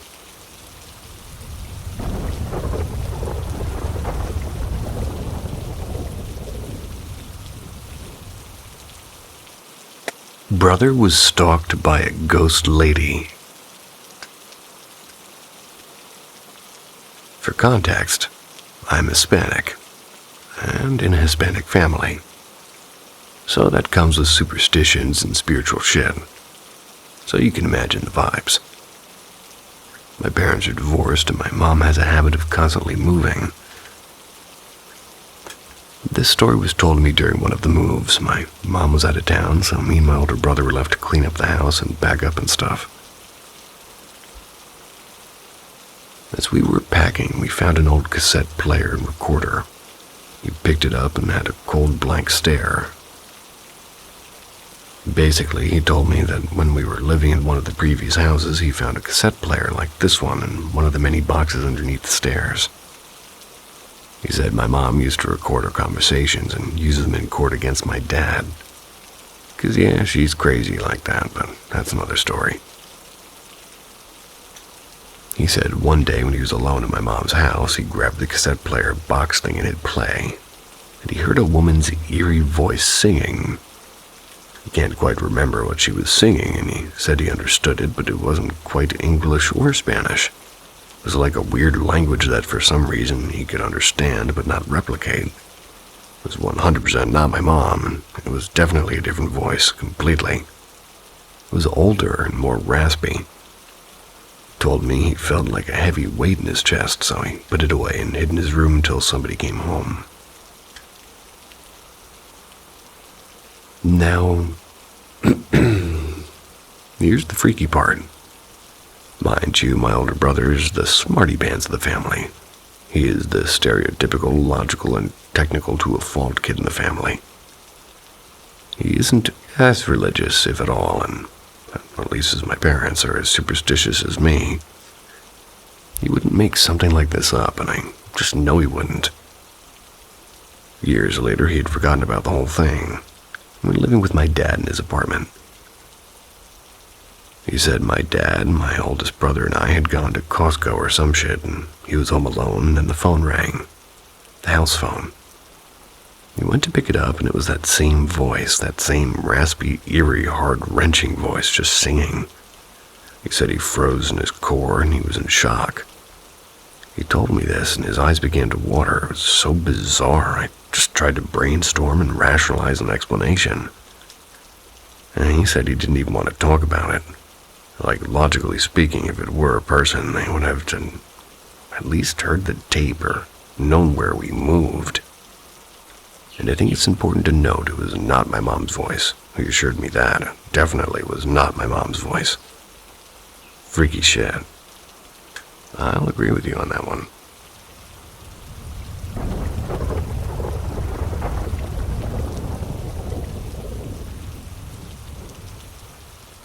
Since you guys liked my post about the monkey, how about one of the most ghostly variety?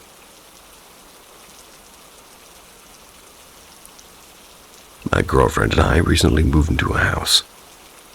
We'd been living in apartments for as long as we were dating, and this was our first house. We were incredibly lucky to get a house, and her being only 23 and me being 26. My great uncle had passed away, and my aunt offered to help us purchase his house. We were living in a bad part of town, and she just wanted to have a safe space.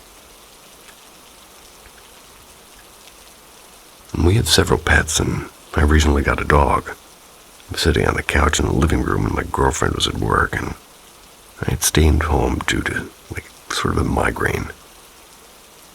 And as I sat there, I heard what sounded like small footsteps in the cabinets in the kitchen opening and closing. I figured it was Thor, or fat as hell Silver Tabby who tries his hardest to get food. But when I looked up, all of the cats were in the bay window. I didn't have a dog at the time, and it was a little bit eerie, but I wasn't really scared, more confused and curious. Then my girlfriend and I were sitting together and playing games. The same thing happened. Me and her looked at each other, and my girlfriend just goes, "Frederick." She goes into the kitchen, pulls a gnome statue from under the sink. The reason being, Junk King had come in and, well, she wanted to keep the gnome statue while the rest of the uncle's belongings were cleared out.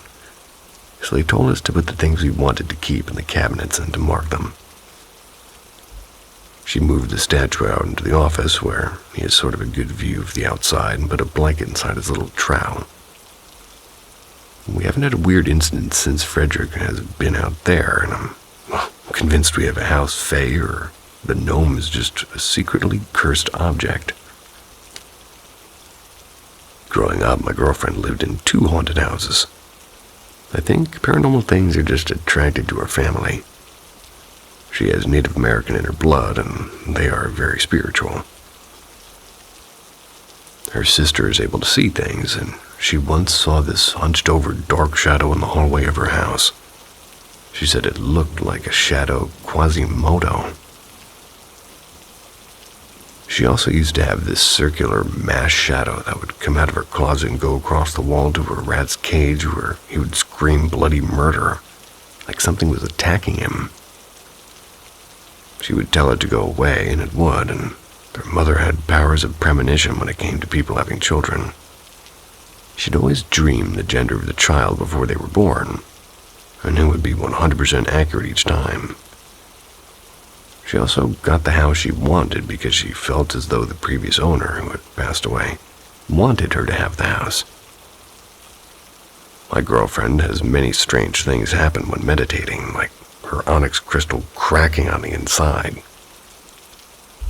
And I myself used to experience this thing, like my parents and I called the peoples, when I lived with them. I believe it was residual energy. When you'd be laying in the house toward the back, you could vaguely hear the sound of people talking. You could never quite understand what was being said, and occasionally old tunes would echo as well.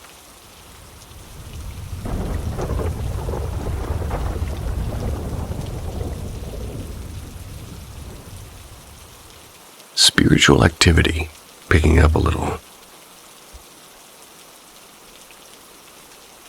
The activity at her new house has picked up a little.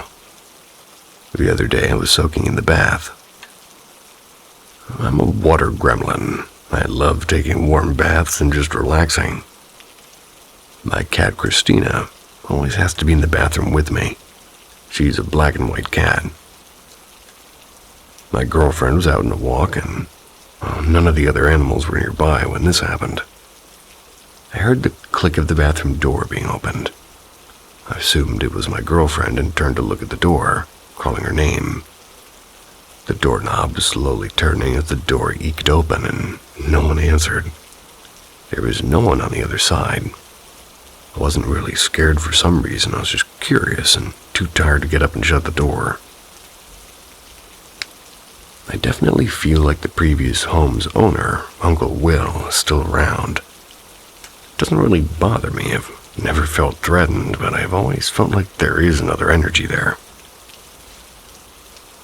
Another thing that happened was I was sitting on the couch watching The Naked Gun. My Shiba, Scooby, was chewing on his toy, and he suddenly started staring to the kitchen, snarling and barking. All the cats were in the living room with me. Nothing was where he was barking. Once again, I felt like I wasn't alone, but I didn't feel threatened. Often her cats stare at the ceiling like something's there, but they don't hiss or growl, they just occasionally meow. I'd love to hear some of your stories. I've always loved the paranormal, and I believe that we still leave some part of ourselves behind. Like, tell me, what have you seen? Edit. Girlfriend came home from a walk tonight. She loves going on walks, and I was taking a shower. I just hear, babe, did you leave the back door open?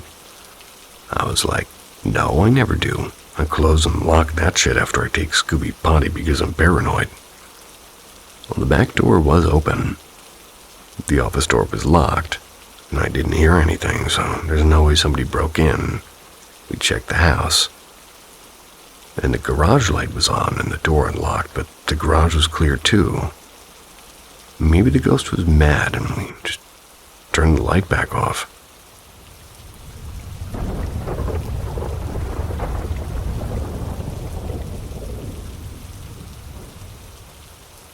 The red-eyed shadow is watching you.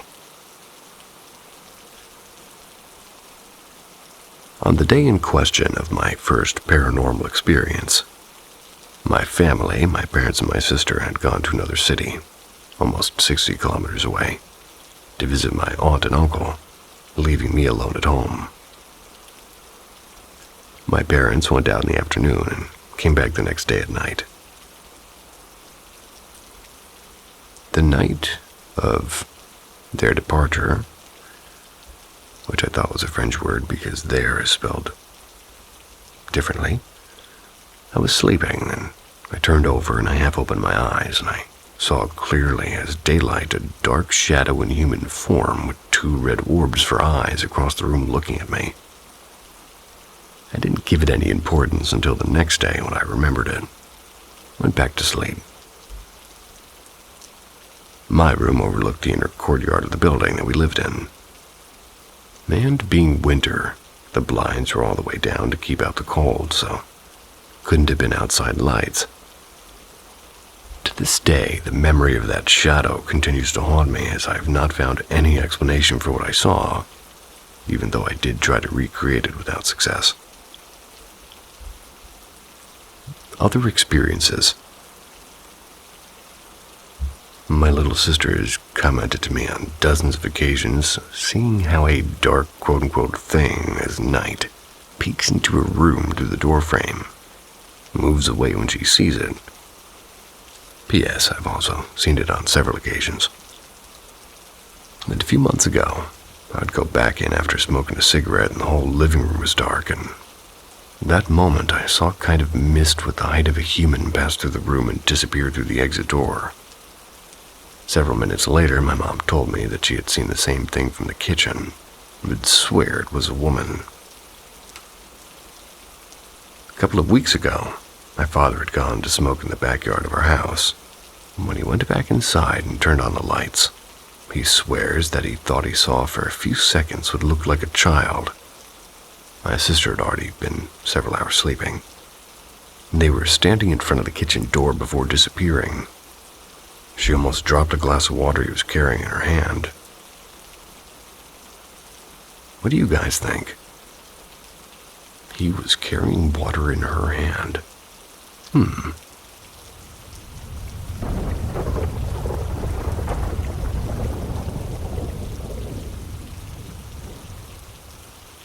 My grandfather's last goodbye.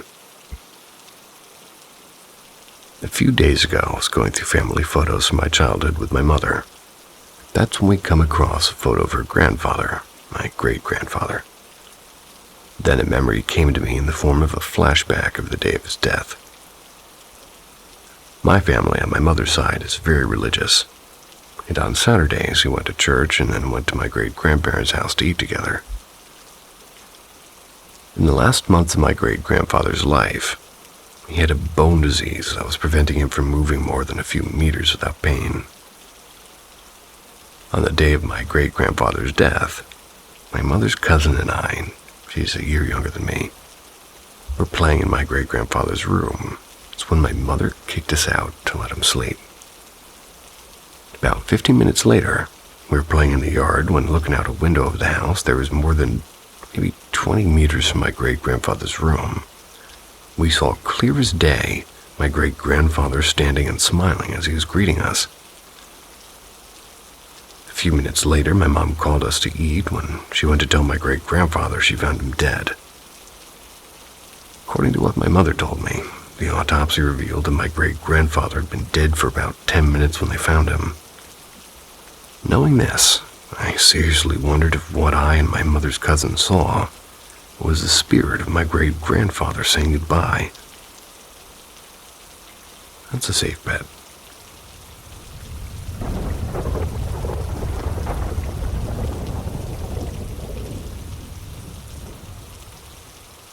Ghost or coincidence? Help. This happened in the middle of June 2020. It was a very strange experience. I've yet to hear a reasonable explanation for what had happened this night. And for some background, I've never believed in anything paranormal. My girlfriend claims to have had a couple of paranormal experiences, but they seem too cliché to be legitimate. I live in Utah and I'm not religious. However, a common hangout spot at night in Utah is the nearest church. My friend used to live in a neighborhood with a church in it, and we would hang out, eat food, and talk.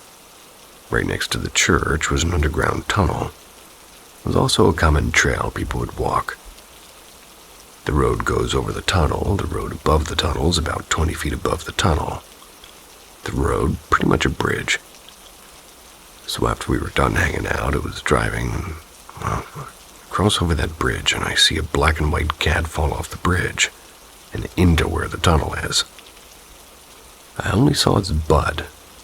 However, I knew it was a cat. It's not uncommon to see stray cats at night in this neighborhood. I see them all the time. However, I was very confused why the cat would jump off a 20-foot drop. And I love all animals that I've raised, and especially my stray kittens and baby birds. So I was contemplating pulling over and going to see if he's okay. I didn't at first because my brother had recently gotten a new cat named Sylvester after the Looney Tunes character only a couple of days ago. I knew if I found an injured cat, we would rescue it and want to keep it. I turned around anyways, and I parked next to the school by the tunnel to see if it was okay. The roads were barren. It was 1 a.m. in a quiet Utah religious neighborhood, so I wasn't nervous in any way, and I just wanted to see if the cat was okay. I park and I get out, and there's a fairly steep hill leading down into the tunnel. So I make my way down. I turn on my phone flashlight to see if I can see any sign of an animal, and I just couldn't see anything. But the tunnel was empty. Couldn't see the other side of the tunnel. Walk down the tunnel to the very end and don't see anything, and the tunnel's maybe only 30 feet long. Then it comes out into the other side of the road. I walk back extremely confused because a cat wouldn't just drop 20 feet down and be completely fine. Yeah, I've seen that. Now, this is the frightening part. As I'm walking back up the hill, I see an extremely bright light at the far end of the trail, and it's moving closer to me. I don't know what it was, but my first instinct was to run. But the light was getting closer, and I honestly wasn't scared because the neighborhood was primarily Mormon, right next to a school I used to go to. So I wait to see what it is, and as it gets closer, I hear bike wheels rolling and pedals turning. I didn't want to look weird, so I don't run, I just keep walking back to my car. And in my mind, I was trying to process why somebody would be riding their bike at 1 a.m. It was a woman, maybe 20, 21, and she was quite attractive, if I'm being honest. She was dressed in a floral print dress, what looked like it came directly out of the 60s, with no shoes and long hair that fell across her cheeks, and she said, "Hey," in sort of a friendly voice. I responded with, "Hey, what's up?" or something like that. Everybody in Utah is really friendly and talkative, so I didn't really think anything of it other than, well, why the hell was she riding her bike this late? She said she was going home, and then replied with a question about what I'm doing. I said I was looking for a black and white cat I saw fall off the road because I got worried it got hurt. She responded with, "Oh no, I haven't seen a black and white cat around here. But I used to have a cat named Sylvester, and he was so cool. He used to be able to open doors and stuff." My face felt like it got stung by a million bees, and my heart dropped. Is this a fucking joke? Did she just say my new cat's name? I understand it's a common name for a black and white cat, but why did I just see one fall off a road and encounter a very strange-looking woman who also had a black and white cat named Sylvester? And that just happens to be my new cat's name. There's no way this is actually happening. I respond with, "Oh, wow, really, that's so funny," or something like that.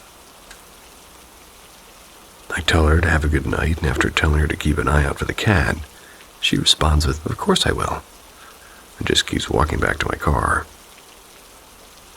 I was kind of scared at this point, actually, I get in my car and get on my phone to call my girlfriend. She doesn't answer, so I just give up and drive off. As I back out and drive to get into the road, the woman isn't in sight. Genuinely, she's nowhere to be found. She should be easily spotted with the bright lights on her bike, but she's not. The trail was left dark and empty. It's as if she was never there. The woman was riding on the sidewalk, and the trail splits off into two pathways. One goes into the tunnel, and one goes into the sidewalk that connects to the road. She was on the sidewalk. There's no way she could have gotten into the tunnel because, as I said, the hill down into the tunnel is fairly steep. There's no way she could have ridden or even walked down there with a bike. She was legitimately gone. Nowhere in sight, no lights, no bike, no sound, no nothing. So where did she go?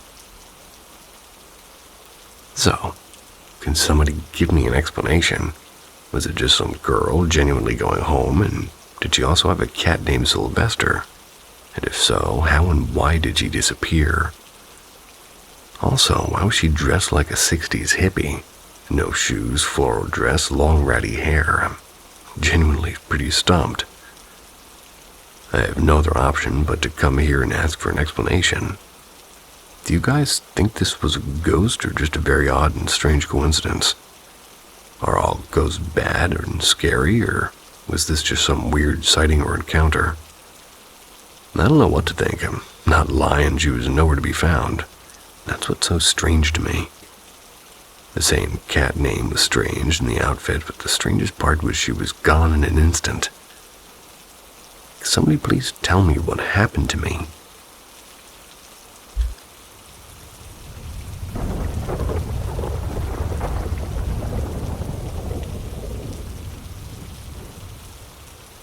My best friend visited me. In January of 2011, my childhood best friend passed away. Her name was Carla. We were super close growing up, and I would often sleep over her house. We would rent movies from the shop around the corner of her house. We sort of lost touch when I moved cities 400 miles away, but we would still communicate. After she passed away, I remember I didn't have dreams for almost 2 weeks. Then one of my close friends told me about a dream they had with her. Carla appeared to my friend in a dream, and they had never met before. They asked my friend where I was, and she was looking for me. Then, like clockwork, the following night I had a dream with her, and I was in her old neighborhood, and it was like a bright-ass sunny day. I could barely see the cars and houses. Then from around the corner, Carla comes walking toward me, and she's smiling super big. She doesn't say anything, but gives me a big hug, and I don't remember what happened after that, but I think I woke up shortly. I forgot to mention that before the dream that night, I was watching a movie and eating in my room. When my nightlight starts flickering, eventually turns off. I thought, NBD. I'll get a new bulb. After I woke up from the dream, my nightlight turned on, and I don't know what this means, but I felt her there. Fast forward to this year. I read recently about how lost loved ones tend to visit us during special times like birthdays or anniversaries of death. We just have to see it, I guess. So I started talking to Carla more often than normal, and thanking her on everything she's done for me.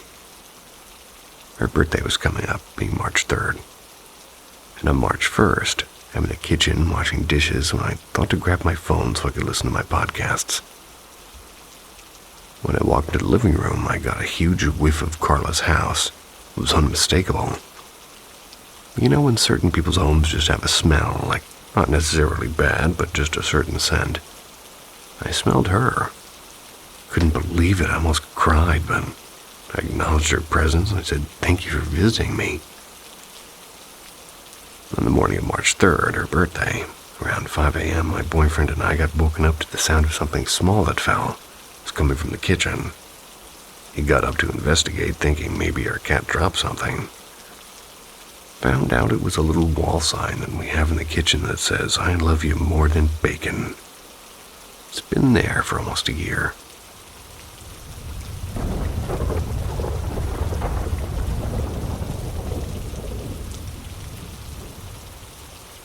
Our sweet ghost cat. Everyone responded so positively to my last post, so I wanted to share this other recent experience I had in my apartment. I've only shared these with a few close friends since I don't want people thinking I'm crazy. But I know what I feel, and this is a series of occurrences that led me to believe I have a ghost cat in my apartment. First time was when I recently moved into my apartment. About a month after, I was getting ready for work in the morning. That's when I noticed my cat playing with a shoelace in the hall. In the hall, there was a small closet. My cat was playing with the shoelace in front of the closed door when I see something white swipe from under the door, almost like a cat trying to get a shoelace from the other side. My cat saw it too. She stopped what she was doing to stare at the bottom of the door. I immediately thought it was my other cat, who does have white paws, so I opened the door to check, and there was nothing. The second time was a few months later. My boyfriend and I were trying to fall asleep in bed around 11. And that's when we hear tiny footsteps run and then jump onto our futon couch in the living room. Sounded small, just like a cat randomly running and jumping on the couch. We both looked at each other because both our cats were in bed with us and our dog is crated at night. He said, "What was that?" I said, "I don't know." So we went to check, but saw nothing. Third time we had a guest in our home, and I usually leave a box or two out for my cats when I get a new package since they both love them, and I had one in the middle of our dining room.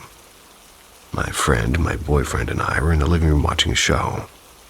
That's when we hear the box slide, almost as if a cat jumped into it. I look over and I actually see the box flaps move, but both our cats and our dog were in the living room with us. All windows and sliding door were closed. So we all just kind of looked at each other like, what the fuck? Fourth and most recent time was about 7 months ago. I randomly woke up in the middle of the night. I remembered I needed to charge my phone. I looked and the time was 1:21 a.m. The outlet is right next to my side of the bed, so I just reached over and plugged it in while barely having my eyes open. Then I set my phone down, and as I did, I see a shadow on the wall from my nightlight. It's about the size of a cat and it's coming toward me. So I just laid back in bed and I immediately remembered and looked at my feet. Both my cats were sound asleep on my bed. I tried really hard to fall asleep after that, but it took me almost an hour. I've had other uneventful occurrences like leg rubs, I feel, and I thought they were my cat, but ended up being nothing. And something that sounded like a cat jumping off of our couch into the wood floor when my animals are in my room with me. All my life I've had experiences like these. And at this point, they're just expected.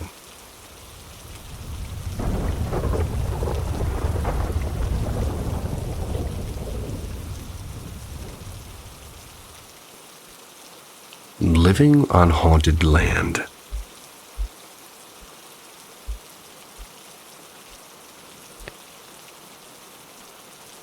I grew up outside of a relatively small town in Texas, and more importantly, in a haunted house.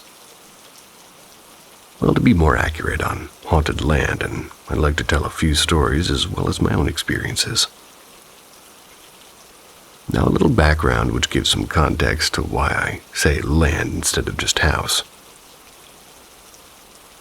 My childhood home sat about 100 yards, or maybe a football field, off of the Colorado River, on about 100 acres of land, technically owned by the city. It's a public city park that lays outside of the boundaries of the city, and yeah, it's that kind of ass-backwards place, notwithstanding all the other political bullshit you'd expect out of a small southern town. Anyway, back to the actually important information. My father is the live-in park ranger for the city. It's not a bad gig, all things considered. Though in my opinion, he could be paid more for being maintenance and authority figure that's on call 24 hours a day, 365 a year. This means if somebody gets locked out, or if a camping site loses power or has problems, or there's a conflict or somebody's knocking at our door no matter the hour. It's always been this way since I was about 7, and I'm now 29. He's a tough old man, almost 55 years old, and not all that inclined to share spooky stories of things he's seen and told, though he does believe in ghosts. He'll try and find a rational explanation for why things happened before he caves and admits it was a ghost, even if me and my mother know damn well what it is.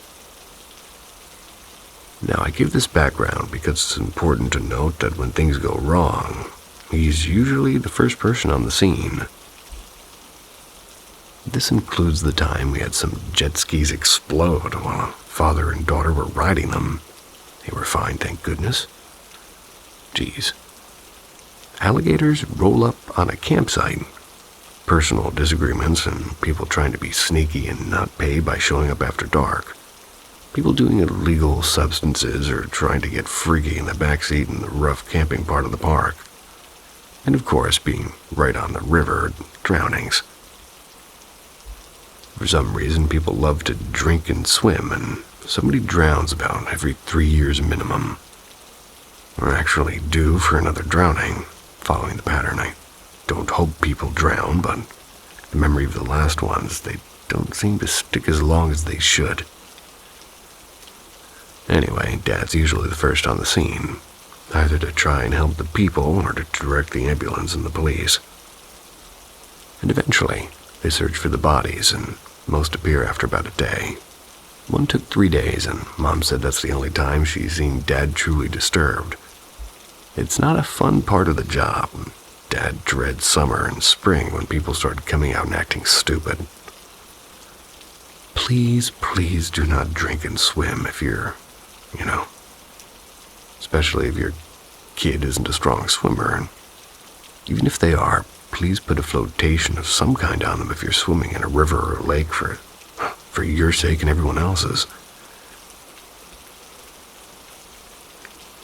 So people drown, sad as it is, and that being said, these drownings have led to several spirits that hang around. Our most popular one to be reported is the first man my father helped try and find the body for. He was wearing a white shirt and blue jeans and was a friendly man by nature. Now, I need you to know I've only seen him once myself after his passing. My mother and my father have both seen him multiple times, and many campers have seen him. One gentleman who likes to fish was out late. Close to midnight, returned to his car. He was alone as he'd been all day. He gets his gear in, gets in himself, and goes to buckle up after starting his car, only to see the smiling figure of a man in a white shirt and jeans in the passenger seat. He leapt out, and when he turned around, he saw no one in his car. It's been almost 5 years, and this fisher no longer comes out by himself if he's staying after dark. Other campers have reported seeing a man sitting at a table with a white shirt and jeans. They'll see them and raise his hand as if to wave at them, and people will go to wave back only to realize no one's there. My mom used to work early morning shifts, like 3 a.m. to 2 p.m., and she'd see him standing outside of the office on her way back from work from time to time. My own experience with him is simple but spooky. I was sitting in the office with a friend one night talking about 10:30. My parents now live above the office after Hurricane Harvey. And anyway, we're sitting there, and I see out of the window over my friend's shoulder a figure walk by the window like it was just going to walk through a double glass door to the office. Now, I live in a park meant for camping and visiting, but it is important to note that the park was A, closed due to our sewer system getting redone, and B, was in the middle of the week and most people don't show up then. It was the man in the white shirt and jeans, and I knew that he was coming to buy something from the office, and I was spooked, and who wouldn't be? My friend and I retreated upstairs rapidly. He's never been threatening, and I'm sort of glad the flood didn't take him away. However, even with him on the land, there are worse things that are here. My childhood home, which I must admit I'm sort of still grieving and grateful I can't live in again, was destroyed in Hurricane Harvey. It had 2 feet of water in it and emotionally devastated our family. There's something that still lives in that husk, now used for storage, and I hate it. Growing up, my bedroom was used during the day by myself and never at night. When I was little, I often had night terrors that had me shrieking from my mother and sleeping on the couch instead. She told me that I often said she has no face, in quotes, when I asked why I was crying. By the time I was 9, the couch in the living room was my bed, and my bedroom held like a cheap futon.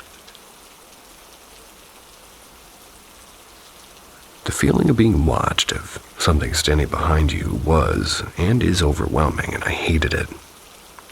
Even when I slept in the living room, I had to have the door to that room shut, as well as the one next to it, and the feeling of being stared at was so strong.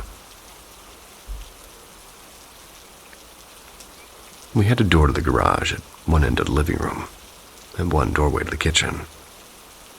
The garage door was open during the day, and there was no tangible door to the kitchen. And what I saw in these parts of the house I can't say were human-like, but they at least wanted to be seen as is. They felt wrong, very wrong. Like if you ever seen somebody walk quickly by an open doorway, well, my mother and we think my father, but he'll deny it, saw these tall figures blur by, mostly dark but occasionally pale. I hated seeing them. Always had this awful sense of dread and anxiety. A fear that they'd not walk by the doorway, but walk into the room I was in. And I think they did more than once. I used to walk in circles in our living room on the phone with my now platonic partner. And as I'd walk by the couch, I'd feel as if something brushed against or wrapped around my ankle. It always terrified me. I was always scared to look behind me or under the couch, and as a grown woman of 20-something, I hated those things. Those moments they'd like to touch my hair and ankles as I tried to sleep, and I'd say it might have been sleep paralysis, except it was really only after I closed my eyes initially and falling asleep. It was an hours-long trial. Mom often experienced seeing them, and, well, she hates them too. Since Dad's on call 24/7, there's times that he has to go out at night, and much to our anxiety, we'd often hear the front door open and shut, or hear his voice, call out to see what had happened or what was wrong. About half the time, he wasn't even home. And for a time, we'd write it off that we just heard things. Until the dogs started responding to it too. We used to have a lab mastiff mix. They would growl any time this happened or move closer to my mom like he was defending her. I've seen things dart under the curtains or beneath sinks, found drawers open and things knocked over and open that had screw-on tops or push-in tops. Things that nobody's touched in months. One time, a mounted deer head from my grandfather came off its hook and cracked me on the head. The nail it was on is unbent and undamaged, but it hurt, I assure you. Anyway, more recently, during my current visit home, Mom says that when she goes over to the house, or what used to be her house, she doesn't like going inside anymore. She says that when she takes the dogs out at night for bathroom breaks, she doesn't look in the dark windows. The house and my childhood home share a massive yard. Even if her instincts are telling her to, she's scared that if she does something will be looking back at her. Or at least feels like something's looking back at her when she does. And I have those same feelings. And sometimes when I'm on doggy duty, the feeling that something is peeking over the 7-foot fence. And this post is long, but I'd like to finish it by saying that her new home above the office is much more peaceful. Something opened the locked bathroom door the other night when I was visiting my parents, and an entire shelf popped off its rack in the cabinets a few weeks before that. Strange things still happen, but I'll be honest to say that I'm glad it's nothing like the old home. These aren't the only moments I've had, which range from hearing muffled conversations for hours in the childhood home in the dead of night, when everyone was asleep, to hearing it again at my friend's house for months and months. I've also experienced things at the high school where I teach, so I'm not sure if it's me or my life, but I'll never be persuaded by the supernatural. Well, persuaded that it isn't real, that is.